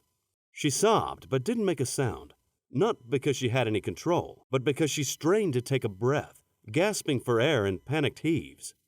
Reaching her position, Jon scooped her up with one arm, barely breaking stride, and continued through the door to the supply room. Inside were rows of heavy racks piled high with a diverse range of supplies. Jon ran deep into the large room and crouched behind one of the columns. Anki was still hyperventilating, and not knowing what else to do, Jon hugged her close to his chest. He had done the same with his own girls after they had woken from a bad nightmare. It had always helped to calm them down. Already, he could feel Anki's breathing start to slow. "It's okay," he whispered, stroking her hair while she drew sharp breaths. "I'm here now. I'm not going to let anyone hurt you." Her breathing continued to ease up, and her sobs were turning into sniffles. At the front of the room, the door slid open, and he heard heavy footsteps. The Kimar were inside. He pulled his head back so he could look at Anki. She was regaining control, and Jon locked onto her eyes. He put a hand to his lip, telling her to stay quiet. He then tried to put her down, but she gripped him tight, shaking her head no. This wasn't going to be easy. He had counted 5 Kimar, all in combat suits. How could he fight them all off while holding Anki? He swung her around to his left side, squeezing her against his ribs, and looped her arms around his neck. He motioned for her to clasp her hands together and gave them a squeeze so she knew to hold on tight. Looking at her again, he nodded, and she nodded back. She was still scared, but she had stopped crying. Satisfied, he focused on the Kimar, listening to their movements, timing their steps, gauging their distance. Holding on to Anki with his left arm, he raised his weapon with the other. The Kimar approached on the right, barely a meter away. He stayed low, poised and ready to strike like a rattlesnake. The energy weapon appeared first, and without hesitation he kicked out, hitting the armored hand dead on. The force of the blow sent the weapon firing away from Jon and Anki. At the same time, his own weapon came up, point blank with the Kimar's visor, and fired. The bullets drilled through the visor like a jackhammer, obliterating the alien skull inside. The sound alerted the other Kimar, and he heard them run to his position, but he was already moving, silently leaping onto one of the storage racks and springing away across the top of the racks like a lemur. There he waited, crouching low, ready to pounce. Anki held on tight, and he felt her little heart pounding violently against his side. Her fear had been replaced by an alertness that impressed him. The two sat unflinching on top of the tall storage rack and waited, but not for long. 2 more Kimar approached from below. When the first was directly below them, Jon dropped from above and slammed 2 feet into the back of the alien head. Using the resistance as a springboard, he changed direction, turned and fired at the second alien. He aimed for the visor again, identifying it as the weakest point, and sent a burst of armor-piercing rounds through it. The other Kimar rolled out of the fall, turned and fired. Crimson lightning streaked from the weapon, heading straight for Anki. Jon sprang away, and the energy bursts followed.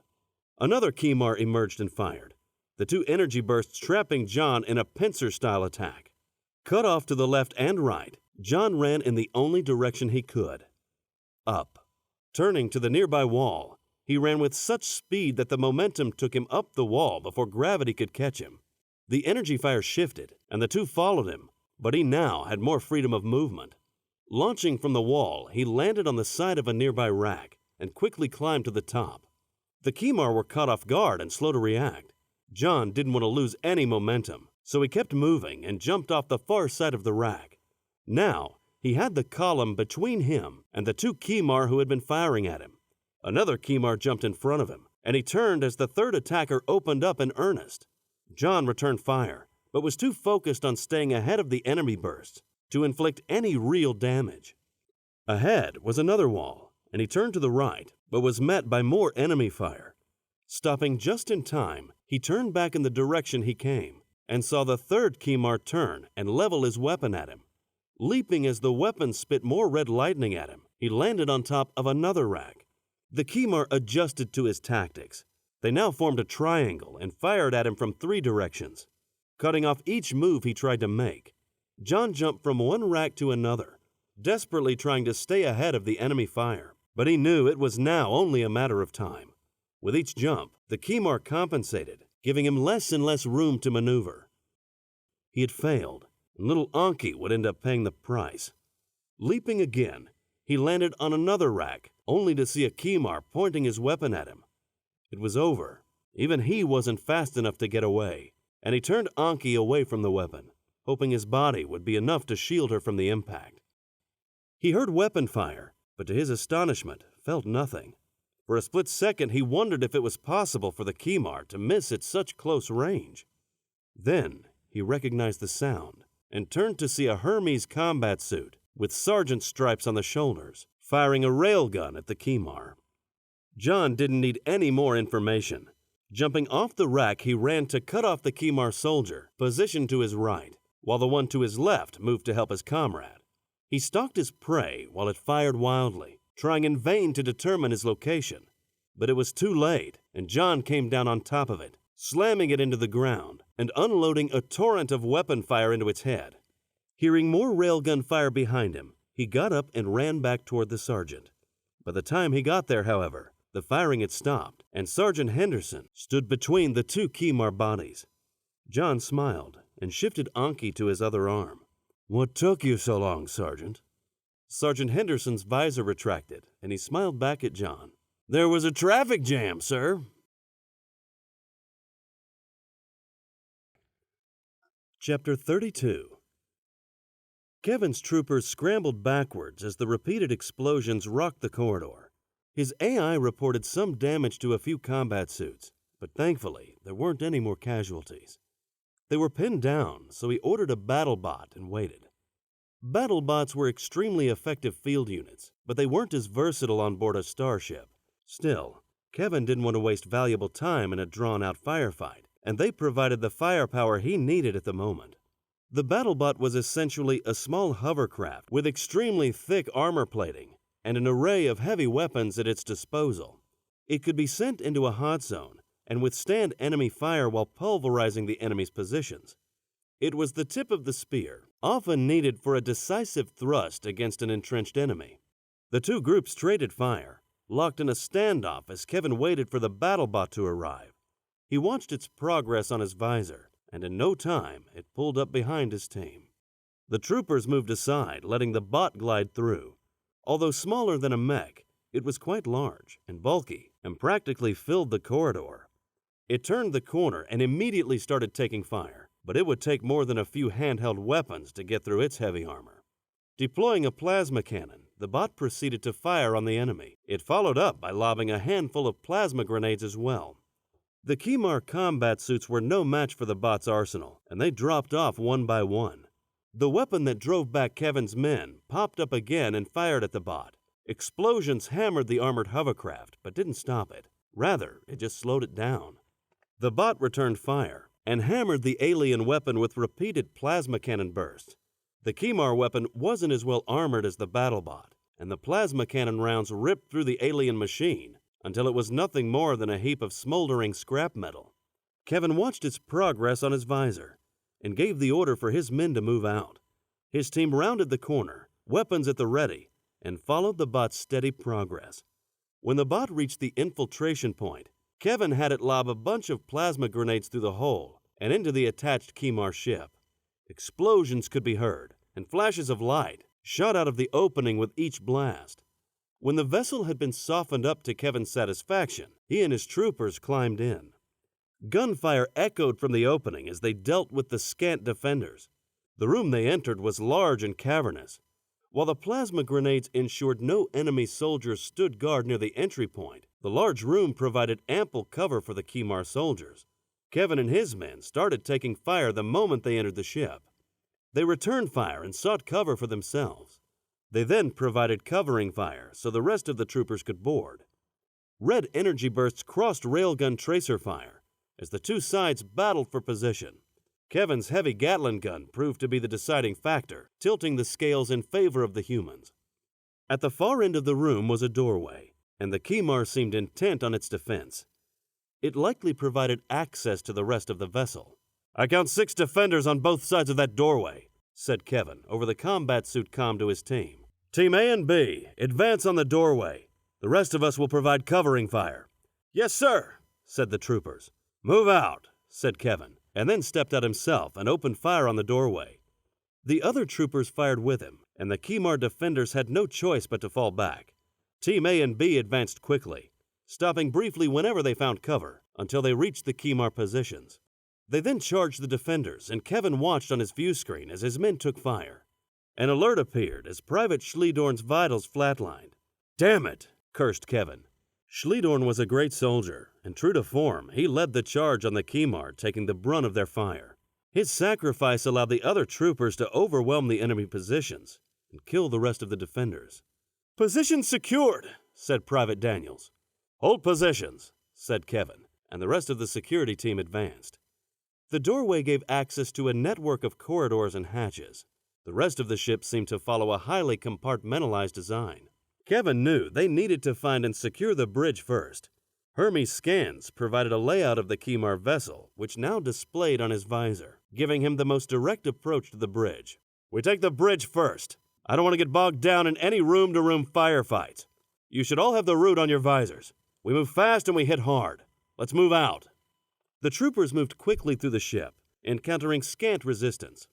The walls were covered in odd markings, and there were what looked like computer interfaces built into the bulkheads every 20 meters or so. Kevin knew they were being monitored and wondered why they didn't encounter heavier resistance. That question was answered as they got closer. The corridor leading directly to the bridge was heavily armed, and concealed turrets sprang out of the walls and ceiling, unleashing an electrical storm of energy weapon fire. Kevin cursed as 2 of his troopers disappeared from his display, dying almost instantly under the onslaught. Several others sustained heavy damage to their combat suits before finding cover. While he had hoped to take the bridge without any more casualties, he knew it wouldn't be likely. He had actually been surprised they managed to make it this far without encountering any other surprises. This ship must have been primarily a boarding vessel. After breaking off from the battleship, its role would be to lock onto the Hermes and send in its boarding parties while the other ships continued to hammer it on the outside. Other than the boarding parties, there may be a few aliens running the bridge, and nothing more. He hoped the turrets confirmed this theory. All they had to do was disable the turrets and then take the bridge. His team kept firing on the weapons, but the speed in which they returned fire made progress slow. Still, it would only be a matter of time until they could storm the bridge. Suddenly, without warning, the ship started vibrating. Kevin's comm link came to life. "Chief St. Clair, do you read?" said Commander Wolf. "Yes, Commander. What's going on?" "The Kimar ship is breaking contact with the Hermes. How close are you to taking the bridge?" "There are several automated weapons blocking our way. Once we secure the corridor, we can launch an assault on the bridge." "We can't allow them to escape. We'll try to take out their engines. You and your men may want to secure yourselves while we open fire." Kevin felt his stomach hollow out and contract as he and his team braced themselves for the upcoming explosions. Outside, the Kimar ship raced away. While the Hermes had taken heavy damage, it still had enough power to deal with the solitary alien ship. The 2 vessels traded fire, the Kimar firing back at the Hermes in what looked like a random pattern, and the Hermes in close pursuit focused its fire on the Kimar engines. Not wanting to destroy the ship, it avoided using missiles and concentrated its energy weapons on the target. By controlling the intensity of the beam, they were able to eventually disable the engines, leaving the offending ship hopelessly adrift. The Hermes focused its fire on the enemy weapon systems, disabling its ability to fire back. Inside the ship, everything paused while Kevin's troopers were bounced around by the battle. The troopers held onto whatever they could, but they were still thrown in all directions. The armored suits protected them from any injuries, even though they were knocked around quite a bit. "Don't these assholes have inertial dampeners?" said Private Daniels. holding onto the bulkhead while his legs were whipped around. "We'll install some after we take the bridge," said Kevin. Kevin felt particularly claustrophobic trapped in the alien ship. The Hermes may have only been trying to disable the vessel, but inside it felt like everything was going to break apart at any moment. He felt a massive concussion, and all movement stopped. "The ship has been disabled, Chief," said Wolf. "Thank you, Commander. I presume you'll stop banging us around in here now." "Yes, Chief. You are good to go." Kevin looked back towards the turrets and scowled. "Okay, Marines, let's take those guns out." The troopers took up positions again and opened fire on the Kimar defenses. Bit by bit, they advanced down the corridor. One by one, they destroyed all enemy turrets and were faced with a solid metal door, blocking entrance to the bridge. Kevin had Daniels rig the door with explosives, and the team took cover while they were detonated. The explosion produced a tangled mess of contorted metal and sharp strips jutting out at abnormal angles. The opening, however, was large enough for the troopers to step through, their combat suits protecting them against any cuts or punctures from the metal. "Nice and easy," said Kevin. "I don't want to lose anybody else because of some alien surprise." Slowly, the troopers entered the bridge and took up position to secure the perimeter. Inside, they found 3 Kimar lying on the floor, presumably dead. Not wearing combat suits, this was the first opportunity Kevin had to see a Kimar. They were bipeds and had a torso that was disproportionately longer than their legs. Their bodies were covered in orange hair. The same hair covered their heads and faces as well. Their heads were broad and round, and they had wide slits for eyes. A small nose seemed disproportionate compared to the large cheeks covering most of the face. Kevin nudged one with his Gatling gun, but it didn't move. He pushed at its face and revealed several rows of sharp teeth. They were obviously carnivores. "Damn, those things are ugly," said Daniels. "Bridge secured," said Kevin over his comlink. "Acknowledged," said Wolf. "Awaiting feed from enemy systems." Kevin signaled to Chin to initiate a takeover of the enemy systems. Chin stepped up to the enemy console, and his suit produced a hexagonal object, which Chin then placed on the console. The object proceeded to access the enemy systems. Utilizing the power of the Hermes AI, it initiated a series of brute force attacks against the enemy computer defenses. The Kimar systems were no match for the Hermes AI, and it obliterated security measure after security measure, overwhelming the Kimar systems until it had gained complete control. "Enemy system takeover complete," said Chin. "Initiating feed." The entire Kimar database was then transmitted to the Hermes systems. The Hermes gained access and control of all systems aboard the Kimar ship, and detailed schematics were transmitted to the trooper combat suits, which provided all necessary information to their displays. They waited while the flood of intelligence flowed across space to the Hermes. The updated combat suit display now showed the entire ship, but no other signs of life other than Kevin's team. Still, Kevin ordered his men to split up and search the ship while they waited for the transfer to finish. With the Hermes AI having taken over the Kimar systems, any built-in defenses fell under the AI's control and were no longer a threat. The troopers fanned out across the ship, securing each room as they went. When the transfer was finally complete, the Hermes sent over a shuttle to retrieve the troopers.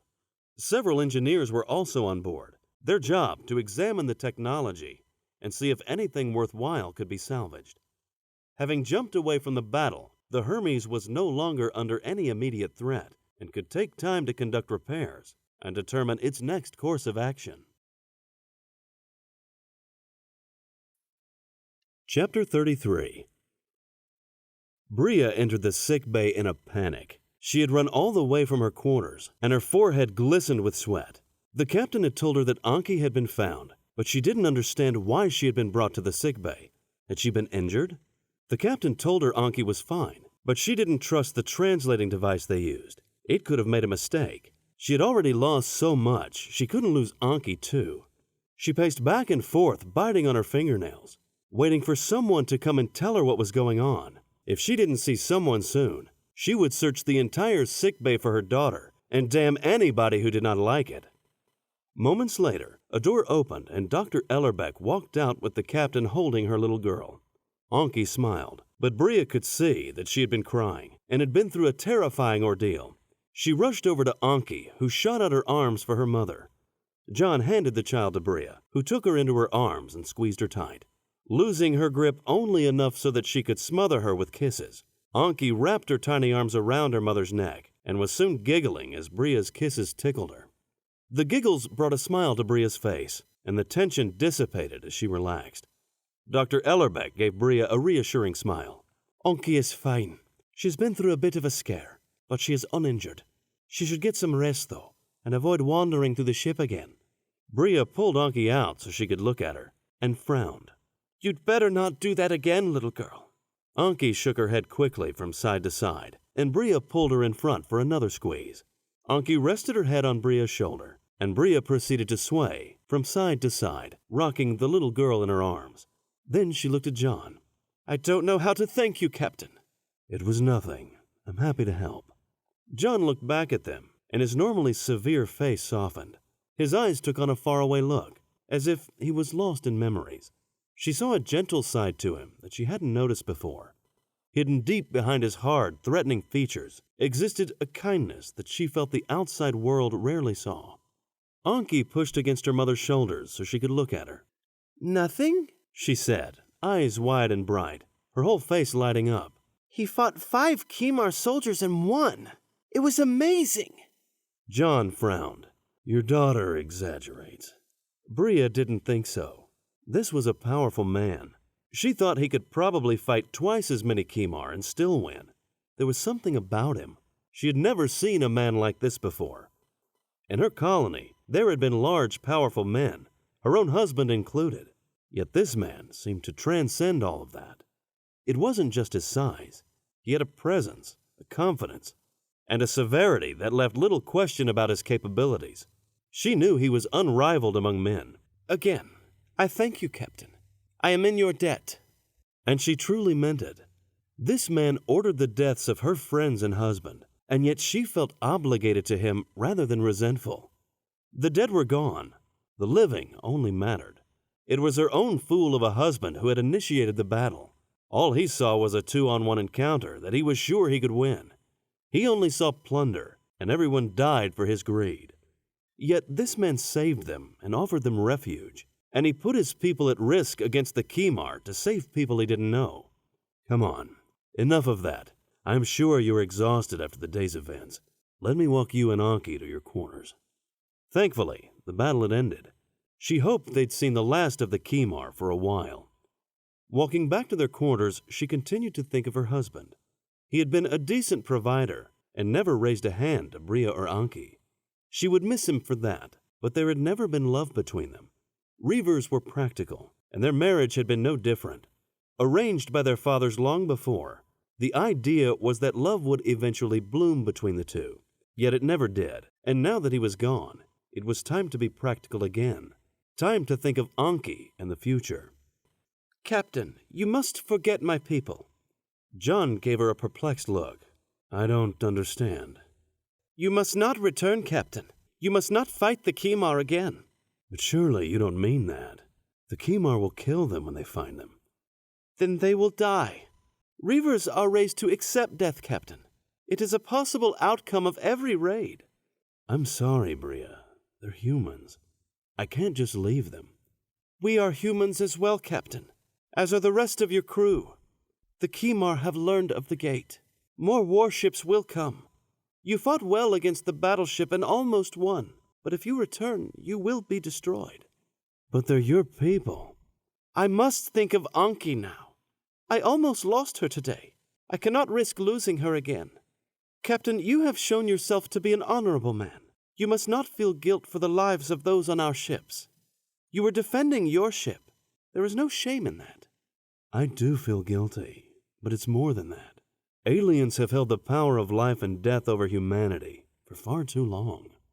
That is your history, Captain. My people live free. We always have.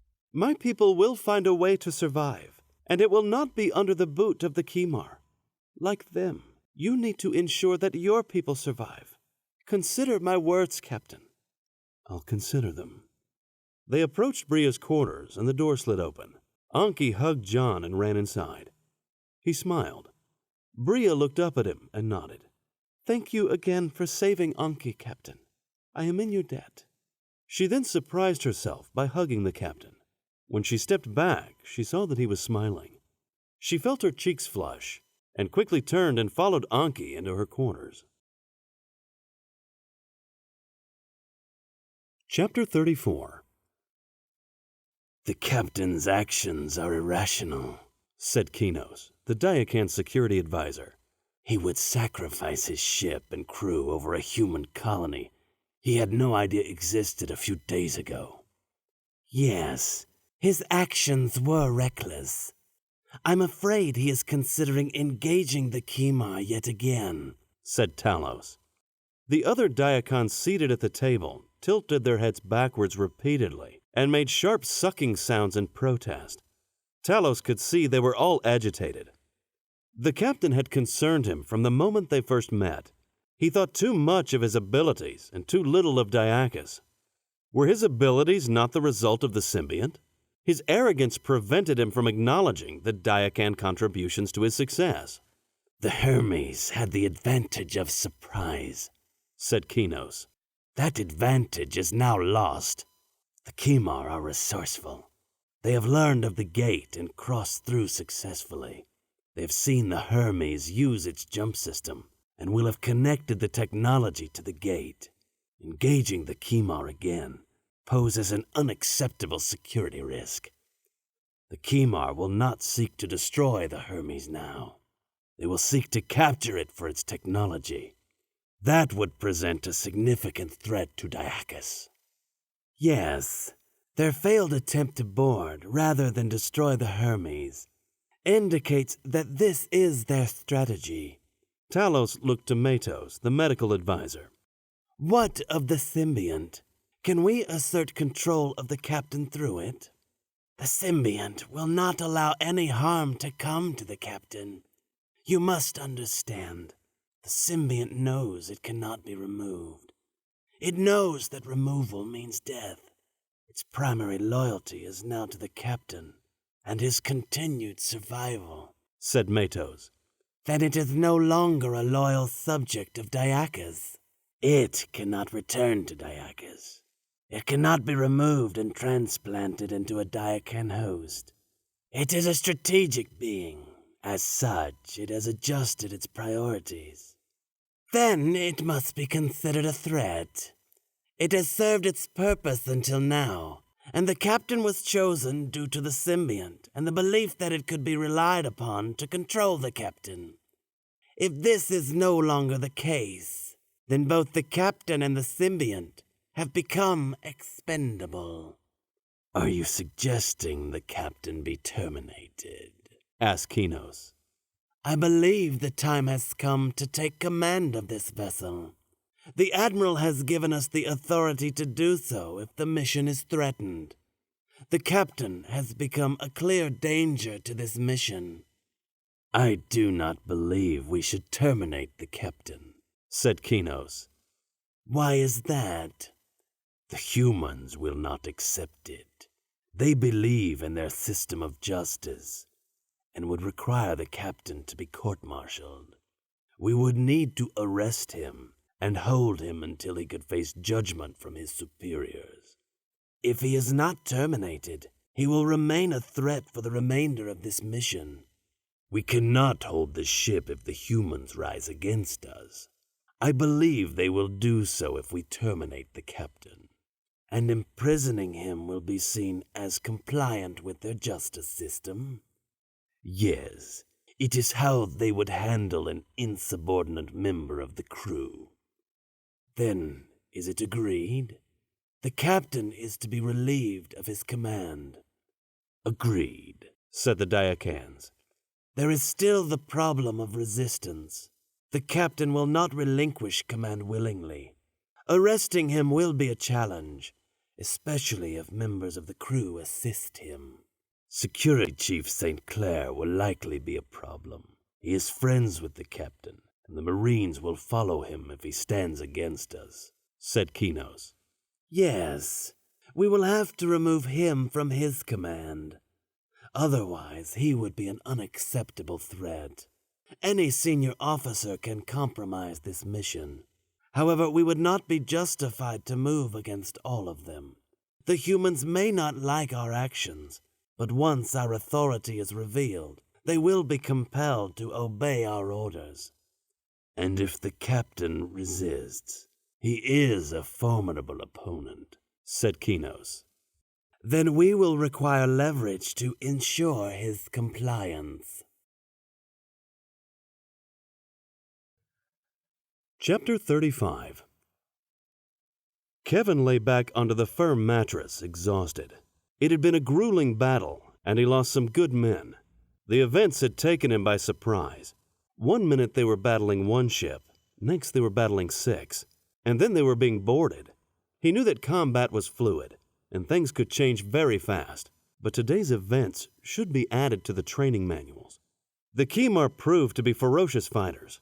He had to admit they impressed him with their strategy and tactics, as well as their courage. Boarding the Hermes was a ballsy move to say the least. The boarding party would know that they would be outnumbered, and that they were probably on a suicide mission. Enemy or not, they showed great bravery. Kevin was especially proud of his team. The Kimar would have relied on speed to incapacitate the Hermes. The fact that they were stopped before inflicting greater damage was a testimony to his troopers' readiness. His body started to relax, and his thoughts turned to Sol. He wondered when he would make it back home. Even though nobody waited for him there, he still missed Mother Earth. Space Force may be his family, but Earth was his home. Nothing could replace the azure waters of the Pacific. Of all the planets he had seen, and all their wonders, he had never seen anything to equal the beaches he played on as a child. The wars had destroyed great swaths of Earth, to be sure, and the horrors inflicted on his home planet were unthinkable. Yet somehow, his small island home had been spared.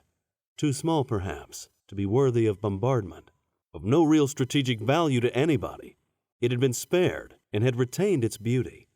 In some ways, growing up there was like living in a bubble. But eventually, all bubbles pop. His popped when he was called up for service.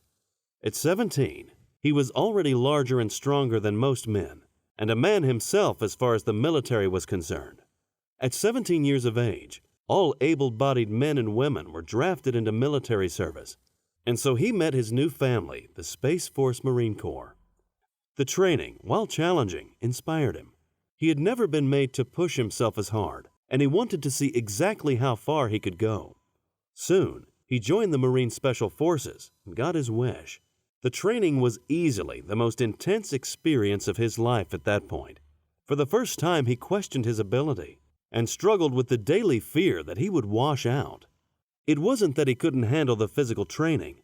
Rather, it was the psychological part that he found unbearable. Since he would be expected to operate behind enemy lines, he needed to be able to withstand all sorts of terrors. Of course, he had to show he could withstand pain. Not just any pain, but the intense pain of torture.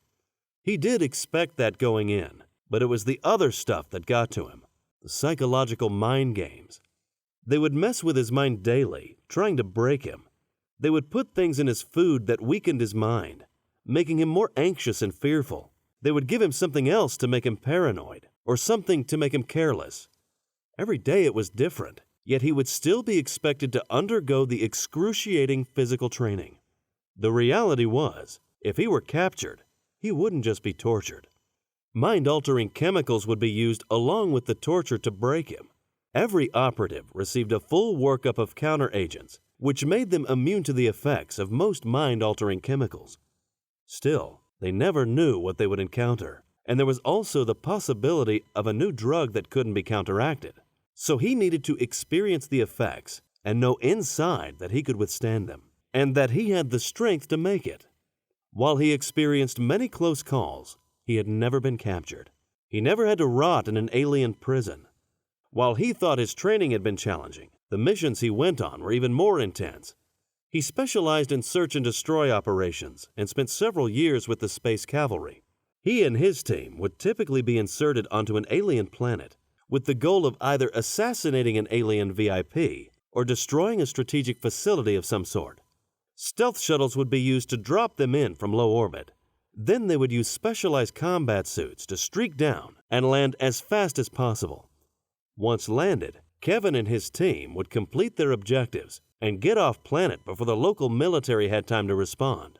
Their mission would often become compromised, and they would have to unleash their special horrors on whoever stood in their way before making an escape. While he enjoyed all the challenges, he often got homesick.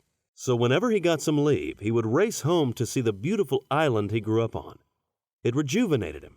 He always felt that his strength was drawn from that place. But war had changed him. No matter how homesick he became, after the first few days at home, he craved the action of his military life. It was like he had two hearts and could never fully belong to either place. Something told him that this mission would make going home again very difficult. Closing his eyes, he saw the white sand and blue waters and drifted off to sleep. He didn't know how long he was asleep when the computer woke him. Apparently, Kinos was at the door and wanted to see him. God damn Diacans, he thought. Don't they ever sleep? He rose from his bed and threw on some clothes. Rubbing the sleep from his eyes, he walked to the door and slid it open. What he saw was confusing. It was not just Kinos standing there, but another Diacan as well. Both were armed. What's this about? Said Kevin. May we come in, Chief? Said Talos. We need to speak to you about a matter of great urgency. Sure, come in. The two Diacans walked through the door, and it slid closed behind them. Kinos walked ahead of Kevin, and the other Diacan stayed by the doorway, just behind him. Since Kinos was the one doing the talking, Kevin faced him, turning his back to the other Diacan. Chief, we have a problem, said Kinos. Oh yeah? And what's that? There was the sharp sound of an energy discharge, and Kevin felt a piercing pain in his back. He collapsed just as realization of what had happened washed over him.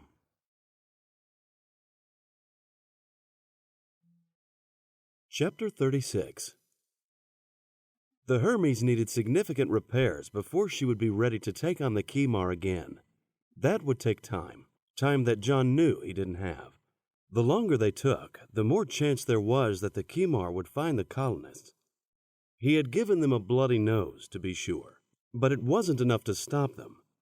What were the chances they would return to Kimar space and leave the colonists alone? They might want to conduct their own repairs. They might feel they needed reinforcements. That would buy the colonists some time. Or they could stay put and keep searching until they found the colony. After the battle with the Hermes, they would be much more motivated. They saw the jump system in action. There could be no doubt they would want the technology for themselves. The battle would give them reason to believe that the colonists had access to the technology as well. The Hermes was defending them after all. That would be reason enough to multiply their search efforts.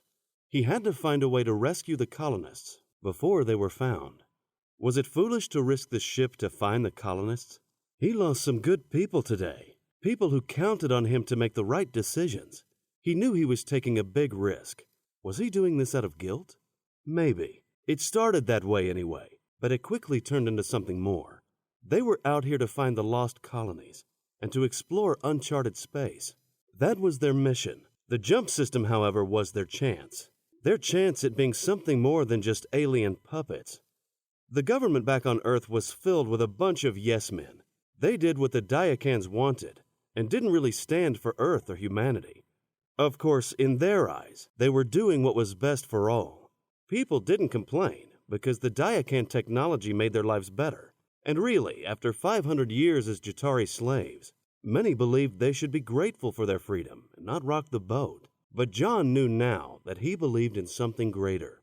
He chose to defend the colony because he knew that someone needed to stand for humans, wherever they may live. He couldn't change things on Earth, but he could make a difference out here, and wherever else he found humans. They knew nothing about space out here and where humanity had spread. If there were humans living here, then they could be anywhere. Officially, they were looking for the lost colonies, but wasn't this a lost colony as well? And what of other human colonies they may find? Aren't they lost colonies? Who's to say which lost colony is the true one? The diaspora of humanity needed to be protected and united. Only then could humans have a chance for something more in the galaxy. Special Envoy Talos requests admittance, said the computer. Speak of the devil. Jon really wasn't in the mood for Talos's lectures right now. He'd have to find some excuse to get rid of him. Send him in. The door slid open and Talos entered with 2 other Diacans in tow. All 3 were armed, which was abnormal. Perhaps they were spooked by the day's events. They stood directly in front of Jon's desk, with Talos in front, and the other 2 a few feet behind him. What can I do for you, Special Envoy? Talos produced a Space Force command chip and placed it on Jon's desk. Jon knew what it was. He gave Talos a suspicious look and then proceeded to sync the chip with his system. Once he verified that it was an authentic Space Force command chip, he brought up the contents on his display. As you can see, Captain, Space Force has given me oversight authority for the success of this mission, said Talos. Jon read the orders, and his stomach started to tighten. Space Force Command had sold out the mission to the Diacans. Those spineless pieces of shit. So what? This may give you oversight, but it doesn't give you command. That authority still rests with the captain. Talos was obviously trying to pull some kind of power play, but Jon wasn't going to let him get away with it. It does give me authority to assume command, if the success of this mission is threatened. And? It is my conclusion that your act of war against the Kimar has threatened the success of this mission, and your plans to engage the Kimar again represent an unacceptable risk. Therefore, it is my duty to notify you that I will be assuming command of the Hermes immediately. Jon's body began to coil and harden. This mission is not at risk, Talos, and I don't recognize your authority over me or my crew. The 2 Diacans behind Talos rested their hands on their sidearms. Talos himself didn't budge. Tell your bodyguards to let go of their weapons, or I'll cut off their hands and make them eat them. We can have this discussion in a civilized manner, or we can shed some more blood today. You decide, but I can assure you the bloodshed will not be mine. Talos turned and nodded to his men, and they dropped their hands. He turned back to Jon and spoke again. Captain, the orders are clear.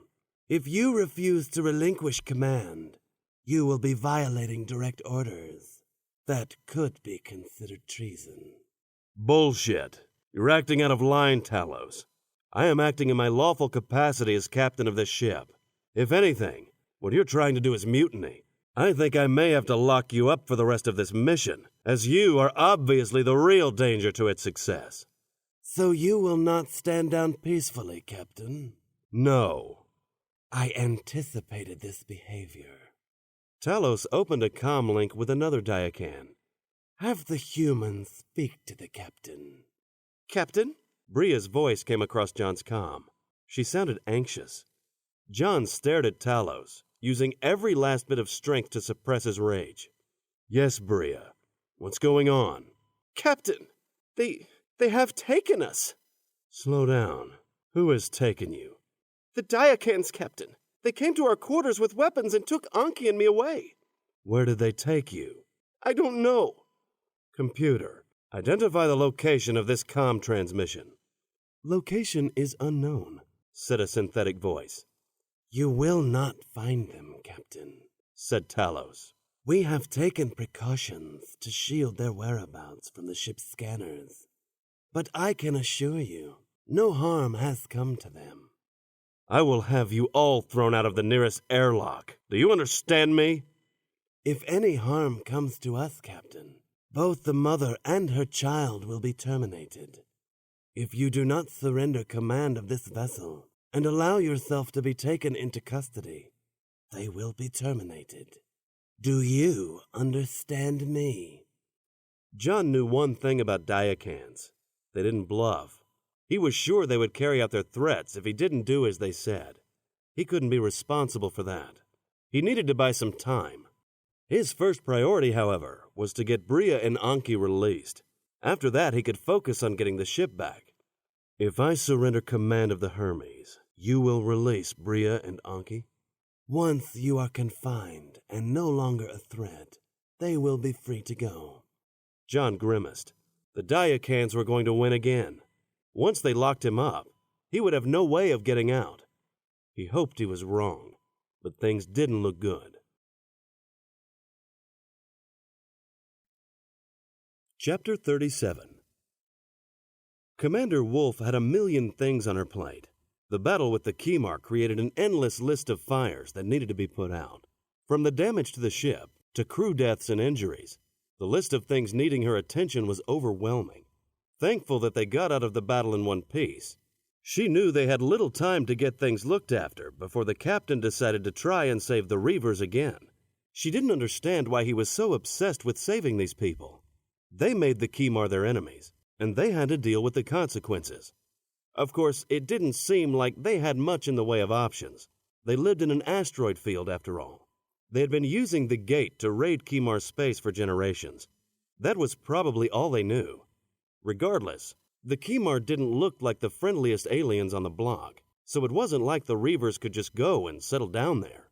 It was easy to judge others when you didn't know much about them. She knew better than that. These people were humans, and they were being threatened by aliens. The captain had surprised her by turning into a man of principles. At first she thought he was nothing more than an assassin. She even questioned his ability to command. But now, she realized that he was someone she could follow. Someone with a vision, a rare quality among humans these days. Just then the door to the captain's ready room slid open, and the captain emerged with Talos and 2 other Diacans. All were armed except for the captain. Something wasn't right. Talos approached her while the other 2 Diacans stood on either side of the captain. Commander, consider this official notice that I am taking command of the Hermes. The captain is relinquishing command and will be taken into custody, said Talos. Wolf immediately stepped back, drew her sidearm, and pointed it at Talos's head. "Marines, secure the captain," she ordered. The Marine sentries raised their weapons, pointed them at the Diacans flanking the captain, and charged forward. The action surprised the Diacans, and they reflexively moved their hands to their weapons, but realizing they had no chance, they stopped. "Stand down, Commander," said Jon, a tired resignation in his voice. "With all due respect, sir, I can't follow that order. I'm not going to let them take over the ship." "They have the authority to do so, Commander." "What?" "Space Force has given us the authority to take command of the Hermes, Commander. If you would be so kind as to lower your weapon, I will show you the orders." She looked over to the captain, who nodded in agreement. What the hell was going on here? The captain would never relinquish his command to Talos, orders or no orders. She needed more information. They must be forcing him to do this somehow. Deciding to play along for a bit, she lowered her sidearm and ordered the Marines to do the same. The Marines looked confused, exchanging questioning glances with each other and the captain.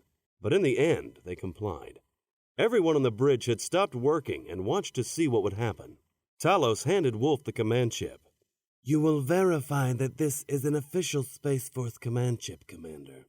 Once you examine it, you will see that my authority in this matter is legitimate."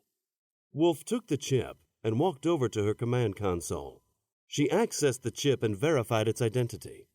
It was indeed authentic. She examined the orders. Talos did have authority to take command if the mission was threatened. What represented a threat to the mission was up for debate, however. "The command chip is authentic," said Wolf. "Then, Commander, as per Space Force regulations, I am the commanding officer of the Hermes, and you are to follow my orders. Will there be any problem with that?" Wolf pointed her weapon at Talos again, and the Marines followed suit, aiming directly at the Diacans. "I'm afraid there are going to be a few problems with that." "Stand down, Commander," said Jon. "No, sir." "Commander, I am giving you a direct order. Stand down." "With all due respect, sir, I cannot follow that order. I don't know what the Diacans have done to make you surrender, but your security is my responsibility, and I am not obligated to follow your orders if you are under duress." "Commander, this is mutiny. You have examined the command chip. You are violating Star Force orders." "No, I am not. The command chip gives you authority to take command if the mission is threatened. I do not agree that the mission is at risk. That makes your actions mutinous." Several tense moments passed. The captain looked furious. He glared at her, his eyes murderous, but she didn't budge. She was not going to let Talos take over the Hermes, regardless of what type of pressure they were exerting on the captain. She knew she had violated his direct orders, and that he had every reason to throw her in the brig for it, but it would be the captain doing it, not Talos. The captain sighed. "You're not going to stand down no matter what I say, are you?" "No, sir. I'm sorry, sir." Her mind registered the blur of movement only after it had already happened. The captain's arm had fired out and seized Talos by the throat. The two Diacans moved to draw their weapons, and the Marines fired, killing them instantly. Unfazed by the weapons fire, the captain hoisted Talos off the ground and held him suspended in midair by his throat. "Where are you holding Bria and Anki?" demanded the captain. Talos didn't respond. She now understood what had coerced the captain to surrender. Holstering her weapon, she rushed to her console and had the computer register the movements of all Diacans on board the ship over the past 24 hours. She felt the captain's eyes on her and knew she had to produce results. Unfortunately, it wasn't going to be easy. 2 hours had been deleted from the logs. Trying a different approach, she had the computer account for the current location of all Diacans on board the Hermes. All were accounted for but one, Kinos. She then tried to open a comm with Security Chief St. Clair, but there was no answer. "Well," said the captain, "the computer cannot locate one of the Diacans, sir, and Security Chief St. Clair is not answering my comms." Still holding Talos off the ground, the captain opened a comm. "Sergeant Henderson here," came the voice over the comm. "Sergeant, I want you to assemble a team and locate every Diacan on board the Hermes, and have them taken into custody. You are authorized to use deadly force if they resist. Move fast and move quietly." "Yes, sir," said Henderson. The captain then looked back at her. "Find me those hostages, Commander." "Yes, sir." Chapter 38. Bria watched the alien warily. She knew it was the same one from the hangar bay, the aggressive one that Chief St. Clair had difficulty controlling, and from the looks of the chief, he never did manage to get the alien under control. Crumpled on the floor a few feet away from her and Anki, the chief had been propped up against the wall, his hands and feet bound by some type of energy restraint. His legs stretched out in front of him, and his chin rested on his chest. He had not gained consciousness, but she could tell he was still alive. His massive frame heaved steadily with each breath, generating a rumbling sound like a sputtering engine. She was certain that the aliens were trying to take control of the ship, and that they were using her and her daughter as leverage against the captain. The fact that they made her speak to him made that obvious. None of this made sense, though. The doctor had told her that these aliens, these Diacans as she called them, were their allies. They had freed humanity from slavery and were helping them rebuild. So why were they moving against them now? What had changed? She knew it could only be the battle with the Kimar. The Diacans clearly didn't agree with the captain's decision and were now moving against him. It was foolish of the captain to engage the Kimar. He owed her people nothing. He should not have risked his ship and crew for people he'd never met. What was it about being a starship captain that turned them all into fools? Her husband may have had different motivations, but he was no different. How many close calls did they have? How many narrow escapes? Her people used the gate for centuries without a problem, yet her husband's provocations had destroyed all that. His actions made the Kimar take notice. It was only a matter of time until they found the gate, only a matter of time until they came for them, and then there would be nothing left but death and slavery. The Reavers and their ways, dust amidst the rocky multitude of the asteroid field. This alien was proving himself to be another fool. He had charged her and Anki in the hangar bay. He respected the potential danger they represented. Now that respect was gone. The chief had been bound, but she was free. He did not see her as a threat, yet he should have. Everything about her and where she came from should have warned him. It should have been simple common sense that someone with her upbringing should be taken seriously. Had he been more observant, he would have noticed that she was no delicate flower. He would have seen that her limbs were as hard as any man's, that her movements were effortless and clean, that her eyes missed nothing. She pulled Anki closer and nudged her to rest her head and shoulders on her lap. The alien watched her but did not object to the maternal gesture. With her free hand now safely hidden behind her child, she gently rested her palm and fingers on her belt. It was a simple lariat rope design, with 2 ornate weighted balls on the ends, which ran through a new-shaped loop in the middle. In slow, precise movements, her fingers worked to pull the weighted ends through the loop, careful not to let the 2 balls touch and make a sound. Forefinger and thumb pinched the strand of rope, moving it barely an inch at a time. The rest of her arm lay perfectly still, and she made sure that even the strands of muscle in her forearm, betraying her fingers' movements, remained hidden behind her child. Slowly, deftly, she managed to pull one of the balls through the loop, securing it against her palm. With the rest of her fingers, she started working on the other end. All along, she kept her eyes on the alien, not making eye contact, not challenging, but watching all the same. She didn't know if the aliens would succeed, but if they did, where would that leave her and Anki? These aliens would not care much about what happened to them. Any hope for a future on this ship with these people would be lost if these Diacans took over the Hermes. She could not let that happen. Chapter 39. Chief Engineer Singh was finally making some progress, now that the Diacan stopped interfering. For hours now he had been immersed in his work, barely lifting his head to even look around. This was what he enjoyed, just being left alone to concentrate on the task at hand. Every request, no matter how small, broke his concentration. This didn't matter for most tasks. He had performed them thousands of times, so getting back to it required little mental focus. It was when there were complex problems that required deep analysis that he preferred to block everything else out. This was where his talent shone. This was when he dug deep and came up with creative solutions. Balphos, however, didn't understand this. He believed that 2 minds or more on the same task would always produce superior results. While this may be true in some tasks, Singh knew that in others it constrained creativity. You ended up with decision by consensus, which often produced watered-down results. There was nothing to ignite that elusive spark of genius. It stayed hidden, afraid to show itself to others. He knew how to coax it out, but that required quiet and focus.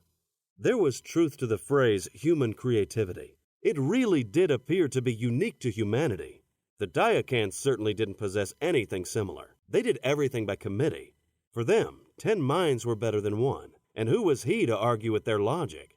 They'd built an empire. They saved Earth from perennial slavery. Their methods sure were working for them. How was that good old human creativity working for Earth? Lying there on his back under the primary relay, he realized that Earth had to fight its way off the ground. The aliens had put Mother Earth on her back and kept her there. It was not humanity's fault that a race like the Jatari conquered them. The Jatari were simply far more advanced, so Earth didn't have a chance.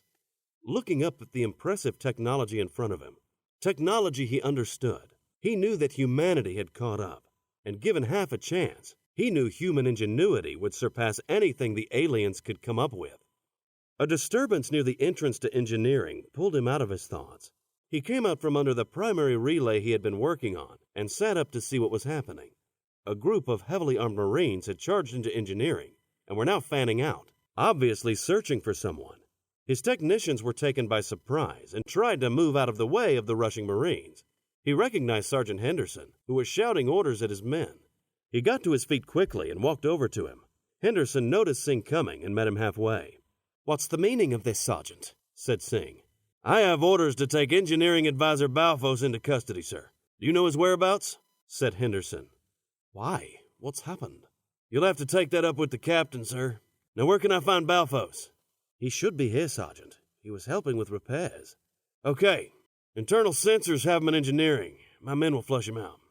As if on cue, at that moment, Balphos jumped out from behind a control panel and ran for the exit.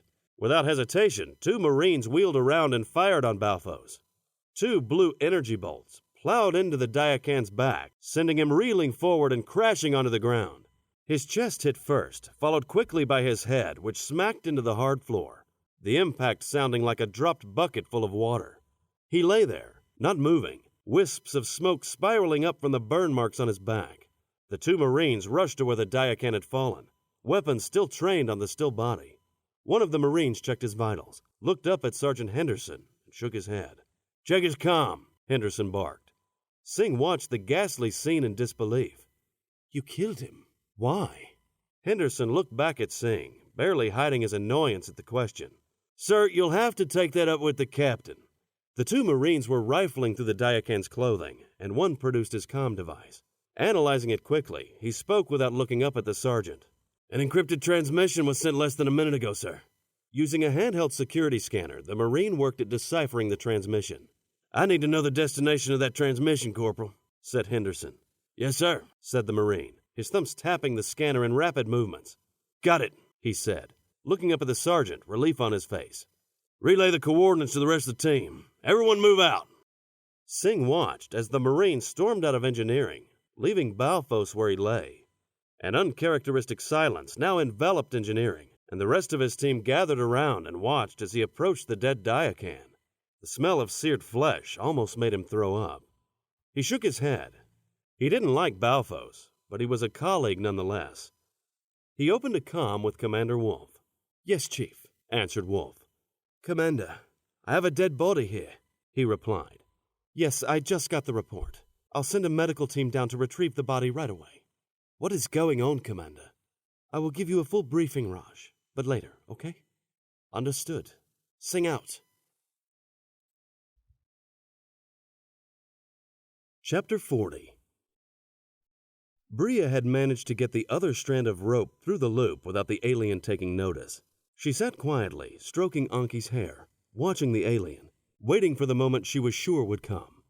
The alien wasn't paying attention to her, but instead focused on the security chief, who began to stir. The Diacan didn't show any emotion, but his right hand rested on his sidearm, leaving no doubt about his intentions. His attention shifted away from the chief back to her. He stared at her and spoke, but not to her. She didn't understand his language, and there was no translator here, but she could tell he was using some sort of communication device. He spoke quietly, with no emotion in his voice, but something about the way he stared at her told her things had changed. She gently dropped her hand to Anki's shoulder and softly gripped her clavicle, ready to use it as a lever to move the child. She felt her child's body tense up and knew that she understood her silent communication. The next bit of information came from the Diacan. His fingers curled around his weapon, which told her he was going to draw. With one hand, she pulled on Anki, and the child rolled off her lap. As the Diacan's weapon came out of its holster, she shot her hand out, whipping one of the weighted ends of her lariat belt. The hard metal ball found its target, connecting full with the back of Kinos' hand. He let out a sound almost like a bark, as his fingers were forced to release the weapon, sending it careening away into a stack of storage bins. Wasting no time, she leapt to her feet and swung the rope over her head, the weight now just a blur flying toward Kinos. If the Diacan's skull was anything like a human's, this blow would be a certain kill. Taking barely a second for the weight to find its mark, Bria was shocked when it failed to connect. Somehow, Kinos had gotten out of the way. Undeterred, she chased the Diacan, the weight flying over her head like a propeller, but the Diacan was equal to the task and moved with precision, expertly avoiding each strike, sometimes by mere centimeters. She changed strategy, and with a flick of her wrist, she sent the ball in a downward trajectory, taking away Kinos' ability to duck. To her surprise, he adapted and sidestepped the blow, only this time he dropped to the ground and spun his leg around, closing the gap between them and catching her behind the knee, kicking the leg out from under her. In pursuing him, she made the mistake of shifting too much weight onto that leg, and when Kinos kicked it out, she came crashing down onto her back. "Mama!" Anki screamed. Anki. She heard the fear in her voice and knew she couldn't stop. She had to hit the ground hard and was dazed from the impact, but instinct and a lifetime of training took over. She kicked her legs up over her head, rolling backwards onto her knees, and quickly leapt back onto her feet. But before she could stand upright, a fist crashed into the side of her head, and she was on the ground again. Relying only on instinct and muscle memory now, she rolled out of the fall and got herself up to her feet again, whipping the weight around before she even stood. Her vision was blurred, and she didn't know where Kinos was, so she swung the lariat around hoping to make contact, or at least keep the Diacan at bay until she could get her bearings. Anki's screams told her why she couldn't find the Diacan. A surge of adrenaline cleared her vision enough for her to see Kinos dragging Anki up by the hair, while his free hand reached around for the little girl's throat. Instantly, she knew he was too far for her to reach him in time. Her heart crashed into her ribs, and despair began to suffocate her. She had failed, and the only thing she loved in the universe was going to be taken from her. She lunged toward them, trying to reach her child in time, but she knew it was in vain. Time seemed to slow down. A green, scaly hand wrapped around the girl's neck, and she knew she couldn't save her child. Her despair now turned to murderous rage, and she knew that the alien would not leave this room alive. But the alien didn't kill her daughter. He was stopped short when the chief's massive shoulder smashed into him. His arms and legs still bound, the chief had somehow managed to get his feet under him enough to dive headfirst at the Diacan. He had caught Kinos by surprise, and the impact of his heavy frame was enough to release his grip on the little girl. Bria now moved with all ferocity of a tigress pouncing on her prey. In a split second she was on him, screaming with primal fury as her fingers turned into claws and gouged deep into the Diacan's eyes. Baying in agony, he tried to kick her off his back, but she would not be denied her kill. She clung to him with unforgiving strength. Growing weaker, his body lost much of its resistance, and he collapsed onto his chest. Shifting her weight, she maneuvered herself so that she pressed full on his upper back, pinning him to the ground. Removing her hands from his now bloody eye sockets, she strung the lariat around his neck twice, creating a makeshift noose, and then pulled on the ends, leaning backwards to get more leverage. She barely registered the chief yelling something behind her, probably telling her to stop, but she ignored him and heaved on the rope with all her reaver strength.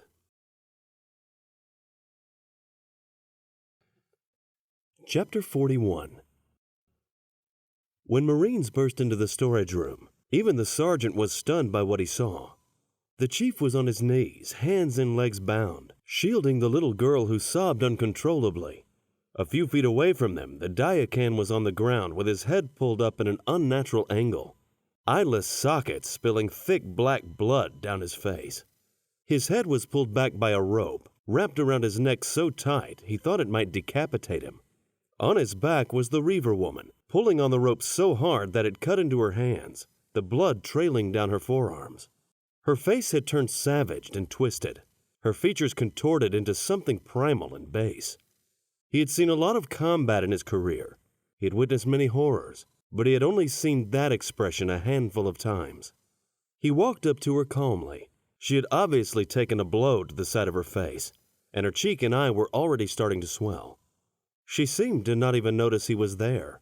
He carefully stepped into her field of vision and looked into her frantic eyes. He held her gaze until he saw that she started to register his presence. He just nodded at her and said, "It's okay. It's over." Chapter 42. The Hermes brig consisted of a row of jail cells with honeycomb-shaped graphene bars. Jon didn't have much reason to visit it before now, other than routine inspection of the ship. He studied the room intently, looking for vulnerabilities, anything that could help Talos escape.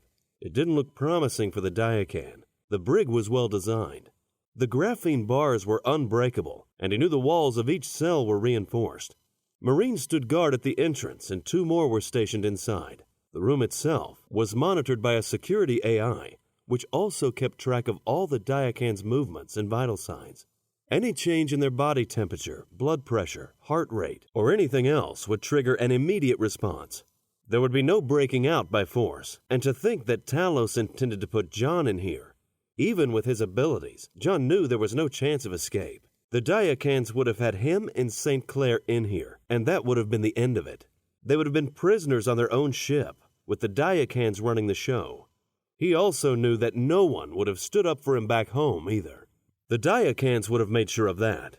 The human puppets at Space Force would do as they were told, handing Jon over to the Diacans, never to be seen again. But it didn't end up that way. Humans won, Diacan 0. His hardened features relaxed and a smile began to form on his scarred face. This was a new game now, with new rules. He stared at Talos, who looked back from inside of his cell. Aliens had been making the rules for centuries. First the Jatari, and then the Diacans. He wondered if Talos realized just how much things had changed. "You have made a tragic mistake, Captain. You and your crew will be charged with mutiny the moment you return to Sol. I will ensure you and your officers are executed for your actions." Be careful, Talos. If my symbiont gets its way, it will have you all executed. Diakos will not stand for this, Captain. You have sealed your fate. Regardless of what you do to us, you and your crew are now fugitives. Talos was right. Now that they had killed Diakans and imprisoned the rest, Diakos would never allow Jon or any of his crew to walk free. They would demand the death penalty, and those bootlickers in the government wouldn't do anything to prevent them from getting their pound of flesh. And that really was the sickest of all sick things. Their own people would side with the Diakans against them. No, returning to Sol was not an option. What were their options? This is not Diakos. Diakos has no power here, and neither does Sol. You know something, Talos? You've convinced me. Neither Diakos nor Sol will stand for us, so we will stand for ourselves. You're right. We are fugitives now. If you release me and relinquish command of the Hermes, I will argue for leniency, Captain. You have my word. He considered recent events. If not for Commander Wolf's actions, he would likely be in that brig right now instead of Talos. And after all that had happened, he didn't think Talos would take it easy on him once he had control of the ship. I don't give a shit about your word, Talos. You're staying right where you are, and the Hermes isn't returning to Sol. So I suggest you get comfortable, because you're not going anywhere for a long time. Talos didn't say a word. Jon could swear that he saw a hint of fear in that expressionless face of his. If anything, it would be fear of the unknown. Diakans were not used to this sort of thing. They weren't used to not being in control. They weren't used to uncalculated actions. Certainly, they weren't used to humans besting them. Like it or not, he was coming along for the ride. They were going on a ride. Of that, he had no doubt. He knew that their only option was to push ahead. They had burned the boats. There would be no returning to Sol now, not so long as Diakos was in control, and he knew that wasn't changing anytime soon.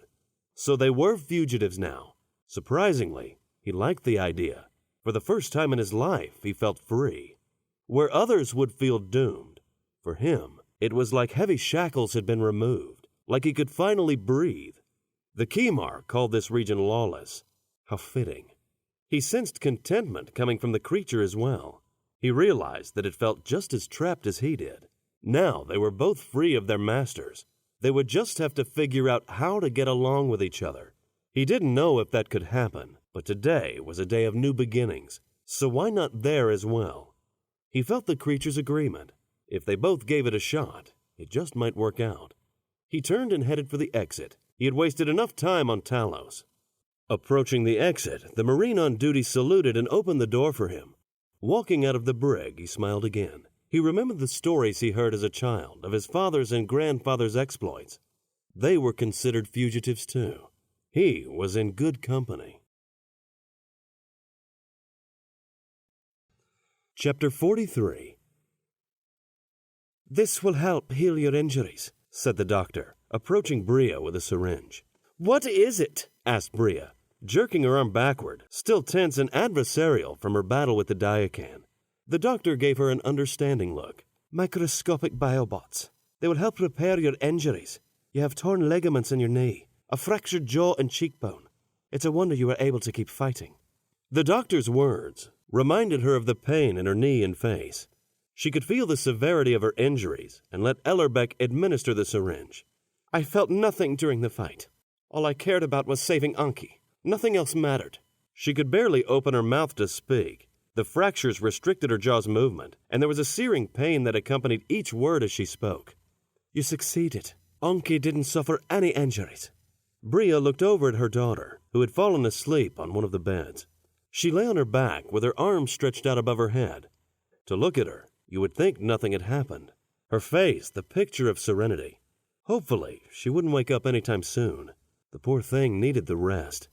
"What happens now, Doctor?" "What do you mean?" "You have told me that the Diakans are human allies, that they liberated Earth. Yet they turned against the captain and tried to seize the ship. Now some are dead and others imprisoned. What will happen now?" Ellerbeck frowned. "I'm afraid I don't know, Bria. Only the captain can answer that question." What would be the captain's answer? She had caused a lot of trouble for him. If the captain never found her and Anki, he would not have tried to fight the Kimar, and the Diakans would not have tried to take over the ship. They had used her and Anki as leverage against him. This had exposed a vulnerability. Would he be comfortable with her and Anki around, now that the weakness had been revealed? What of his officers? How did they feel? The captain's weakness was their weakness. Would they be as tolerant? And yet a part of her hoped they were his weakness. The feeling was more than her just wanting a future on the ship. Secretly, she hoped for a future with the captain. She knew he felt something for her. It was there every time he looked at her. He obviously cared for her daughter. He had lost his wife, and she, her husband. Why not start anew?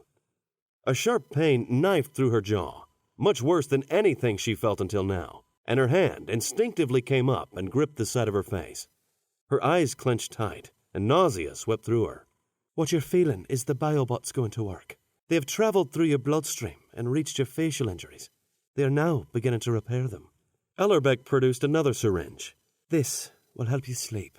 The biobots can create a fair bit of pain, especially at the start, and you need some rest. The doctor injected Bria and coaxed her to lie down. Her head sunk into the pillow, and drowsiness immediately began to set in. Looking up at the doctor with heavy eyes, she said, "I am afraid that neither of us can go home now."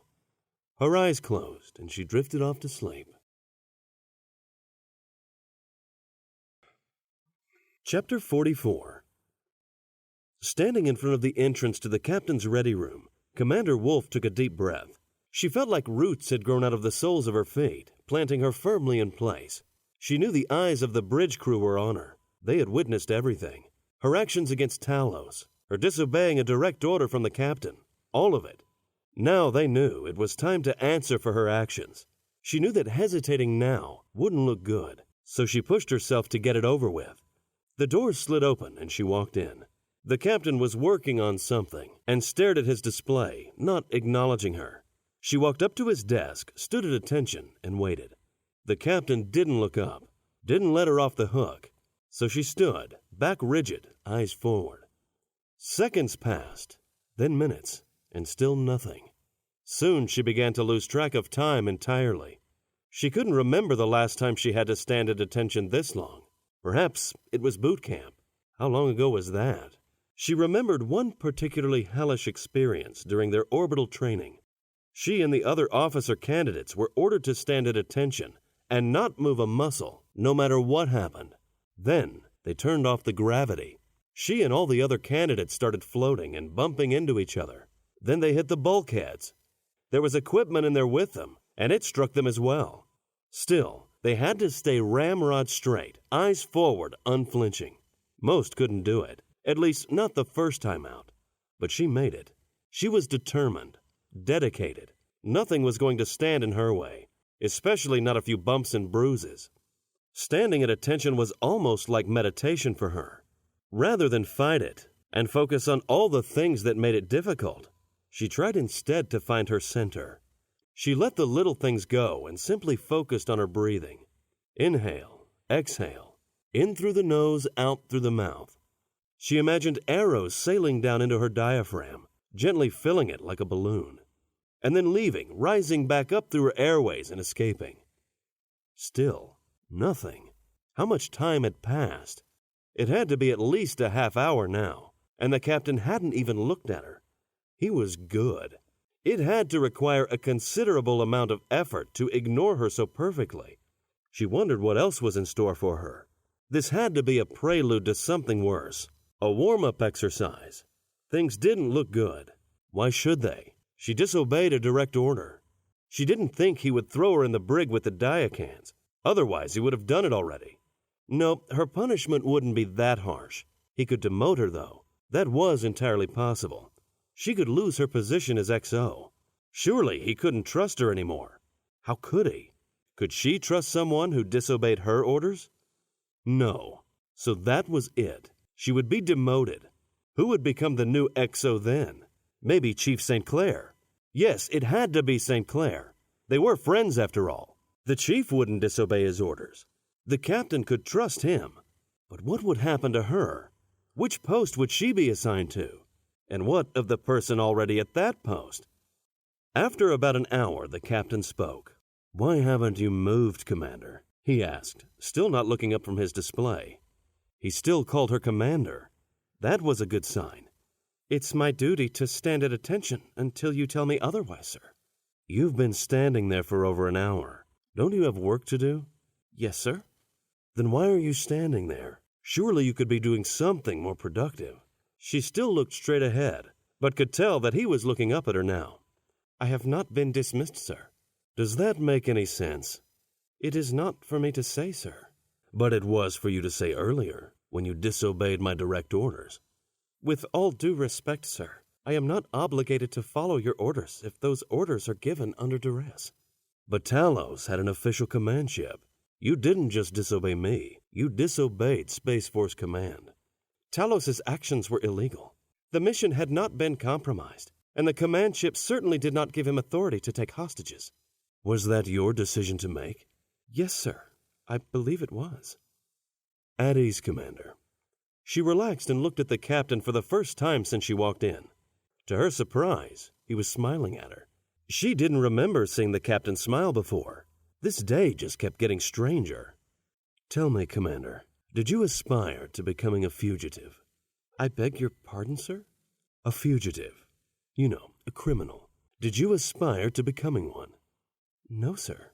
"No, I wouldn't think so. You might as well get used to the idea, though, because that is what you are now. That is what we all are." "I'm sorry, sir, I don't understand. The only fugitives on board are the Diacans. They're the ones who acted illegally." "Don't be naive, Commander. Do you honestly think that Space Force will stand up to Diacus to save our asses? Had you allowed them to take me into custody, it would be only my head on the chopping block. But now all our asses are on the line." The captain's words hit her like an avalanche. She hadn't considered the politics of the situation, but she knew he was right. Diacans had been killed, the rest imprisoned, by humans. They couldn't let something like that go. They wouldn't turn on their own. How would it look to the other members of the Galactic Accord? It didn't matter who was right. If they went back to Sol, they would all be brought up on charges and convicted of treason. They would all be executed. What had she done? Her career with Space Force meant everything to her. And now, with one decision, she had destroyed it all. Her thoughts seemed to float in front of her, unanchored and unreal. It was all adrift now. Everything cut loose. They were alone in the blackness with nothing to ground them. "Why don't you sit down, Commander?" The captain must have noticed her uneasiness. She dropped into one of the chairs, still trying to come to terms with her new situation. "I know this is going to be difficult, especially for a career officer like yourself. But I believe this is an opportunity." His words stunned her. "How is this an opportunity, sir? If we return home, we will be court-martialed. Our careers are over, not to mention our lives." "I have no intention of returning to Sol, Commander. As far as I'm concerned, we have a mission to complete. We are still looking for the lost colonies, and from what I've seen, there could be many lost human colonies out here. They may need our help. We still have the Hermes, and we still have the jump system, so let's carry out our mission." "But, sir, if we are fugitives, we have no mission." "Nonsense. We still need a purpose. We can't very well become pirates, can we? Regardless, the crew needs a purpose more than we do. We can't just tell them that we're all fucked now, can we? If we continue with the mission, nothing changes for the crew. I don't know about you, but I'm sick and tired of watching aliens beat up on humans. We can make a change out here, without having to worry about what the bloody Diacans think." She let the captain's words sink in. He did have a point. The mission they were on could take years to complete. They knew that going in. The captain was right. There was no Space Force or Diacus out here. They were in the wilderness looking for humans. That was their mission, and they would carry it out. The captain would lead them. She looked up at the captain and saw that he was waiting for her response. She gave it to him. "Yes, sir. Let's carry out our mission." The captain smiled for a second time, and she sank back into her chair, wondering where she was headed. Chapter 45. Kevin listened to the captain's words. The idea of not returning to Sol didn't bother him much. He had nobody left on Earth. All he had was memories, and he could take those with him. More importantly, the Diacans had betrayed his trust. He had never bought into all the Sol shall rise bullshit he heard every now and then. He always thought that humanity should be grateful for all the Diacans had done for them. As part of the Galactic Accord, Sol had much needed security. It is more important to be a small part of something big than a big part of something small. Romantic ideas of a human empire were nothing more than dreams. Why mess with something that worked? Sure, humans had to take direction from the Diacans from time to time, but wasn't it to be expected? They were slaves not too long ago. Why not be thankful and happy to be alive? At least, that was how he had thought before. Now, things had changed. The Diacans had attacked him, and did so unprovoked. They took civilian hostages. They tried to take over the ship and throw the captain, his friend, in the brig. They were going to kill the little girl. The end result being several Diacans dead and the rest in the brig. The captain was right. If they returned to Sol, Diakis would come after all of them. Most back home believed the same as he had, that Sol was lucky that the Diacans had helped them. If Diakis wanted their heads, nobody would argue. He looked over at Commander Wolf. She was leaning forward in her chair, elbows rested on her knees, blue eyes studying him, looking for a clue as to whether he would be on board. He knew without her saying so that she had already heard the captain's speech and agreed. He saw it in her face and posture. Under normal circumstances, that would have surprised him. But after what he heard about her drawing on Talos, he figured it was probably her only option. Was it his only option? The captain looked relaxed. He went over the details calmly, explaining how he saw things and what he thought their next move should be. He wanted Kevin's support. Kevin knew the captain took it for granted. He knew it should have pissed him off, and with anybody else it would have, but they had been through too much together. He was his commanding officer, but he was also a fellow brother, and Kevin wouldn't hesitate to take a bullet for him. He knew the captain would do the same in return. "I'm in," he said, not wanting to prolong things any more than needed. Commander Wolf smiled, took her elbows off her knees, and sat back in her chair. The captain smiled as well and gave him a "thanks, buddy" nod. "So where do we go from here?" he asked. "First we need to patch up the ship, and then we jump back in and finish the job we started." "I was afraid you were going to say that. We have more of an advantage now. We know they can separate, but now that we've taken out 2 of their ships, can they connect into a larger ship again? If not, then we only have 4 ships to deal with." "That still makes us the underdog, sir." "Yes, it does. It wouldn't be any fun otherwise, would it? Were you able to analyze the data you retrieved from the captured Kimar ship yet?" "The AI has been analyzing it, and we've gained a lot of intelligence as a result. We've learned a fair bit about the Kimar Empire and their capabilities." "Good. That will help when we cross the gate into Kimar space. Was there anything else of strategic value there?" "Not too much. We've taken their ammunition and any weapons that might be useful. There are still engineers on board looking over their systems and retrieving any equipment and materials that they might be able to use." "Good. Commander, where are we with repairs?" "Propulsion and weapons systems are ready to go. The reality is, the Kimar gave us a good pounding on the top of the hull breach. The armor plating throughout the ship has been weakened substantially. We need to reinforce it before we jump back in and fight the Kimar." "How long will that take?" "We will need a few days at least." The captain was quiet for a few moments. He seemed to be calculating his options. "Okay, you have 48 hours. The Kimar will hopefully need more time than that to find the colonists." Chapter 46. Bria was already feeling better. She couldn't believe how fast the biobots worked. They not only repaired the damage inside her body, but also administered internal medicine directly onto the injury, greatly accelerating the healing process. Back home, even when proper medicine was available, a torn ligament would take weeks to recover from. The biobots had done the same in a fraction of the time. She had sat up on the side of the bed and rotated her leg to test the knee joint. No pain. She opened and closed her mouth. No pain there either. So far, so good. She wondered how much weight her knee could support. Looking down at the ground, she contemplated stepping down from the bed to test it out. Anki was up and watching her intently. When Bria looked over at her, Anki nodded her head with a mischievous smile, telling her mother to go ahead and give it a try. Not wanting to show weakness in front of her daughter, she stepped down onto her good leg and then brought the other down as well.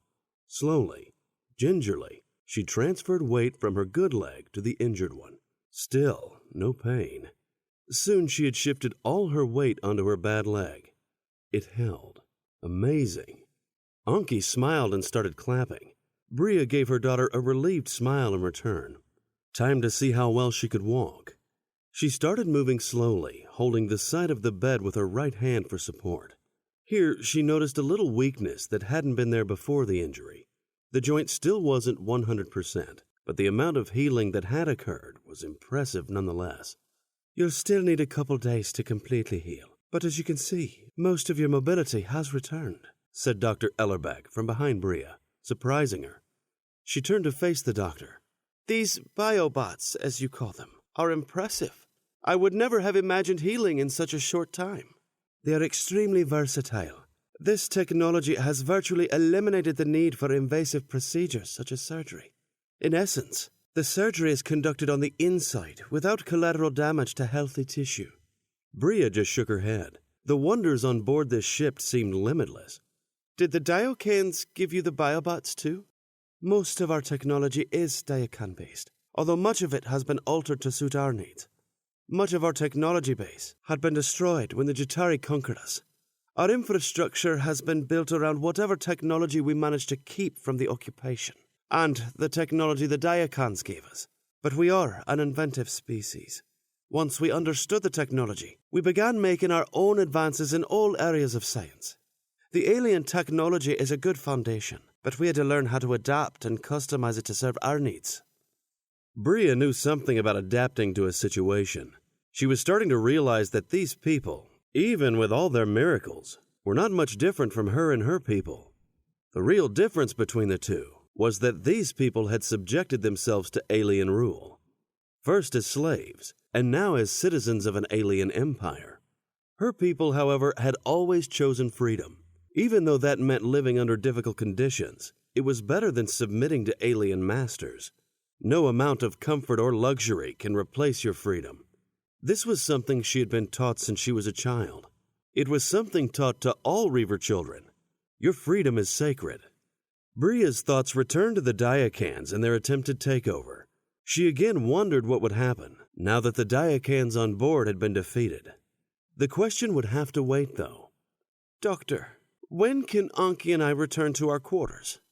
Right now, if you want. Just take it easy, and I will follow up with you in a couple of days. Chapter 47. When Bria arrived at her quarters, she couldn't believe the havoc that had been wreaked on them. So much for taking it easy, she thought, and started picking up furniture and putting it back where it belonged. She had Anki sit off to the side until she managed to get all of the broken glass and make sure there were no hazards lying in wait for her to step on. Then she allowed Anki to burn off some energy. The little girl was more than happy to oblige, and she danced around the room, singing and spinning and acting as if nothing had happened. To her, it all was probably ancient history by now anyway. Bria was in awe of her resilience. She turned back to her work and was soon interrupted by the computer's announcement that the captain requested entrance. She told the computer to let him in and walked to the door to greet him. When he entered, she noticed there was something different about him, but she couldn't place it. "Hello, Bria," said Jon. "Hello, Captain." Anki noticed his entrance and ran over to him, giving him a big hug on arrival. The captain smiled and rubbed her back with one of his large hands. "Hey, kid," he said, looking down at the little girl. "Hi," she replied, looking up at him with a beaming grin. Done with her greeting, Anki ran off to resume her play. Soon she was spinning around the room and singing songs again. "I wanted to see how you two were doing," he said to Bria. "I'm sorry about everything that happened with the Diakans. You shouldn't have had to go through all of that. It must have been terrible." "No, Captain. It is I who is sorry. I am afraid if not for us, you would have never been put in such a position. Our existence has caused you no shortage of problems." "Nonsense. It's not like you made them take you hostage. They saw you as an easy opportunity to gain leverage against me. They miscalculated. Yes, they sure did, he said, laughing. The way you defended yourself against Kinos is remarkable. It's not like he was a pushover. He underestimated my abilities. A costly mistake. He should have bound my limbs like he had done with Chief St. Clair. Then I would have been helpless against him. He gave me the advantage of surprise, and that cost him his life. Even with the element of surprise, you were fighting a Diacan security expert. He would have been trained in all forms of combat. Defeating someone like that is no small task. All Reavers are changed in armed and unarmed combat since children, Captain. We are all essentially security experts. Still, I'm afraid I have put you in a difficult position. Don't worry. I never liked Talos much anyway, he said, smiling. What will you do now, Captain? Well, first we're going to go back and rescue your people. Bria was shocked. But, Captain, you can't be serious. Jon shrugged. I'm very serious. This is not a fight I'm walking away from. She couldn't believe what she was hearing. Was this man trying to get them all killed? Captain, I told you before, you do not need to concern yourself with my people. I'm sorry, Bria, but I'm not doing this for you. Those are people out there. Humans. I can't just leave them to be slaughtered like a pen full of hogs. I have to help them. And I'm going to need you to give me the coordinates of the colony. Bria studied him, trying to decide whether or not he hadn't lost his sanity. She realized there was nothing she could do to stop him. Even if she held back the location of the colony, he would still go back and engage the Kimar. This man did not change his mind easily. What of the Diacans? You don't need to concern yourself with them anymore. They are safely locked away and won't bother you again. Sighing, she relented. Very well, Captain. I will give you the information you request. But I must tell you that what you are doing is madness. Jon shrugged. I've been hearing that a lot lately. Chapter 48. The smoke seared her nose and throat when she inhaled. She tried to cough as much of it out as possible, but it was too thick. She kept breathing the fumes in, coughing in violent spasm with each breath. She clenched her eyes closed to make them stop stinging, but the pain didn't go away. She often pretended to disappear by shutting her eyes. She hoped it would happen now, and she would be transported anywhere else. But the smoke was still there, and she buried her face in her pillow to try and keep it out of her lungs. Outside, the loud sounds began again, and their force made her bed shudder more each time. She held onto her bed rail with all her strength, afraid the bed would jump up at any moment and throw her across the room.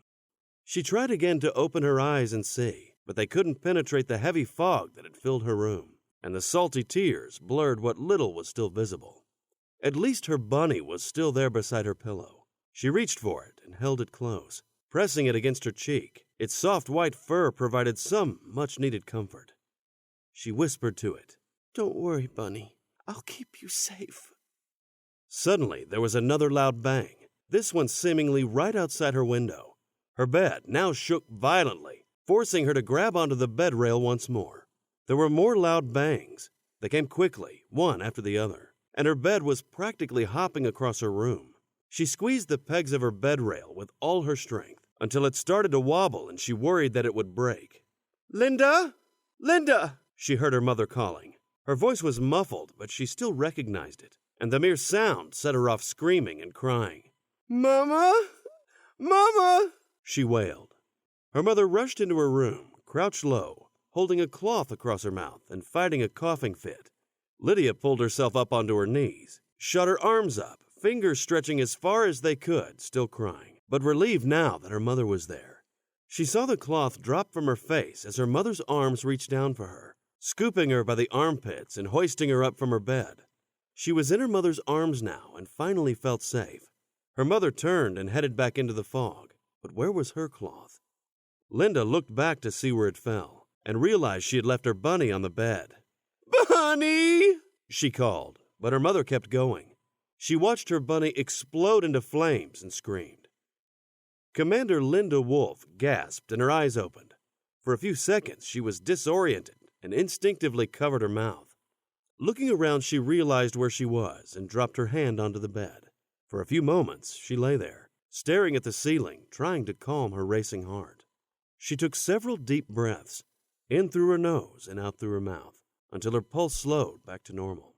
She rolled over and reached across her bed for the glass of water on her side table. Sitting up, she took a long drink. Her throat felt dry and irritated, and the cool water felt good going down. She kept drinking until she emptied the glass.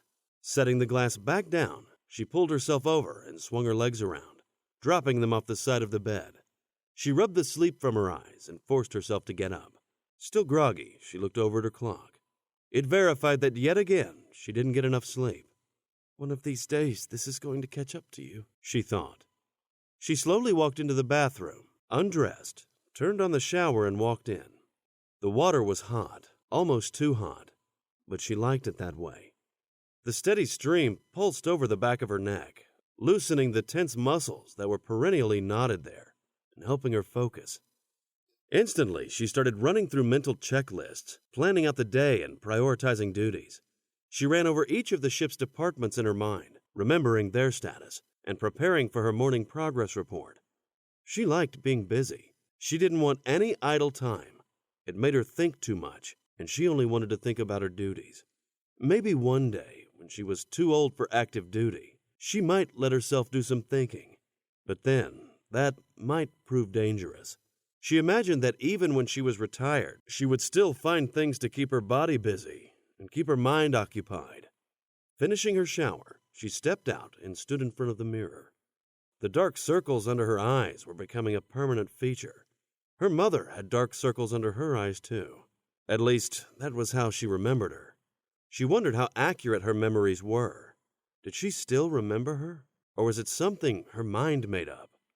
"Stop it," she said, chastising the mirror. Her eyes looked angry now, and the dark circles gave her a fierce look, like she had war paint on. Better, she thought, nodding to the reflection. She picked up her toothbrush and went back to her mental checklist. When she finished brushing her teeth and drying her hair, she stepped out of the bathroom and walked over to one of the walls, which slid open to reveal a hidden closet containing a row of pressed uniforms on hangers. They used to be so important to her. She spent her whole life working towards the right to wear those uniforms. And now, what was the point? They meant nothing. "You're just full of self-pity today. Snap out of it," she thought. Shaking her head, she pulled the nearest uniform off the hanger and proceeded to get dressed. The uniforms were still important. They had to retain their structure. Without it, there would be no order and everything would fall apart. She knew that. Cursing at herself for being so self-indulgent, she finished dressing and headed for the door. Turning before walking out, she looked back at her bed and thought about her bunny. Why did she remember it so clearly?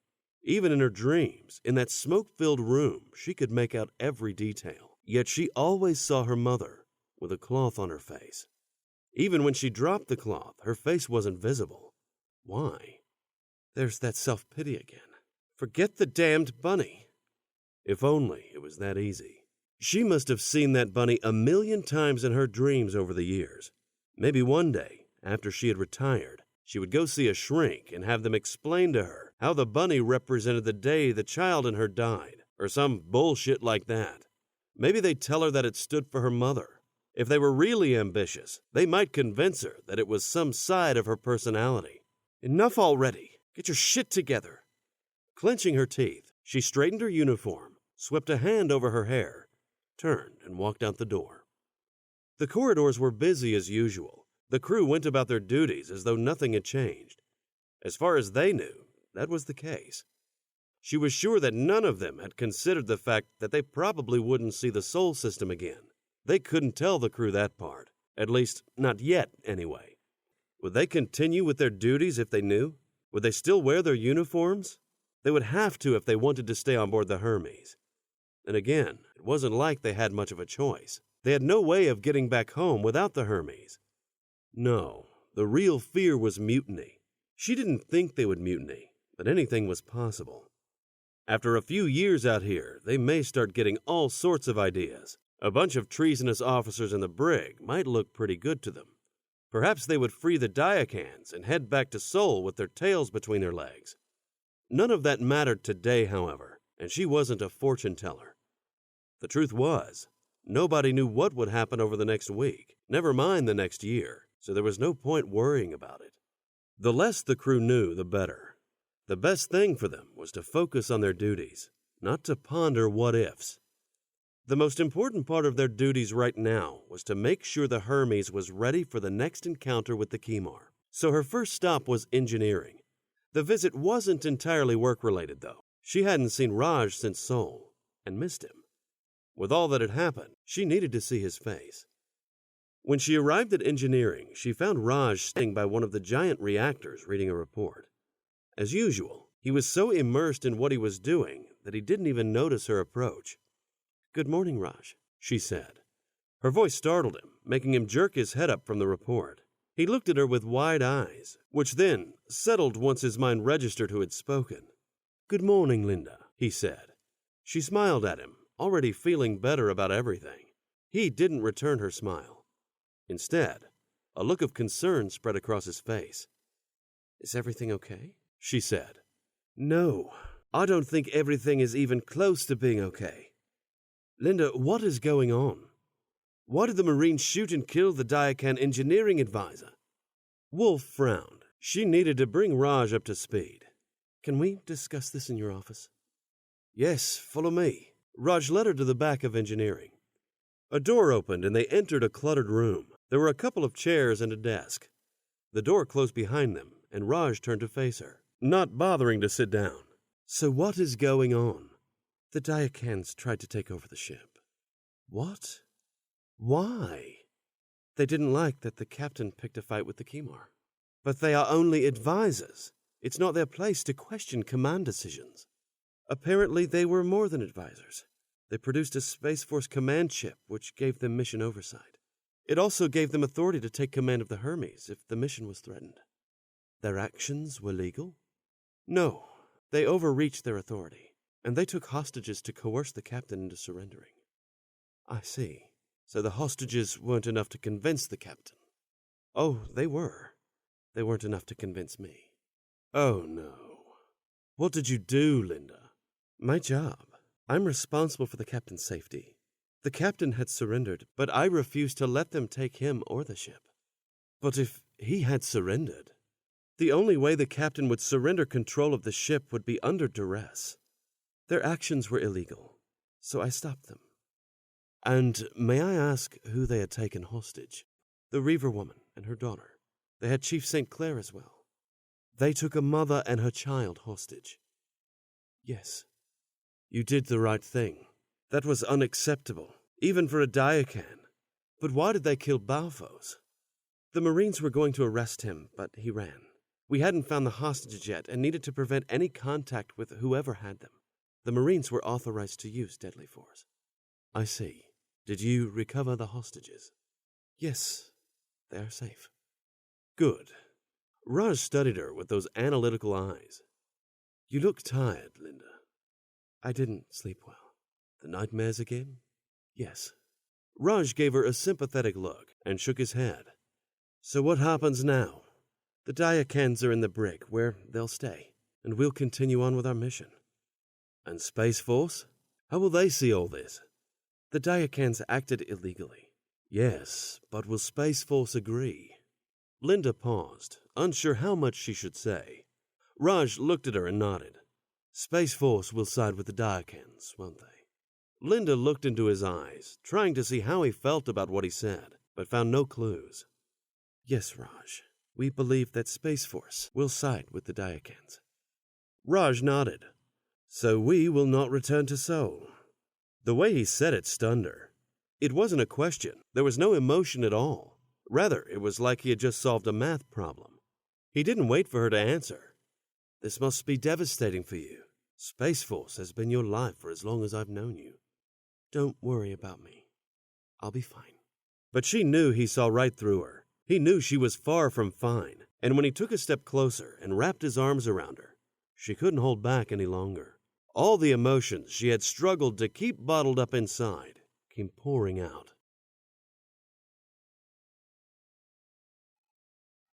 Chapter 49.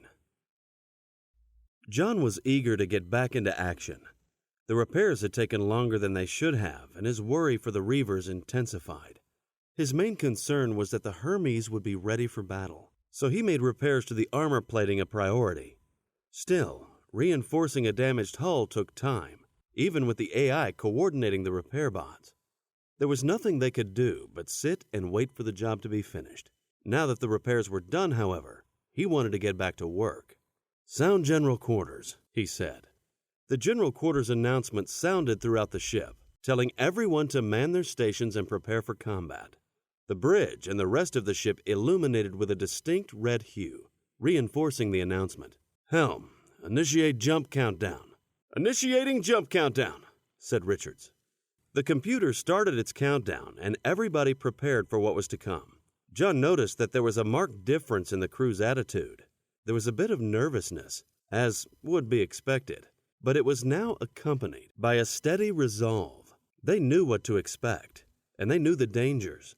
They showed no signs of panic or exuberance. They were just determined to get the job done. He approved.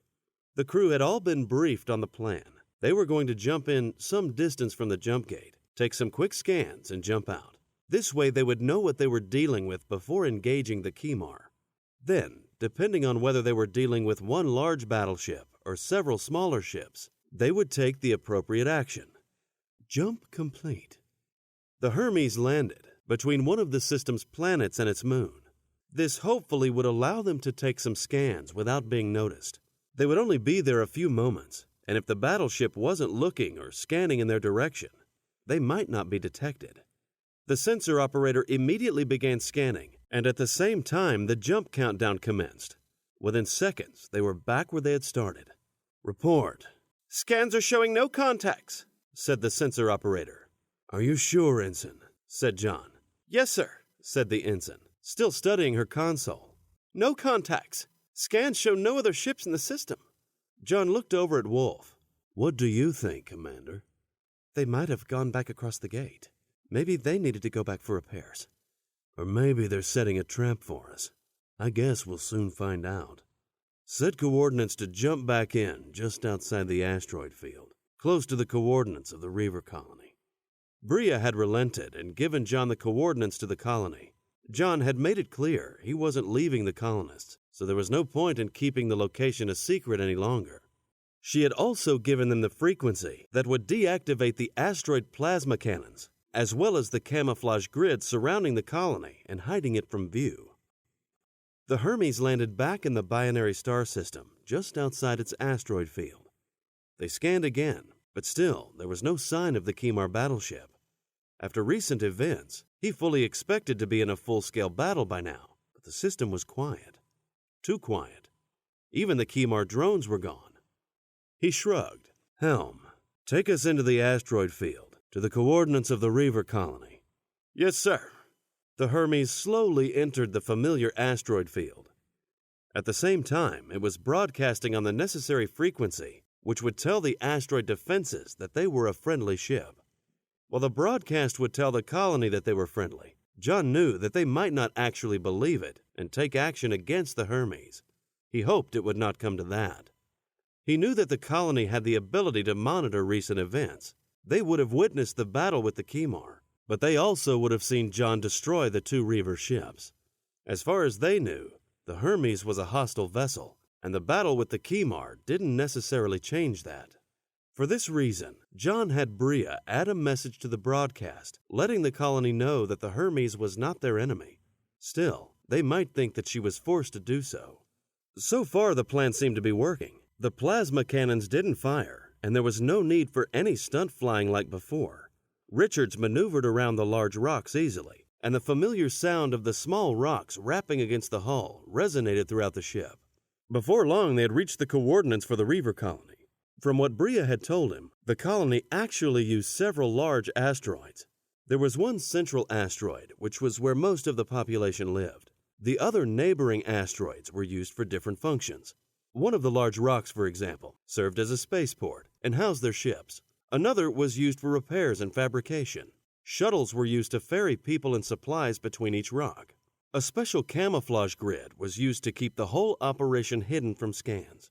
It consisted of multiple satellites surrounding the colony and disguised as asteroids themselves, which then projected the camouflage grid around the Reavers' homes.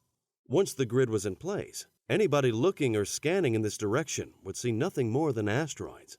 The technology had its limits, however. If a ship approached the location and took a closer look, they might be able to uncover the hidden colony. To avoid this, the Reavers had installed the plasma cannon defenses throughout the field. They ensured there would be enough firepower to destroy, or at least discourage anyone from getting too close to discover them. "Arriving at coordinates, sir," said Richards. "Full stop," said Jon. "Reading full stop." Jon and the rest of the bridge crew stared in horror at the view screen. Where there was supposed to be a grid of satellites protecting the colony, there was only debris. The Kimar had found them. "Helm, take us in for a closer look," said Jon, breaking the silence. The Hermes moved past the satellite debris.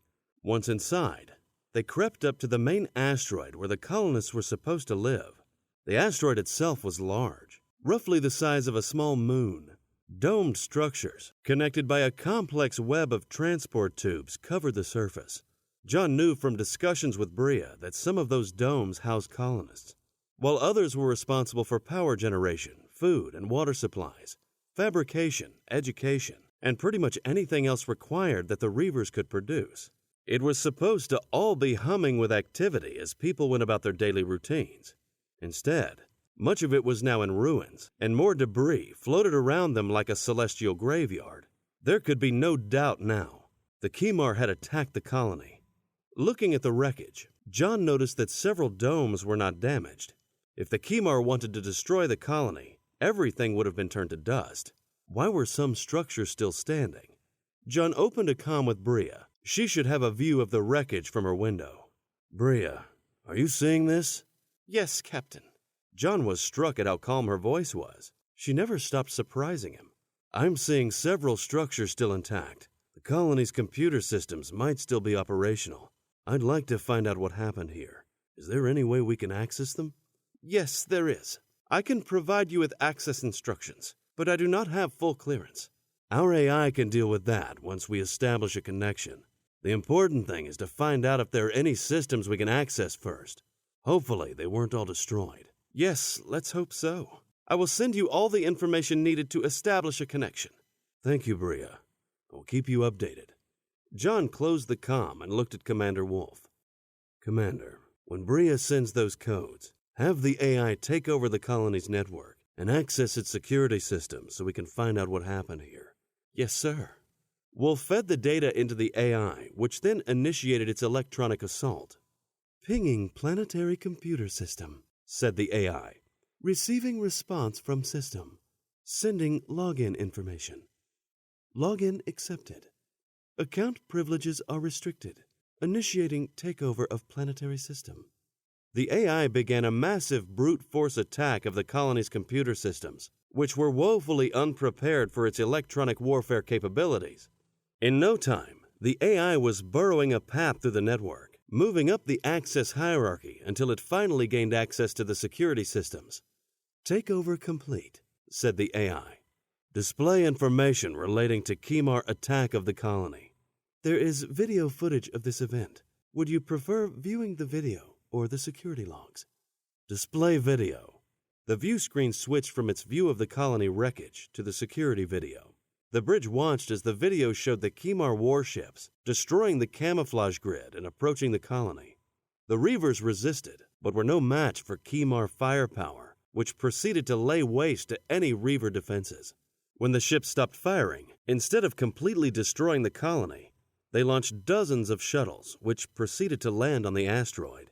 Kimar soldiers then spilled out of the shuttles in full battle armor and poured into the colony's transport tubes. The Reavers tried to fight off the invaders, but were no match for the armored Kimar soldiers and were soon overcome. But the Kimar weren't killing the defenders. It appeared as though they were simply stunning them. The Kimar quickly swept through the complex, though not one Reaver surrendered, and all fought with any weapon they had access to. In the end, they had no chance. Jon's stomach turned as he watched the Kimar load the unconscious humans onto the shuttles. When the operation was concluded, the shuttles returned to their ships and the Kimar left the asteroid field. The video showed the Kimar ships come together again and form a larger ship, although not as large as the one they first encountered. The battleship then headed for the jump gate and disappeared back into Kimar space. Jon leaned back in his chair and rubbed his chin with his thumb and finger. He stared at the view screen in silence. The Kimar had taken them prisoner. From what Bria had told him, that meant slavery. He couldn't allow that to happen. He had to do something. Commander Wolf, Chief St. Clair, meet me in my ready room. Chapter 50. AI. Based on the information gained from the captured Kimar warship, can you speculate where the Kimar would take the human prisoners? Said Jon. Commander Wolf and Chief St. Clair both sat across from him, and Jon didn't need his heightened senses to tell that all the recent events had them both on edge. Non-Kimar prisoners are taken to a planet known as Cursus. They are taken to an installation on the planet where they are reprogrammed so as to make them useful to the Kimar Empire. You mean they are brainwashed and turned into Kimar slaves? Said Kevin. Yes, that is a reasonable interpretation of the data, said the AI. The Kimar Empire controls a vast galactic slave trade. The empire itself is diverse and consists of thousands of different species. There are also multiple affiliate cultures that, while friendly, are not members of the empire. The slave trade is active throughout the empire, as well as within these affiliated systems. Conquest is used to expand territory and to supply inventory for this slave trade. If a slave is not controllable, it cannot be sold. Cursus fulfills this need by reprogramming prisoners. Those who cannot be reprogrammed are considered useless and terminated. A cold chill slowly crawled up Jon's back, making him shudder. The Kimar were slavers, no better than the Jatari, perhaps even worse. The Jatari used captured populations for their own needs, whereas the Kimar used them as products to be sold. Is Cursus the only planet used for this function? No. There are many planets throughout the Empire serving this function. Cursus is the closest, and therefore the logical destination. AI. Display Cursus's location on the view screen. Wolf and Kevin both swiveled their chairs around to see the view screen that appeared on the wall behind them. It flickered on, and an image of a grayish-blue planet appeared. Cursus looked to be an icy, desolate place, inhospitable for the development of any type of civilization. A great place to take prisoners. Even if they could escape from wherever they were held, where would they go? AI.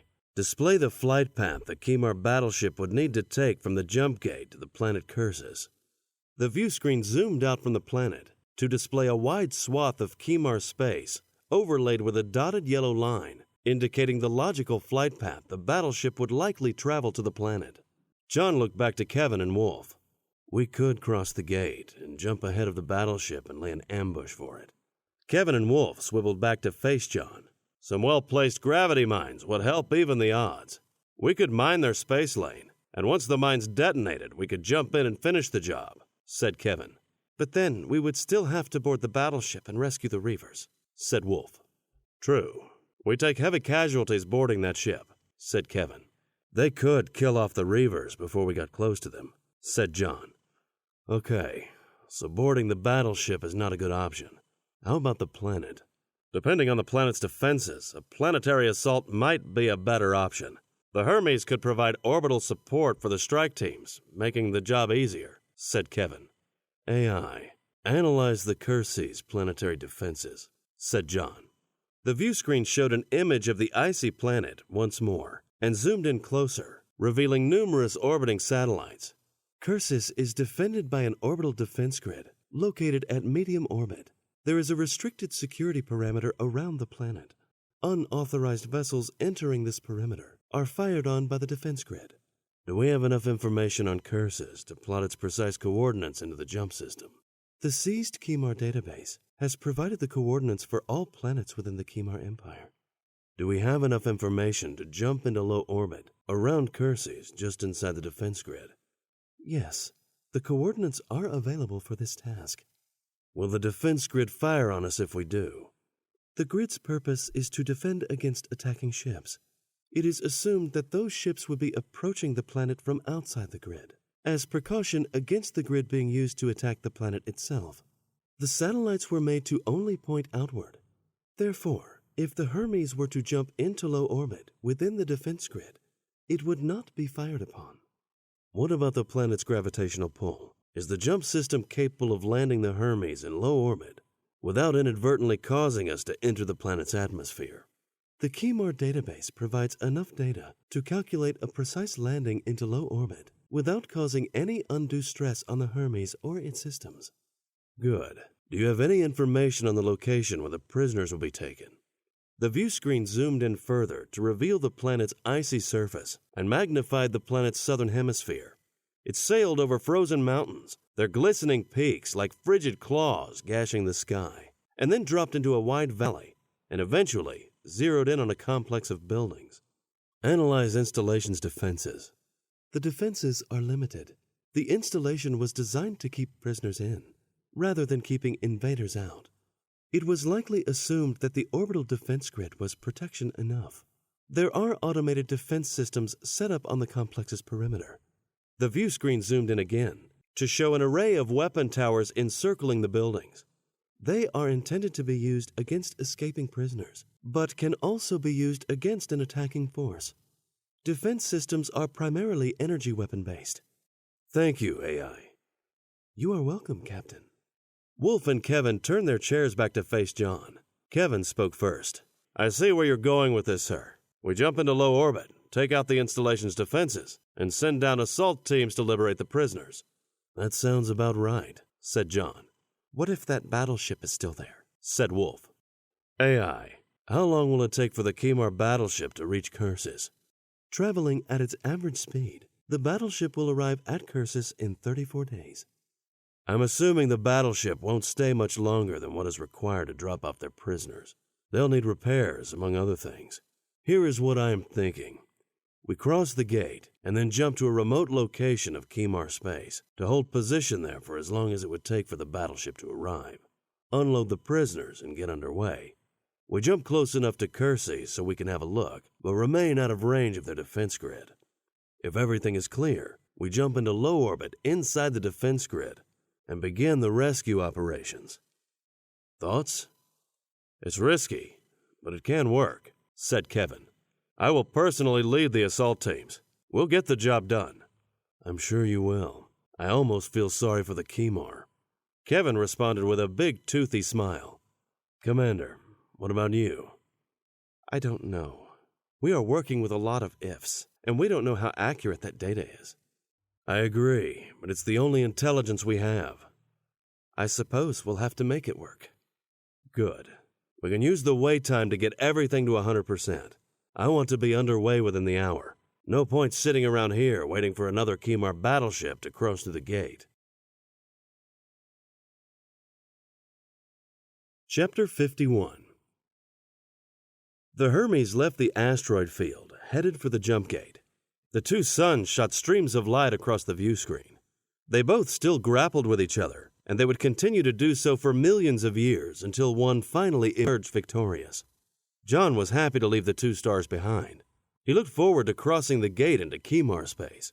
While they still needed to rescue the colonists, they'd be in an unexplored region of the galaxy, far from Sol, Diakis, and the Jatari. Approaching jump gate coordinates, said Richards. Ping the gate. Pinging gate. Directly in front of the Hermes, the jump gate began to appear. It started as a faint shimmer, which transformed into a massive, circular translucent field. Set course to enter the gate. The Hermes entered the translucent field and disappeared, as did the gate once they had crossed. The Hermes exited through another translucent field and entered a previously unknown region of space. There were no nearby planets or stars, and Jon could see how the Reavers were able to cross through the gate for so long without being detected. The Hermes would now jump one more time to a remote region of Kimar space the AI had selected. There, they would wait until the opportune time when they would initiate their assault of the Cursus complex. Chapter 52. Really, Doctor, we're fine, said Bria. Dr. Ellerbeck stared back at her from the display, the pitying look on her face making Bria's jaw tighten. It's just that you've had several traumatic experiences lately, and now seeing your homeworld destroyed, I'm worried about how it's affecting you, said Ellerbeck. It is nothing I cannot handle. I am a Reaver, Doctor. You are a human first. There is only so much trauma a human body can take. Hardship is a part of the Reaver way of life. As you can see, I have not been traumatized. Just because you can hide your emotions doesn't mean they aren't there. How about Anki? How is she holding up? Bria looked over at Anki, happily playing with one of the toys the captain had fabricated for her. She is doing fine as well. You are looking for problems where none exist. Look, I'm just concerned about you. At least promise me that you won't hesitate to contact me if you... Yes, Doctor, I will come see you right away if anything changes. Now, if you'll excuse me, I have things to do. Bria terminated the connection without waiting for Ellerbeck to respond. She liked Dr. Ellerbeck, but her questions were offensive. She was not weak, and neither was her child. She looked back over at Anki, who was now singing a song and making her toys dance. Her smile returned. Captain Pike requests entrance, said the computer. Enter, said Bria, walking to the door. It opened, and the captain walked in. Hello, Captain. What brings you this way? Hello, Bria. I wanted to see how you and Anki were holding up. Are you here to question our strength as well? Bria said with a scowl. I assure you, Captain, you will find no weakness here. Hey, slow down. I'm not accusing you of anything. Really? Are you not concerned that I will fall apart? Lose my sanity? No, not at all. Where's all this coming from? Bria exhaled and let her shoulders relax. The feeling surprised her. She hadn't realized how much tension she'd been carrying. I'm sorry, Captain. I was just speaking with Dr. Ellerbeck, who was very concerned about how all the recent events had been affecting us. She is just doing her job. You're a member of this crew now, and your health is her responsibility. I know she meant well. Her questions just angered me. My father did not raise me to be weak. I can see that. Trust me, Bria. Nobody on board this ship thinks you're weak. I am not, and neither is my daughter. Of course not. Still, seeing your home in ruins must be upsetting. It certainly upset me. We know the risks of our way of life. It would have been better had they not been taken prisoner, though. For a Reaver, slavery is worse than death. Well, I'm also here to tell you that we're going to rescue your people. What are you saying, Captain? My people are lost. There is no rescue for them. I think there is. We've got a pretty good idea where the Kimar are taking them, and we're going after them. He was insane. Truly insane. What was this obsession he had with saving her people? Captain, I have told you before. Forget my people. They are lost. Save your crew. You do not need to put them in danger again. You have done enough already. The Kimar are likely taking your people to a planet called Cursus. It is something of a prison planet. Once the battleship drops them off and leaves the system, we will conduct a rescue operation and free them. Now you are going to attack a Kimar planet? Was the battleship not enough? Trust me, Bria. We can do this. If you succeed, what then? You do not know my people. They may not want to follow your orders. I know that they're human, and that's enough for me. If they don't want to stay on board, I can drop them off somewhere, but I'm not going to stand by while the Kimar turn them into mindless slaves. He wasn't just insane. He was infuriating and stubborn. He did not listen to reason. Ancestors, help us all. Chapter 53. Kevin ducked as Sergeant Henderson's fist grazed the top of his head. A split second later, he had his hands in front of his face, deflecting a rather vicious-looking knee strike. Other than Captain Pike, Sergeant Henderson was the only man he knew who could give him a good, honest workout, and he was proving to be up to the task. Before Henderson could shift his balance, Kevin stepped in and landed a powerful elbow into his ribs. The sparring suit registered the force of the blow and announced that 3 ribs were fractured, with a possible punctured lung. While the force of the blow threw Henderson sideways a few feet, the sparring suit protected him from any injury. The sparring suit was a versatile piece of equipment that accommodated training in a diverse range of conditions. It could simulate combat suit conditions, allowing one to move with the same agility and speed that a combat suit would bestow. It could also simulate unprotected combat, show the results of blows to unprotected parts of the body, and even restrict movement of that part of the body to simulate combat while injured. There were also settings for weapon simulations, allowing for training with everything from blades to energy weapons. Short of real combat experience, the sparring suit was the best way to stay ready for battle. Okay, Chief, how about we make this a little more interesting and get rid of the gravity? Sounds like fun, said Kevin, a big smile spreading across his face. Initiate zero gravity conditions. The artificial gravity in the room was removed, and the two men simultaneously pushed off the floor towards each other. Henderson was first to strike, spinning around in the air and sending a hard heel kick towards Kevin's sternum. Surprised by the speed of Henderson's attack, Kevin didn't have time to change his own offensive posture to a defensive one and was barely able to get an arm in front of his chest. The kick landed just above Kevin's elbow and sent him spinning backward head over feet, the blow hard enough to register a fractured arm. Henderson used the force of the strike to spin away. He pushed off the floor with his hands and sent his body sideways toward the nearest wall. When he reached it, he used his feet to shoot himself toward Kevin's still flipping frame. Kevin saw the sergeant flying at him head first and tried tucking his arms and legs to present a smaller target. But again, the sergeant was too fast. Once in range, Henderson came down hard with a powerful hammer fist strike and drove Kevin into the floor. While the suit protected him from the impact, it also registered massive injuries, including a broken back. The fight was over. Computer, return gravity to normal conditions, said Kevin. Both men maneuvered their bodies to land on their feet when the artificial gravity pulled them back down to the floor. Kevin walked over to Henderson and nodded. Nice finish. Thanks, Chief, said Henderson. One day I'm going to beat you in zero gravity. Maybe. And one day I'm going to beat you in full gravity hand to hand. Let's not get carried away, said Kevin, laughing, and slapped Henderson on the back. Chapter 54. Jon studied the information on his display.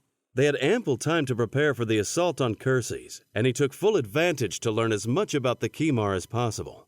The database from the captured Kimar ship proved to be an invaluable intelligence source, considering the size of the Kimar Empire. He found it surprising that nobody had heard of them before. Their empire seemed to occupy a galactic sweet spot, which neither Jatari nor Dayakan had explored.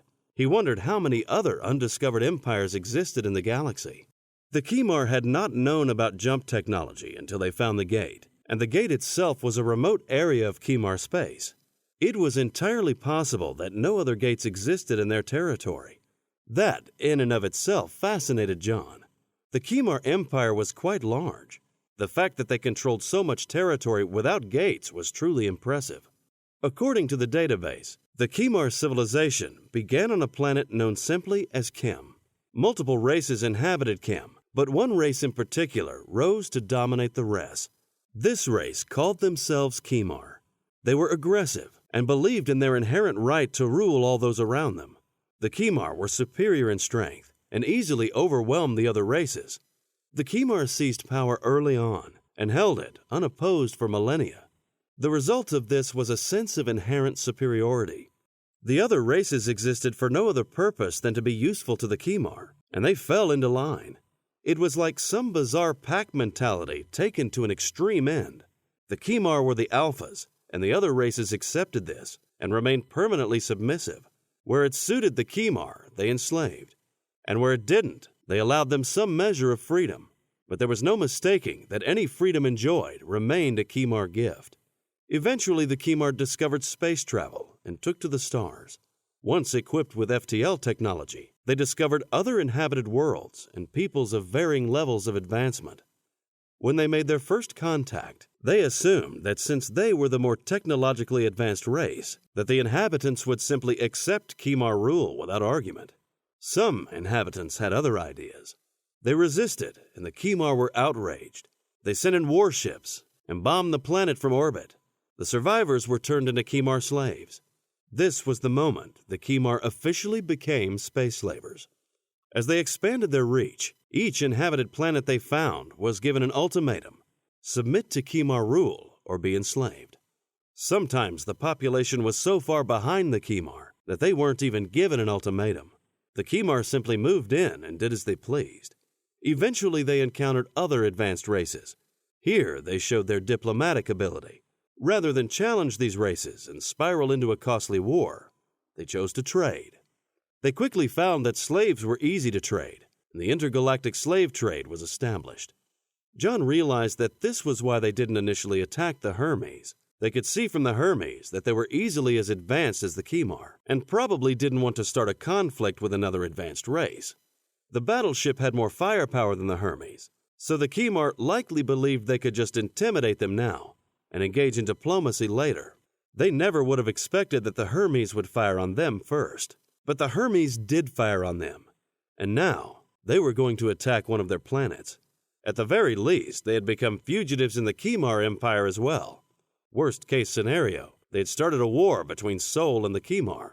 That didn't really concern Jon. There would be plenty of time before the Kimar ran into more Sol ships. And even then, the Kimar had no hope against the combined force of the Galactic Accord. The wars fought between the Diakans and Jatari were of a scale the Kimar had never seen. As large as the Kimar Empire was, they were nothing compared to the Jatari or the Diakans. Still, the Hermes was only one ship, and for them, they were large enough. Hell, one of their battleships was large enough. He hoped he wouldn't have to tangle with another one anytime soon. The odds were not in his favor. Once they attacked Kerses, the Kimar would come after them with a vengeance. Getting through Kimar space was not going to be easy. It didn't matter. These Kimar were vile creatures. He would not let humans become their slaves. Humans. Had the Kimar encountered the lost colonies? He searched the database for any mention of them. There was nothing under the word human, nothing under the word Earth. He brought up a list of advanced races the Kimar encountered. Nothing. What about the other races? Did they provide any intelligence? There. One of the merchant races had an account of an encounter with a furtive race that refused all contact.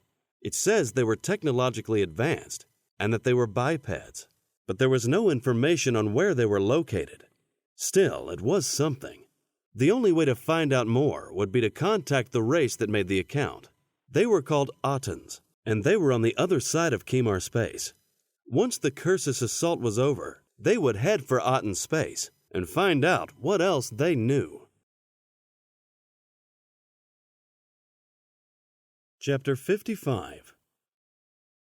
Commander Wolf made a point of walking every section of the Hermes. She didn't need to do this.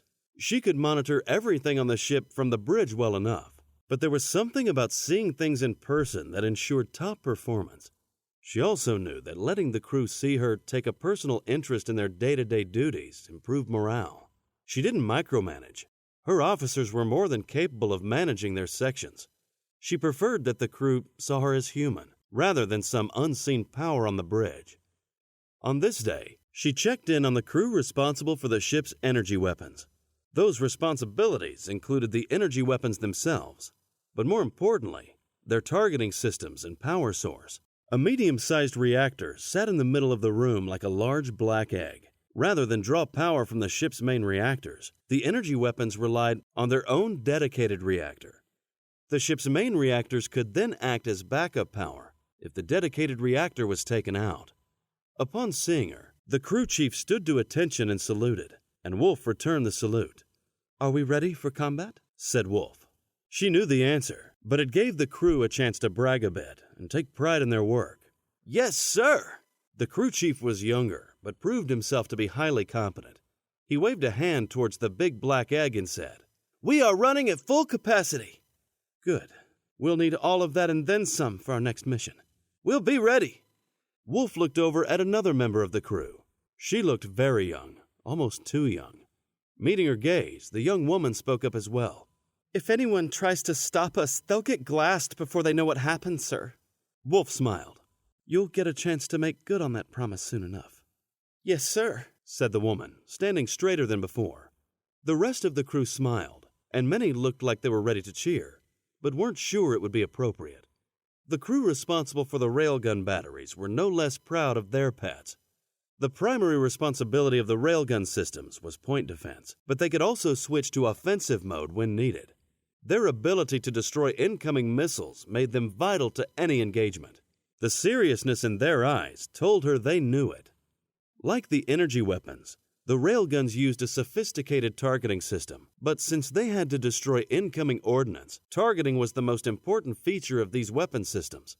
They were primarily projectile weapons. They didn't need their own power source, and relied on the ship's main reactors for power like everything else. The exploding shells used by the guns enveloped the ship in a fiery shield, blocking almost all missiles from getting through. So long as the railguns could fire, the Hermes had a defensive barrier between it and attacking missiles. Of course, that was one of the jobs of the enemy energy weapons. The railguns' point defense fire did not affect them, so their tactical role was often that of taking out railgun batteries to punch a hole in the point defense shield. For that reason, ships without energy weapons were at a severe disadvantage against the Hermes. That also made this job especially dangerous. The railguns were often a primary target, and that meant that the railgun crew were directly in the line of fire, making their job even more stressful. She approached the crew, who were busy loading ammunition into the railgun feeders. "What is our status?" she asked the railgun crew chief. The chief looked up at her, but his hands continued working. All batteries are online, sir. "How about ammunition?" We are reasonably prepared. We've been fabricating shells at a decent clip and will be ready for the mission." "Good. I know you'll have all batteries at 100%. "Yes, sir." She turned her attention to one of the other crew, another young face. "How are you holding up, crewman?" "I'm doing good, sir," he responded, his face still grim, hands still moving. "Good. Keep it up." She gave the young man an approving smile. This crew was all business.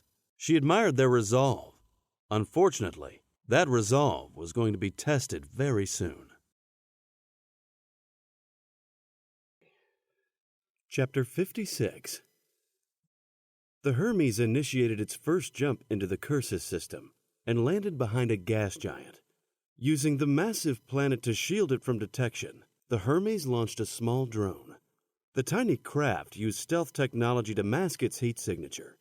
Any long-range scans from Cursus or from ships still in the system would register nothing more than a cold rock drifting in space. Once clear of the giant planet, the drone took a few quick scans and returned to the Hermes, which immediately jumped back out of the Cursus system. "Report," said Jon. "There are no signs of the Kimar battleship, sir," said Petrovic. "Any other ships?" "No, sir. Reading all clear." Jon nodded and took a deep breath. "Very well. Sound general quarters. All hands prepare for planetary assault." The general quarters alarm sounded throughout the ship, and the lights took on the now familiar red hue. Jon looked over at Commander Wolf, whose face retained its tightness, her eyes asking an unspoken question. "We're ready when you are, sir," said Wolf. Jon nodded and opened a comm with Kevin in the hangar bay. "Chief, are your assault teams ready?" "We're ready to launch, sir," said Kevin. "Good. We'll soften them up for you." "Thank you, sir. We'd appreciate that."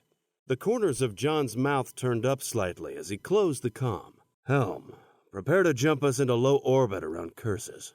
"Yes, sir." "Initiate." The Hermes landed just inside the defense grid. The planet lay before them like a giant ice cube. On the opposite side, floating several hundred kilometers away, lay the defense grid, floating death to any approaching threat. "Report." "Orbital defense grid is not targeting us," said Petrovic. "What about the planet's surface?" "I am not reading any threats, but something is interfering with the scans." "Are we being jammed?" "I don't have enough data to say for certain, but preliminary reports indicate it may be something in the atmosphere." "Let's hope that's all it is. Helm, bring us to an orbit directly above the Kimar prison facility."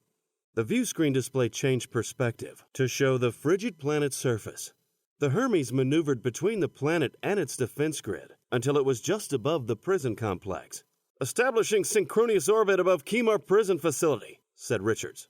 "Target the facility's defensive towers." "Sir, that same interference is disrupting the targeting array," said Petrovic. "We can't reliably target the towers. If we try, we might hit the complex itself." "Belay that order. We can't risk hitting the colonists." Jon's shoulders tightened as he considered this development. The plan was already changing, and they hadn't even started the attack yet. He shook his head and contacted Kevin again. "Chief, we have a problem. We can't target the installation's defensive systems. You're going to have to take them out yourself." "Understood. Leave it to us." Chapter 57. The Marines boarded the assault shuttles, and the hangar bay echoed with the whirring sounds of their combat suits. 10 shuttles, 10 Marines per shuttle. It should be enough, thought Kevin. The shuttles had been specially designed for missions like this. They used Diacan stealth technology to hide from enemy scans. That and their speed allowed them to covertly insert a small force into enemy territory without being noticed, which was great if things were going according to plan. But they weren't. Kevin had hoped for some element of surprise when assaulting the installation. Even if the Hermes pounded them from orbit, they could still surprise the Kimar with a stealthy ground assault. But that option was now off the table. They would have to use the shuttles to directly attack the installation's defenses. They did have enough firepower to pull it off. Each shuttle was equipped with energy weapons and a complement of missiles, more than enough. The Kimar would know they were coming, but what could they do about it? Kevin nodded to himself, confident in his Marine's abilities, and boarded his shuttle.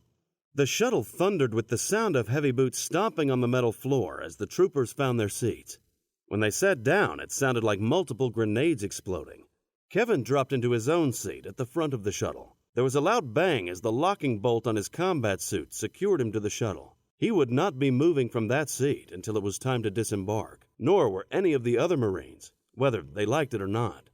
Once secured, his visor dropped down and sealed off his suit, protecting him from any loss of pressure inside the ship. The display on his visor instantly lit up and showed him the status of his men and the other shuttles. Everyone had boarded and were locked in. They were ready. 30 seconds until launch, said the shuttle's computer, confirming the data on Kevin's visor. The ship began to tremble as its engines came online. Thankfully, the suit blocked out much of the outside noise, and he didn't have to endure the ship's roar. Kevin wasn't a big fan of shuttle assaults. He preferred orbital drops as a method of troop insertion. With an orbital drop, the shuttles would take his troops to the edge of the planet's atmosphere, and then everyone would jump and freefall until they reached a very low altitude, and only then would they deploy their chutes. A halo drop was more covert and made it harder for the enemy to kill his troopers, since they were each a tiny, fast-moving target. An assault shuttle, on the other hand, was designed to be a combination attack craft and troop transport. While the stealth technology and armor plating provided some protection, for each one of those shuttles the enemy destroyed, multiple troopers died. They needed the shuttles to transport the colonists back to the ship, so they had no choice. Sitting there, locked into his seat, he couldn't shake the feeling that he was a metallic duck in a barrel. One by one, the assault shuttles rolled off their launch pads and left the Hermes hangar bay. Kevin switched his visor's display to give him a view of the shuttles and their status. The ships regrouped just above Cursus's atmosphere and fell into a V-shaped formation. They sat floating for a few moments, turned as one, and flew down towards the planet. While the stealth technology could hide them from scans, Kevin knew that nothing could hide the blazing torch each ship created as it entered the atmosphere. The entry was accompanied by the usual amount of shaking and bouncing. His team were all experienced veterans, but he almost wished he had a rookie on board. Atmospheric entry often terrified the rookies, and their fear that the ship would break apart was always a comic way of relieving some tension. No such luck on this trip. Each and every one of his men had done this before, and they were all quiet and deadly serious. They knew what their jobs were and stayed focused. He had lost some good men in their last battle with the Kimar, and that was on the Hermes. Now they were attacking the Kimar in their backyard. Still, the group that boarded the Hermes would be the Kimar version of the Special Forces, highly trained and highly capable. He couldn't see the Kimar sending anything other than their elite to board an alien warship. The prison guards would not be as skilled. Of that, he was certain. The shuttles raced down from orbit and were now streaking across the sky, hugging the angles of the endless ice-covered mountains. Rather than dropping straight down onto the prison where they could be easily seen and targeted, the shuttles chose a more cautious option and approached from the far side of a mountain range. Each shuttle stayed in perfect formation, the group moving together as one. The mountains below them were stunning in their starkness. There were no trees or vegetation, no wildlife, nothing, just ice. From its base to its peak, each mountain was covered in glistening blue sheets. The sight was mesmerizing. Kevin had never been on an ice planet before. They were too hostile and too cost-prohibitive to develop. It truly was odd that the Kimar chose to use one. He understood that it dissuaded escape, But there were plenty of other planets that could be used, which could accomplish the same thing with less cost. They crested one final mountaintop, and the installation appeared in the valley below. His visor instantly identified the defensive towers, and each shuttle immediately let loose a volley of missiles at their designated targets. The missiles streaked ahead of the squadron, and then dispersed, each making a beeline for its designated kill. As anticipated, there was no missile defense in place, and they all slammed into the towers. The fireballs seemed strangely out of place amidst the desolate frozen landscape, but they were immensely satisfying. There were several oorahs from the Marines as each tower blew apart. Kevin himself felt a tinge of satisfaction. These were slavers, vile creatures. They would know human wrath before the day was done. The shuttles reached the installation and broke formation. There was still defensive fire coming from the prison, and the ships brought their energy weapons online to deal with the threats. They bobbed and weaved and buzzed around like a swarm of bees, cleaning up all remaining threats with bolts of blue fire. Kevin saw in his visor that several ships had taken fire, but the heavy armor plating ensured only minimal damage. Below, some Kimar guards, suited in full combat gear, had ventured outside and were firing their handheld weapons at the shuttles.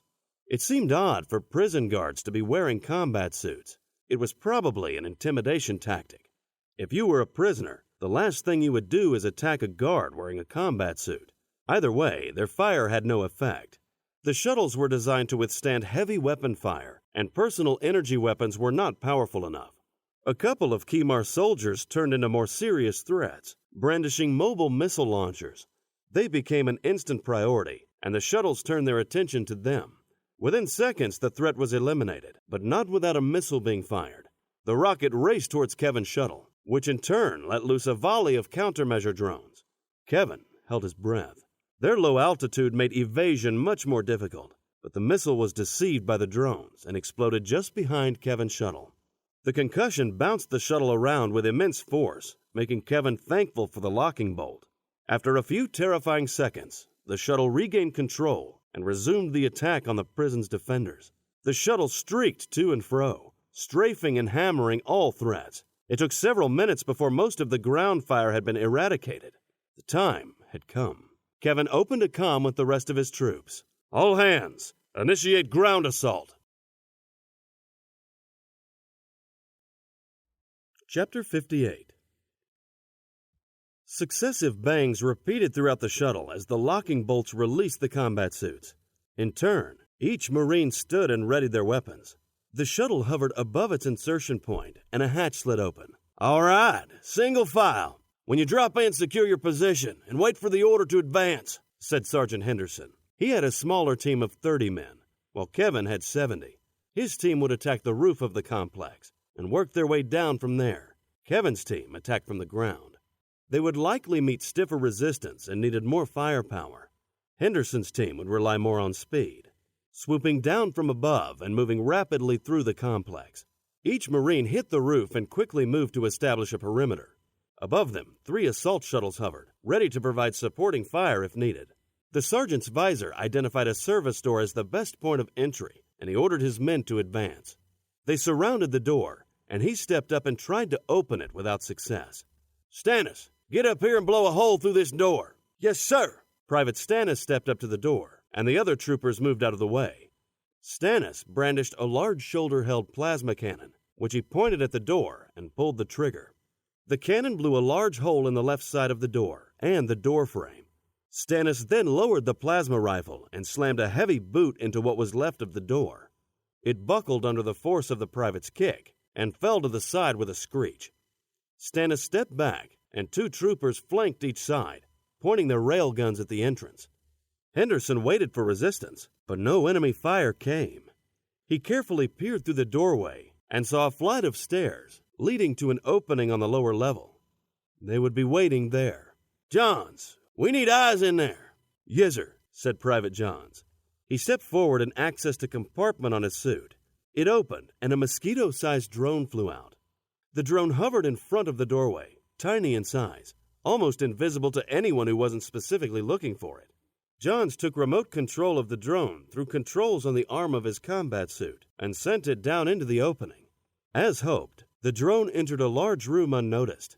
and transmitted a video feed to the Marines' visors, showing a group of Kimar soldiers waiting to cut down anyone coming down the stairs. The first 2 troopers jumped in and rolled as soon as they hit the ground. They immediately started taking fire. Seconds later, 2 more troopers dropped in, and they continued to drop 2 by 2.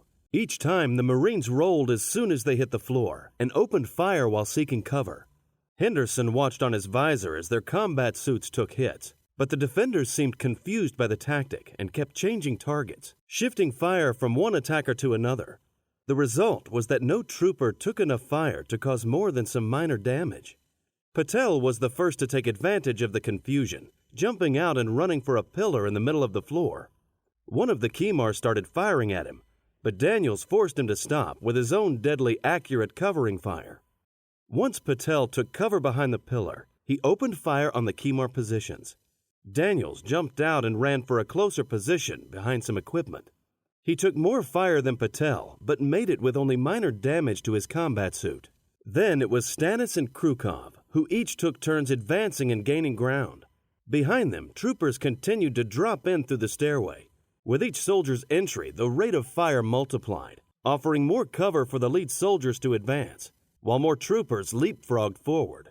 Henderson hit the ground himself and rolled away to the left while his men continued to lay down covering fire. Red energy bursts still shot out from the defenders, but it was more sporadic now, as the Marines forced the defenders to keep their heads down. They were in a relatively large room, and from its layout, it looked like it was used for large meetings, perhaps presentations or training. The open room had several supporting columns, equipment, and furniture, which were now used as cover by his troops.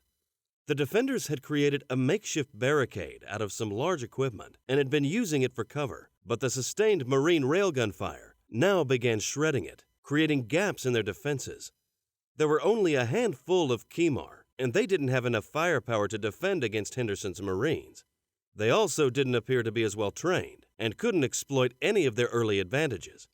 Soon, the advancing troopers overwhelmed them. As their defenses fell apart, a Kimar stood, trying to return fire more effectively. The Marine shot him down so quickly that Henderson was sure he didn't even have enough time to realize his mistake. Recognizing the hopelessness of their cause, some tried to retreat, but were cut down while fleeing, the Marine railguns perforating their backs. Surprisingly, not one Kimar surrendered. Death seemed preferable to capture. After the way they treated their prisoners, it was no surprise that they expected the same in return. Eventually, all resistance was quashed and the Marines secured the room. There were no fatalities and only minor damage to some of the combat suits. "Perimeter secured," said Daniels, who stood at the front of the room. Ahead of him was a long corridor. "Excellent work. Let's keep moving." They raced down the corridor with Henderson leading the way until they reached a corner. There, Henderson held up a fist telling everyone to stop. "Johns, we need eyes around that bend. Coming right up, Sarge." Johns ordered the mosquito drone to round the corner. It transmitted its video feed to the Marine visors just as before. The video revealed a large energy weapon battery mounted on the ceiling. If any soldier turned that corner, they would be cut down the moment they appeared. Luckily, the gun's targeting systems didn't recognize the drone as a target. "You take that gun out?" said Henderson. "I think so, Sarge," said Johns. Private Johns carefully maneuvered the drone remotely, and it flew closer and closer to the gun until it landed right on top of it. Once in place, Private Johns sent a destruct command, and the drone exploded, destroying the energy weapon right along with it. The threat safely removed, the troopers turned the corner and raced down the adjoining corridor. This hallway was much tighter than the last, and it made for slow going with barely enough room for 2 troopers at a time. This stretched the group out like a train, with multiple cars being pulled down a track. Henderson knew they had to rely on speed to get through, but his fears were realized when his display showed the troopers in the rear taking fire. "What the hell is going on back there?" said Henderson. "Some Kimar got behind us, sir," said Private Martinez from the rear. "How many?" "Looks like 5, maybe 6. The team tried to turn around and lend support to the exposed soldiers, but the tight corridor made a coordinated counterattack difficult. From his position, he couldn't even see the attackers, let alone get a firing solution on them. He clenched a metal fist and cursed when Martinez disappeared from his display. He then watched in horror as Private Lee fell as well. A quarter of his team in the rear had now stopped and were trying to deal with the Kimar threat from behind. He knew he couldn't help them, and that the priority was to move fast, so he ordered the rest of his team to continue advancing. Ahead, they were reaching the end of the long hallway, where there were another set of doors. As they approached, the doors slid open, and a group of Kimar in combat suits rushed through. The 3 troopers in front fell almost instantly, and disappeared from Henderson's display, as red lightning streaked over their heads, hitting the troopers behind them. Henderson ducked and cursed. They were caught in a crossfire. Chapter 59. Kevin's Marines dropped to the ground, while the shuttles pounded the entrance to the building with heavy energy weapon fire. The onslaught had a dual purpose. It provided cover for the troopers hitting the ground, and it softened up the entrance so that they could advance without opposition. The 7 shuttles floated only a few meters off the ground, all of them firing as the Marines jumped off. Kevin hit the ground, and his combat suit immediately compensated for the icy surface. The ice under his feet was so hard that it didn't even give an inch under the weight of Kevin's combat suit. Above him, the shuttles continued to pound the building, their blue bolts melding with the icy landscape and clear sky. Many of his Marines had already hit the ice, and the rest continued to drop from the shuttles above. With the heavy fire from the shuttles, the troops did not meet any resistance and were able to all disembark without problem. Nonetheless, the troopers all spread out so as not to give the enemy an easy target. Okay, listen up. We do this by the book. No heroics. We move in, take the atrium, secure it, and wait for further orders. Yes, sir, said the rest of the Marines over his comm. Move out. The shuttles were still pounding the front of the building. It was hard to imagine that anything could survive such a barrage. As they got closer, Kevin could see that the front of the building had been turned into a mangled mess of melted steel and perforated mortar. The shuttles had hollowed out the entrance, leaving no signs of resistance. No defenders could withstand such a powerful assault. When they got close enough, the shuttles stopped firing, allowing the troops to move in. With the shuttles floating behind them, ready to destroy any new threats, the troopers flooded through the front of the building. "Damn, what a mess," said Reynolds. "That'll teach them not to mess with humans again," said Burke. "Good thing we have our own air supply. Can you imagine smelling that shit?" said Patel. Inside, there were dozens of bodies, or at least what resembled bodies. The shuttles had obliterated everything, leaving armor-covered body parts strewn throughout. Kevin was also thankful that his combat suit shielded him from what he knew would be a repulsive smell. The atrium was massive, and the troopers fanned out, establishing a perimeter and ensuring there were no surprises. Kevin surveyed the room. It was connected to numerous hallways, snaking out in a dizzying array of directions. It could take days before they found where the prisoners were held. "We need access to their systems. Find me a way in," ordered Kevin. "Got it, Chief. I found an entry point to the prison's network," said Chin over the combat suit's comm. "It appears it hasn't been damaged by the attack." "Good. Initiate a network takeover." "Initiating," said Chin, attaching a device to a podium-shaped unit with a clear glass-like top. "There's a problem, sir. The device can't communicate with the Hermes AI." "Must be that damned interference again. Is there a workaround?" "Maybe. We can only transmit up to a certain range, and then the signal loses strength. If we send one of the shuttles higher up in the atmosphere, we can use it as a relay to amplify the signal. The device should then be able to link with the Hermes AI." "Good.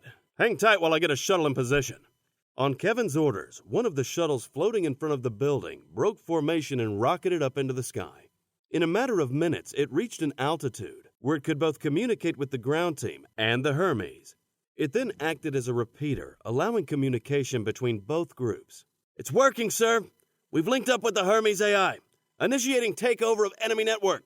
The Hermes AI used the relay to attack the Kimar network, unleashing a powerful electronic attack. The team waited as the AI broke through the myriad defenses set up to protect the prison systems from intrusion. The AI's electronic warfare capabilities were unrivaled, and Kevin knew it would soon take control of the prison systems. They would then not only know where the prisoners were being held, but also where the Kimar were hiding. "Mayday! Mayday! Taking heavy weapon fire from multiple bogies," said the relay shuttle pilot over the comm. "Taking evasive action." Thousands of meters above the prison, Kimar fighters swarmed the shuttle, painting its hull red with energy weapon fire. Chapter 60. "Enemy system takeover terminated," announced the AI. Jon watched with dismay as the Kimar fighters destroyed the assault shuttle. Where did those fighters come from? Uncertain. Preliminary data indicates they were stationed on the far side of the planet, sir, said Petrovic. Why the hell didn't we see them? The same interference that is disrupting our communications and targeting also concealed the fighters from our scans. Target fighters, energy weapons only. We can't get a lock on the fighters, sir. Then fire on their direction. Full spectrum array. The fighters are descending on the prison, sir. If we fire, we risk hitting our troops. God damn it! Chapter 61.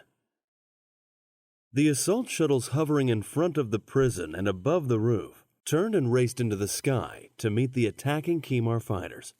The fighters screamed downward, racing for the prison. The fighters were outnumbered, but their speed and agility made up the difference. Coming into range, the shuttles let loose a round of missiles, and the fighters scattered, firing decoys behind them.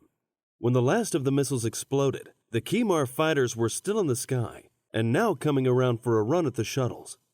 The sky lit up in a blue and red laser show as both sides tried to gain the advantage. The Kimar fighters danced and sidestepped around the blue bursts, but the shuttles were heavier and slower and took numerous hits. The heavy armor plating protected the shuttles, allowing them to withstand more damage, but that protection had its limits.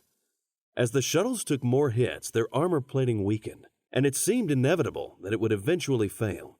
The Kimar fighters changed tactics, and now focused their attack on one shuttle. Attacking like a pack of wolves, they worked to isolate their target and separate it from the protection of the group. They hit it from all sides with sustained fire. The Kimar energy weapons soon burned through the shuttle's plating, and the sky lit up with the white flash of the exploding shuttle. The shuttles regrouped and worked to counter the Kimar strategy. The dogfights continued, and the shuttles tried desperately to use their superior numbers to gain an advantage.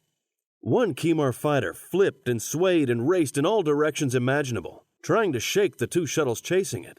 The shuttle pilots displayed incredible skill and continued to give chase, yet the killing shot continued to elude them. The reality was that there was only so much the shuttle pilots could do with the heavier and less maneuverable ships. Soon it became clear that the Kimar fighters had the upper hand, and that it was only a matter of time until the shuttles were wiped out. That conclusion became even more certain when the fighters painted the sky white for a second time. Chapter 62. Sergeant Henderson dropped down on one knee and fired on the advancing Kimar. The troopers beside him did the same, while the Marines behind him stayed standing. The combined railgun fire sent a torrent of bullets ripping through the enemy, shredding their suits and stopping their advance.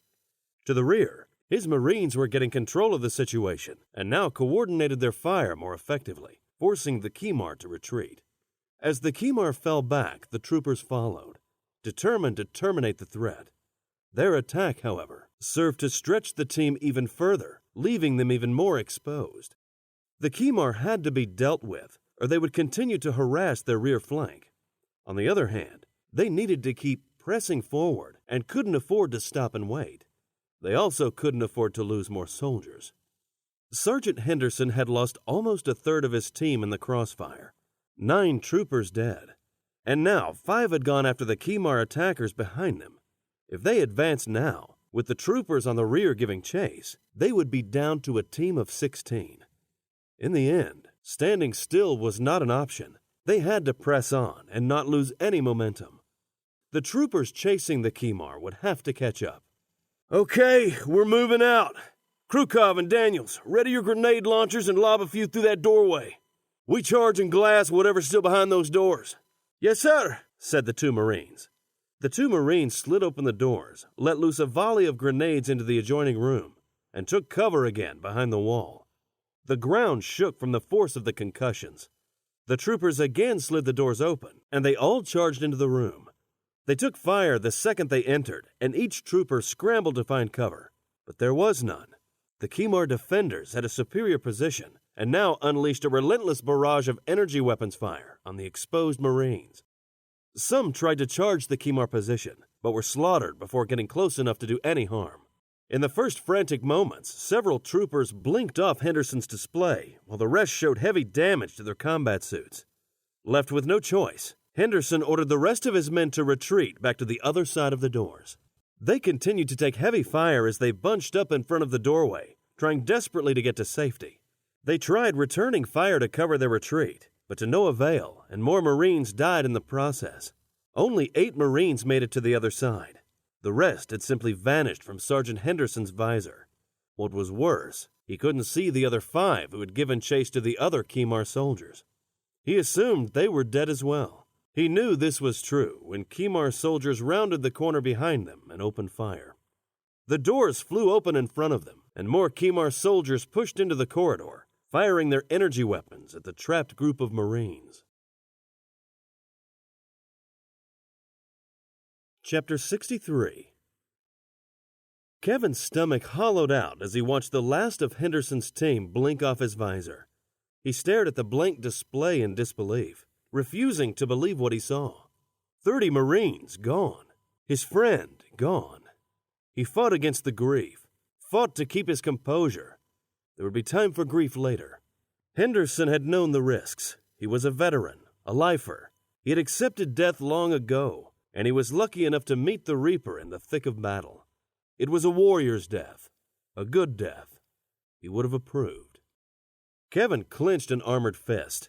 He wouldn't let the sergeant die in vain. He looked around at the different doorways. The shuttles were not doing well against the Khimar fighters, so taking over the prison systems was not an option. Neither was standing around and waiting, but searching blindly for the prisoners would take too long. That left only one option. They would have to split up. "Listen up," he announced over the combat suit's comm. "It doesn't look like we're going to get access to the prison's network. So to improve our chances of finding the prisoners, we are going to break up into 5 squads. Each squad will take a different route, and we will search until we find those prisoners. Any Khimar you come across is to be presumed hostile and shot on sight. We will take no prisoners. Is that understood?" "Yes, sir," said the rest of the Marines in unison. "Good." Kevin quickly organized the squads and assigned each a route. He gave the order for all squads to move out, and they each entered their designated corridors. Kevin leveled his Gatling gun in front of him and led his team down their chosen path. He had managed to contain his grief for now, but a blind fury had taken hold in its place, and he couldn't wait to run into some more Khimar. Chapter 64. "Sir, we've lost another shuttle," said Petrovic. The air battle had turned for the worst, and they were now down to only 4 shuttles. If the shuttles originally had a numerical superiority, it was now lost. The Khimar fighters were simply better equipped for aerial combat and would soon destroy the rest of the shuttles. Then what? Jon shuddered at the thought. Orbital support had been vital to the mission's success. Without the interference, the Hermes could easily eliminate all external opposition from orbit and also take over the prison systems. Finding the prisoners would be simple, and any Khimar defenders could be dealt with easily, but none of that was possible, and now they were all running blind. "Helm, break orbit and enter the planet's atmosphere," said Jon, knowing now what he had to do. "Yes, sir," said Richards. "Sir," said Commander Wolf. "I know, but under the circumstances, it's our only option." "Yes, sir," said Wolf, nodding. Jon sensed the rising tension on the bridge. A quick look around confirmed his feeling. Everyone focused on their work, but he saw the tightness in the neck and shoulders, the rapid glances at each other, the clenched jaws. The plan hadn't survived the opening shots, and now drastic measures were underway. The Hermes turned and began its descent towards Cursus. Entering a planet's atmosphere with a ship as large as the Hermes wasn't completely unheard of, but it was to be avoided. A ship like the Hermes was designed for space, not atmospheric travel. Once inside the planet's atmosphere, the Hermes would be far less maneuverable. This made it more vulnerable, and they all knew it. The Hermes approached the fringes of the Cursus atmosphere and positioned itself so that it would enter with its belly first, as that was the thicker section of the hull. It then began its descent. Flames licked at the underside of the ship and then turned into lashes. The Hermes continued its measured descent, and on the view screen it looked like they were entering a giant fiery mouth. The flames were now wrapping around the sides of the ship, orange fangs pressing down hard, trying to crush the life out of their prey. but the Hermes persisted and soon broke free, with nothing but sky and ice ahead. "Take us to within firing range of the Kimar fighters," said Jon. Ensign Richards dropped the Hermes to an altitude of 30,000 feet. "We have targeting back, sir," said Petrovic. "Glass every one of those damn fighters." "Yes, sir." A merciless stream of blue light erupted from the Hermes, boring holes through 2 of the Kimar fighters. Their flaming carcasses fell from the sky and crashed into the glacial mountains below. The rest of the fighters broke off their attack of the shuttles and turned their attention to the Hermes. They raced at high speed straight for the Hermes, too fast for the now regrouping assault shuttles to catch. The Hermes continued firing, destroying one more fighter, but the rest evaded the energy weapon onslaught and bridged the gap between them and the warship in blistering speed. In comparison, the Hermes sat motionless in the sky, too cumbersome to outmaneuver the agile fighters. "They're trying to ram us. Bring railguns online. Point defense mode." Railgun turrets sprang up across the Hermes hull and opened fire. The shells created their exploding barrier in front of the Kimar fighters, blocking their access. But the Kimar fighters were not missiles and did not fly straight into the barrage. Instead, they scattered, looking for a gap. The Hermes continued to fire its energy weapons at the fighters and destroyed another attacker. But that left 5 more.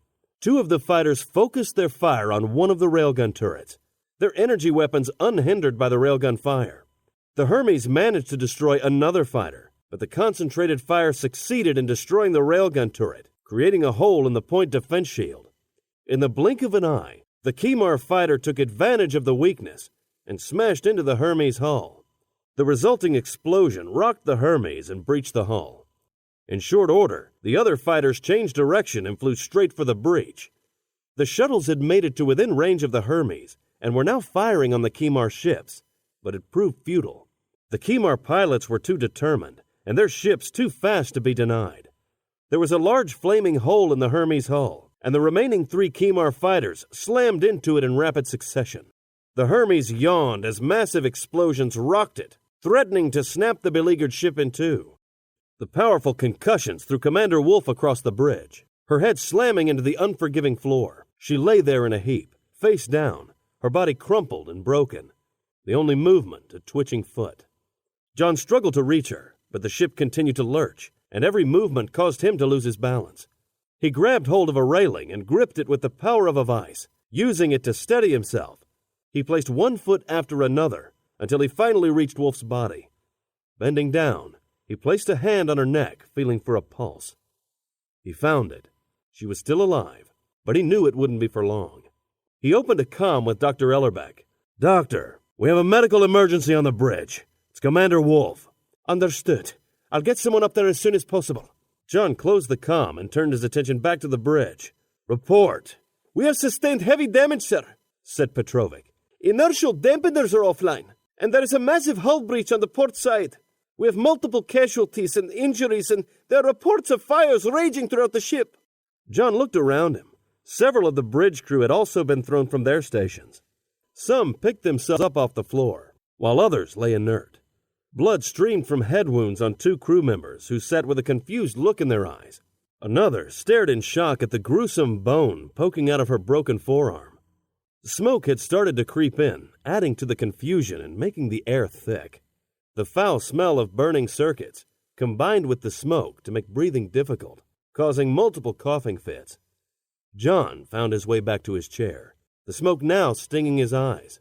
"We're losing altitude, sir," said Richards. "Can you compensate?" "Negative. I've only got thrusters. I can use them to slow our descent." "Can you land her in the valley?" "Yes, sir." Jon opened a comm with the rest of the ship. "All hands brace for impact. Emergency landing underway." Chapter 65. Kevin and his team approached a double set of doors, which opened as they got closer. Ahead was a large open arena, which looked like an indoor gymnasium of some sort. "They must use this for the prisoners. We're getting close," said Kevin over his comm. He gestured for his team to enter in 2 groups, one taking the right flank and the other taking the left. The Marines rushed through the doorway 2 by 2, splitting up as they went. Railguns leveled in front of them and ready to fire. They moved so fast that it would be difficult for the enemy to target them, but there was no resistance, no firing. Kevin's group continued to advance. They reached the far side of the large room with ease and regrouped at a far wall. There were openings at both ends of the wall. Listen up. There could be Kimar on the other side of this wall, waiting to ambush us, so we're splitting into 2 teams. Private Chen, you and your team are going to take the opening on the left. Yes, sir. The rest come with me on the right. Nice and easy. We're not getting nailed by a Kimar ambush. Move out. The 2 teams split up and approached their designated openings, flanking them from both sides. Kevin looked back at Chen and held up a metal fist. He waved it forward, and the 2 teams entered. They moved in with fingers tight on their triggers, ready to take on an entrenched enemy. But what they found stopped their advance faster than any Kimar energy burst could. From one end to the other were rows of naked humans, hanging upside down from the ceiling on hooks. None lived. There were hundreds of them, both men and women, and all visibly tortured, their bodies riddled with cuts, welts, and blisters. Their arms were not bound, but hung down instead, like some morbid human willow tree, making it impossible to walk through without the corpses touching you. What the hell is this? Said Chen. The Reavers, said Kevin. He looked ahead and saw a set of doors, and it all began to make sense. They make the rest of them walk through here to get to the gymnasium. Those fuckers, said Chen. Several other Marines grunted in agreement. Kevin knew they had to get through to the other side of the doorway, so with grim resolve, he gave the order to advance. Even with his combat suit on, he swore he could feel every hand of every corpse touch him as he passed. He didn't want to look, but he couldn't help staring at the lifeless eyes of each Reaver he passed. He felt them all pressing against him, grabbing at him, trying to hold on to him. He knew it was all in his imagination, but he couldn't shake the feeling they were trying to hold him back, trying to keep him from reaching the doorway and crossing through to the other side. I don't know if I'll be able to sleep after this one, said Reynolds. You and me both, said Burke. These Kimar are some twisted motherfuckers, said Chen. I've got something special planned for them. Okay, everybody, stay focused. Keep your eye on the prize, said Kevin. The Marines made it through the Reaver corpses and reached the doors on the other side, with half the group flanking the left side and the other half flanking the right. Okay, same as before, said Kevin. On 3 we go in, 2 by 2. Yes, sir, said the rest of the Marines. 1, 2. Just then the doors slid open and a round metal object flew through. Bomb! Yelled Chen. But before the Marines could get out of the way, a blinding flash of light discharged from the device, and the power drained from Kevin's combat suit. Where he was once a metal Goliath, he now collapsed under the dead weight of the unpowered body armor. He hit the ground hard, and he heard the rest of his Marines doing the same. He tried to open a comm with the rest of his team, but to no avail. Chen, Reynolds, Burke, respond! But there was no response. He tried to get up, but his combat suit wouldn't budge. Everything was dead. Then, realization swept over him. The device was an EMP weapon. It fired a focused electromagnetic pulse at his team, frying the power supply and all the circuits in their combat suits. They were all trapped. He heard the heavy stomping of more combat suits, but any hopes of rescue were dashed when Kevin looked up to see 2 armored Kimar standing over him. Dread swept over him as they bent over and each grabbed one of his arms, lifted him up, and dragged him through the doorway. Chapter 66. The Hermes left a fiery trail as it fell from the sky. The remaining assault shuttles followed closely, yet were almost invisible beside the wounded warship. Thrusters fired underneath the ship, ensuring the fall was a controlled one, and the Hermes dropped its landing gear, hoping for an easy landing. Ensign Richards manually controlled the fall, positioning the ship for a landing in the valley directly in front of the prison complex. On the view screen, the ground came up fast. Mountain peaks and frozen cliffs rushed past as the Hermes dropped past them like a giant skydiver, waiting until the last minute to let loose her parachute. They were still falling too fast. Even with Richards' flying prowess, they were not slowing down enough for a soft landing. There simply wasn't enough power in the ship's thrusters. As alarms rang out, fires raged and smoke filled the bridge. Jon stared at the view screen. He stared at the crystal blue surface rushing up to meet him and wondered if this was it. Would he die here on this desolate frozen world? Would he finally be free? I want to live. He heard the words, or rather felt them, but wasn't sure where they came from. Was it him or the creature? He didn't know. Did it matter? With all that had happened, did he still want to die? The answer was no. Why? At that moment he thought of Bria and Anki. For all his efforts to save the Reavers, for all his dreams of freeing humanity, at this moment, the only thing that made him want to go on was Bria and Anki. Why them? Did he love Bria, or was she just a replacement for the wife he lost? What about little Anki? The little girl did bring out his paternal instincts. Was it because he missed his daughter so much? Did it matter? They needed him, and he realized he needed them just as much. He wanted to protect them, and for whatever reason, that desire made him want to live again. He looked back at the view screen. Richards had managed to slow the drop considerably. At their current speed, the Hermes would be damaged by the impact, but shouldn't be destroyed. He looked over at Commander Wolf's still motionless body. A medic was crouched over her, trying to revive her. Jon yelled at the medic, "We're going to crash! Grab hold of something!" At first, Commander Wolf didn't know exactly where she was. She looked around at the mayhem surrounding her and was jolted back to reality. The battle, the Hermes had been hit. People were injured. She had to get up. The crew needed her, but something was wrong with her legs and she couldn't move them. She looked down expecting to find them pinned under some piece of equipment, but there was nothing. She noticed the medic working on her. She had been injured, and from the looks of everything, it was serious. Although the Hermes didn't look any better off. Chaos reigned around her. People were injured. Equipment was destroyed. They needed her to keep things under control. As she saw the view screen and the ground rushing up at them, she opened a comm link with Chief Engineer Singh. "Yes, Linda. Raj. Yes, what is it?" She heard the commotion in the background and knew things were no less chaotic down in engineering than they were on the bridge. "Linda, I'm very busy down here. What do you need?" "Raj." Her throat exploded into a violent coughing fit, and she struggled to catch her breath. "Linda, are you all right?" Tears were streaming down her cheeks, and she knew they weren't only from the coughing. Everything around her seemed to slow down. They were going to hit the ground any second now. The medic who had been looking after her was lunging, trying to grab hold of a railing to brace against the impact. This was it. "I'm sorry, Raj." The Hermes hit the ground. The impact made the medic change directions in midair, and her body surged hopelessly into a bank of consoles, bouncing off of them and turning like a helicopter before landing on the ground in a broken heap. Commander Wolf's body didn't fare any better, and flew yet again across the room into a nearby wall. The impact so strong that Jon doubted any bones remained intact. Her lifeless body fell to the floor. Jon stared at his vibrant first officer's corpse in disbelief. So much talent, so much potential. She was the very last person who should have died. But she was dead, all because of him. She was not the only one. Reports were coming in fast from throughout the ship. The casualty rate was climbing. The seated crew members fared much better. The threat of a crash landing forced them all to secure themselves with their seat restraints. The bridge's marine sentries were also unscathed. They wore full combat suits which protected them from injury, so while they were bounced around a fair bit, they got up and took their post as if nothing had changed. On the view screen, the orientation had changed to show the prison complex on the far side of the icy valley.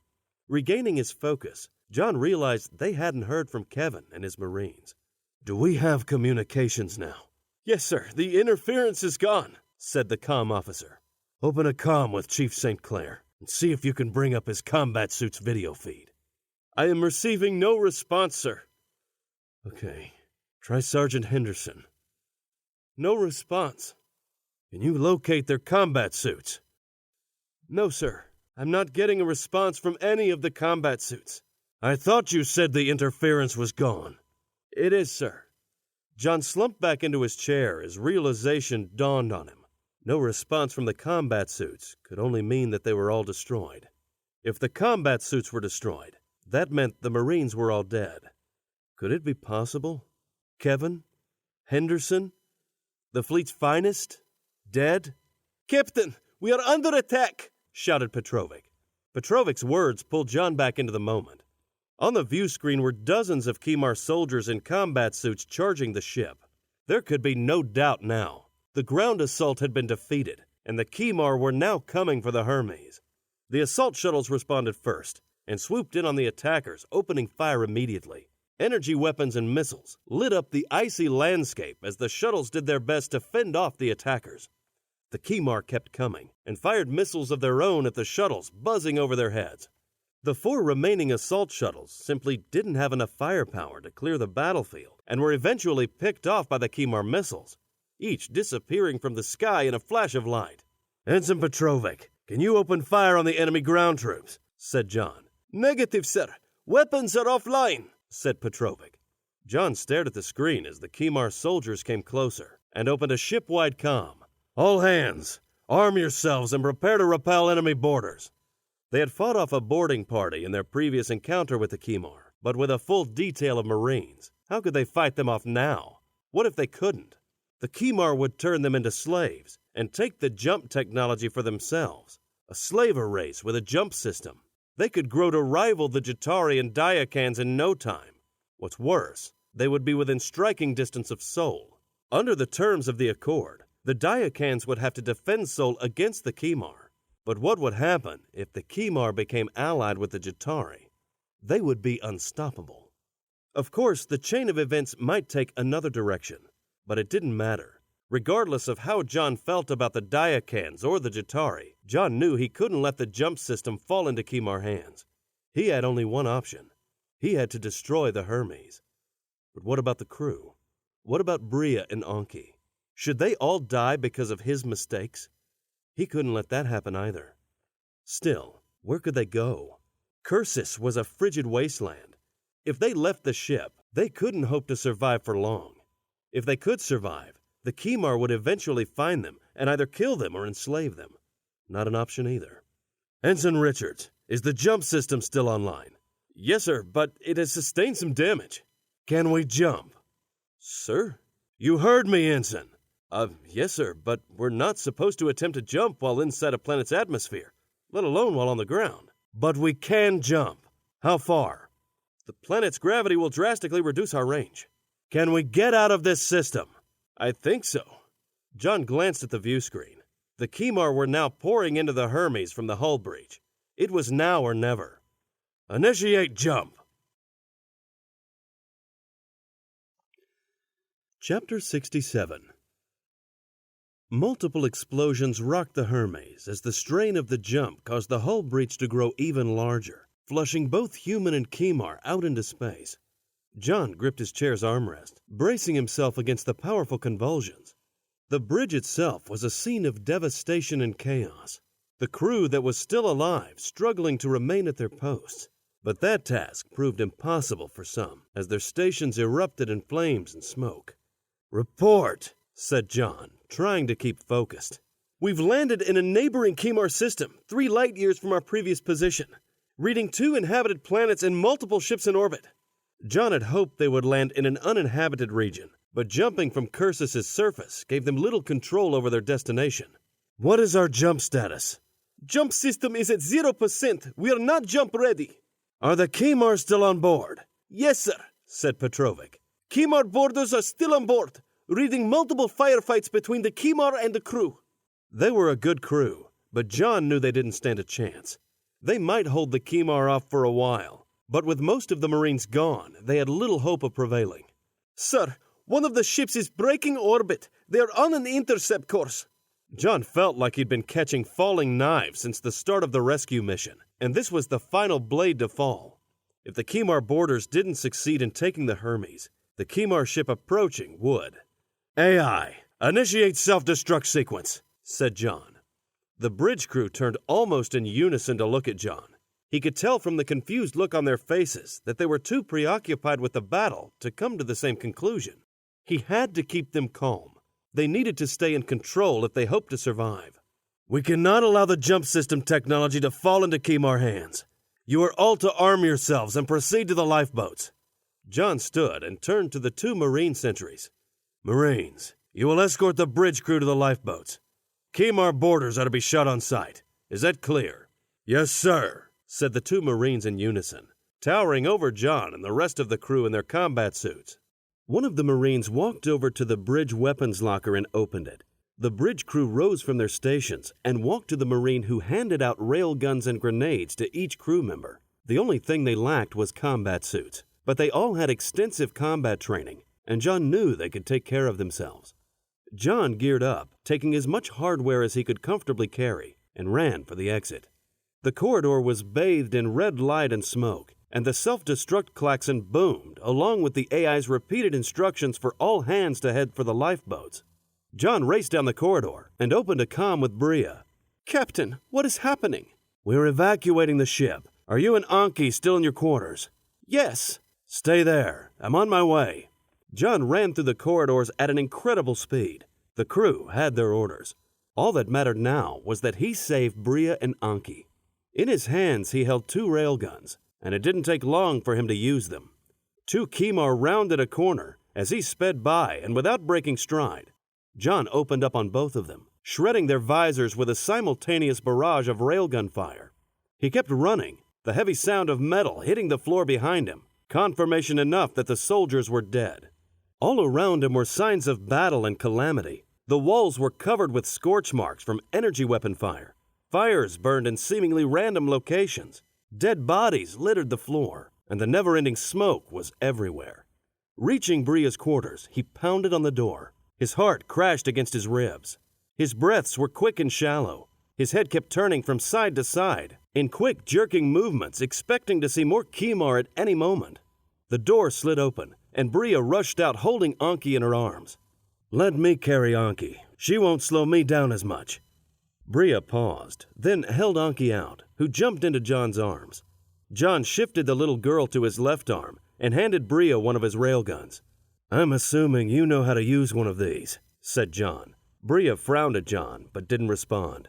"Okay, let's go. We need to make it to the lifeboats. I've already run into 2 Kimar, so there's a good chance we might run into a few more before we get there." With that, they took off running back the way Jon had come. Jon matched his speed to Bria's, and Anki gripped his neck with all her strength, bracing herself for any move Jon might make. She learned fast, thought Jon. Turning a corner, they came upon a wounded crewman sitting against a bulkhead. Jon slowed down and approached the man. His uniform had scorch marks in the abdominal area, and black blood oozed out with each breath. Jon bent down and locked eyes with the man. "Kimar, 4 of them." "Take it easy, son. Do you think you can make it to the lifeboats?" The man shook his head no. Jon looked down at his wound again. Even if he could get him to the lifeboats, there would be little anyone could do for him. Lying on the floor beside the man was his sidearm. Jon picked it up and placed it into the man's palm. The man wrapped his fingers around the gun and looked back at Jon and nodded. Jon returned the nod and stood up. "Let's go," he said to Bria. She looked at the man for a few moments longer, but her face remained hard and expressionless. She looked up, pointed her gun straight ahead, and started walking. Jon quickly came up beside her, and they picked up the pace, breaking into a brisk jog. They made it to the lifeboats without further incident. Despite the chaos throughout the rest of the ship, the scene at the lifeboat hangar was surprisingly controlled. Much of the crew had already arrived and had boarded their lifeboats, while the remaining crew members were finding their assigned docks. The hangar itself was a long metallic cylinder, with a platform running up the middle and doors on both sides leading to each lifeboat. The lifeboats themselves were like mini shuttles. They were designed to be compact and swift. As such, they were Spartan as far as accommodations went. Since they had to make a quick escape under extreme situations, each lifeboat was capable of creating its own FTL bubble. This feature wasn't lost on Jon, and he was counting on it to get away from their Kimar hunters. Jon, Bria, and Anki ran down the corridor until they reached the command pod, the one designated for the captain. When they approached, the scanners recognized Jon, and the door opened for him. The doorway was narrow, only fitting one person at a time, and Bria motioned to Jon to take Anki in first. Jon nodded in agreement and took the little girl inside. As he stepped in, he heard the sound of weapons fire behind him. He dropped Anki in a chair and whipped around, shouldering his weapon as he turned. Through the doorway, he saw Bria down on one knee firing her railgun. Coming from the other side was energy weapon fire, but the bolts shooting by were blue. Jon rushed to the doorway and turned to face their attackers, but they were not Kimar. On the far end of the hangar, firing back at Jon and Bria, were the Diacans. Jon returned fire and dropped one of the Diacans instantly. The rest scattered and broke off their attack. Jon let loose a few more rounds to make sure they were gone and turned to enter the lifeboat again. Bria did not follow. She stayed on one knee, gun pointed forward, but her head was bent forward. Jon's stomach flipped, and he was almost paralyzed with fear. He lunged and seized her by the armpits and pulled her into the lifeboat with one powerful movement. The door closed behind him as he lay Bria on her back. "Mama!" screamed Anki. The front of her shirt was scorched and steadily becoming drenched with blood. Anki lunged at her mother, crying. Bria reached at her arms, and Anki fell into them, sobbing into her shoulder. Bria tried to calm her daughter down, whispering into her ear and stroking her hair. Jon knew he had to move fast. He retrieved a medical kit and went to work dressing Bria's wound, his hands moving with speed and precision. He applied a gel-like substance. As soon as it made contact with Bria's skin, it spread across her abdomen and flooded into the open wound, causing Bria to groan in pain. At the same time, the lifeboat heaved and was discharged from the Hermes. Jon finished the dressing, ensuring the gel was completely covered so that it could do its job. He tapped Anki on the shoulder. The little girl turned to him, eyes red and face wet. "Anki, I need to give your mother some medicine to stop the pain." Anki nodded and looked back at Bria, who reached up and wiped her daughter's tears. She cupped Anki's face into her palms and looked into her eyes. "You need to be strong now. This is who we are. Promise me." Anki shook her head no, her bottom lip quivering. "Promise me." Anki's eyes were locked with Bria's, and the firmness of her mother's tone made her gain some measure of control over herself. "I promise," said Anki. Bria smiled. "That's my good girl." "Anki, I need you to go back to your chair now and strap yourself in," said Jon. Anki held her mother's gaze a bit longer and reached down and kissed her on the cheek before getting up and moving back to her chair. "We don't have any biobots on board, so we have to do things the old-fashioned way. The gel I put on your wound will help it heal and prevent any infection from setting in. I'm going to give you a shot for the pain." "I wish things could have been different, Captain." "Everything is going to be fine. Call me Jon." Bria smiled. "If I die, promise me you will watch over Anki." "You're not going to die." Bria's hand seized Jon's wrist with surprising strength. "Please, Jon, I need to hear you say it." "I promise." Bria nodded, released his wrist, and lay her head back down on the floor. "You need to rest, and I need to make sure we get away safely." "See to your duties," said Bria, her voice no more than a whisper. Jon stood and went over to the pilot's chair and brought up a display. "AI, are you online?" "Yes, Captain. I have transferred my core to your lifeboat systems." "Have all the lifeboats disembarked?" "All lifeboats are clear of the Hermes, though still within the blast radius." "How long until the Hermes self-destructs?" "Hermes will self-destruct in 3 minutes." "How long until the Kimar intercept us?" "At current speed, the Kimar ship will intercept in 20 minutes." "Options?" "The best course of action is for all the lifeboats to scatter while entering FTL velocity." "Scatter?" "If the lifeboats stay together, the Kimar ship will eventually overtake us and seize all the lifeboats. Scattering is the only way to ensure maximum survival rates. The Kimar might be able to capture one lifeboat, but the rest should escape." "Makes sense. How will we regroup later?" "We will not be able to regroup, Captain. Once the lifeboats enter FTL, there will be no way to communicate with each other." "So they'll all be on their own?" "Yes, Captain." "There must be another option." "I'm afraid not, Captain. Under the circumstances, this is the only option that maximizes the crew's survival rate." Jon was stunned. How did it come to this? He knew he didn't have time to feel sorry for himself. He also knew the AI was right. "Shall I proceed, Captain?" said the AI. "Proceed." The AI sent a message to all the lifeboats, letting them know of the situation, and initiated each lifeboat's FTL drive. For a few moments, all the little ships hung there motionless as FTL bubbles took shape around each craft. Shimmering in the darkness, they all looked like a swarm of fireflies for a few seconds, then shot out in hundreds of different directions.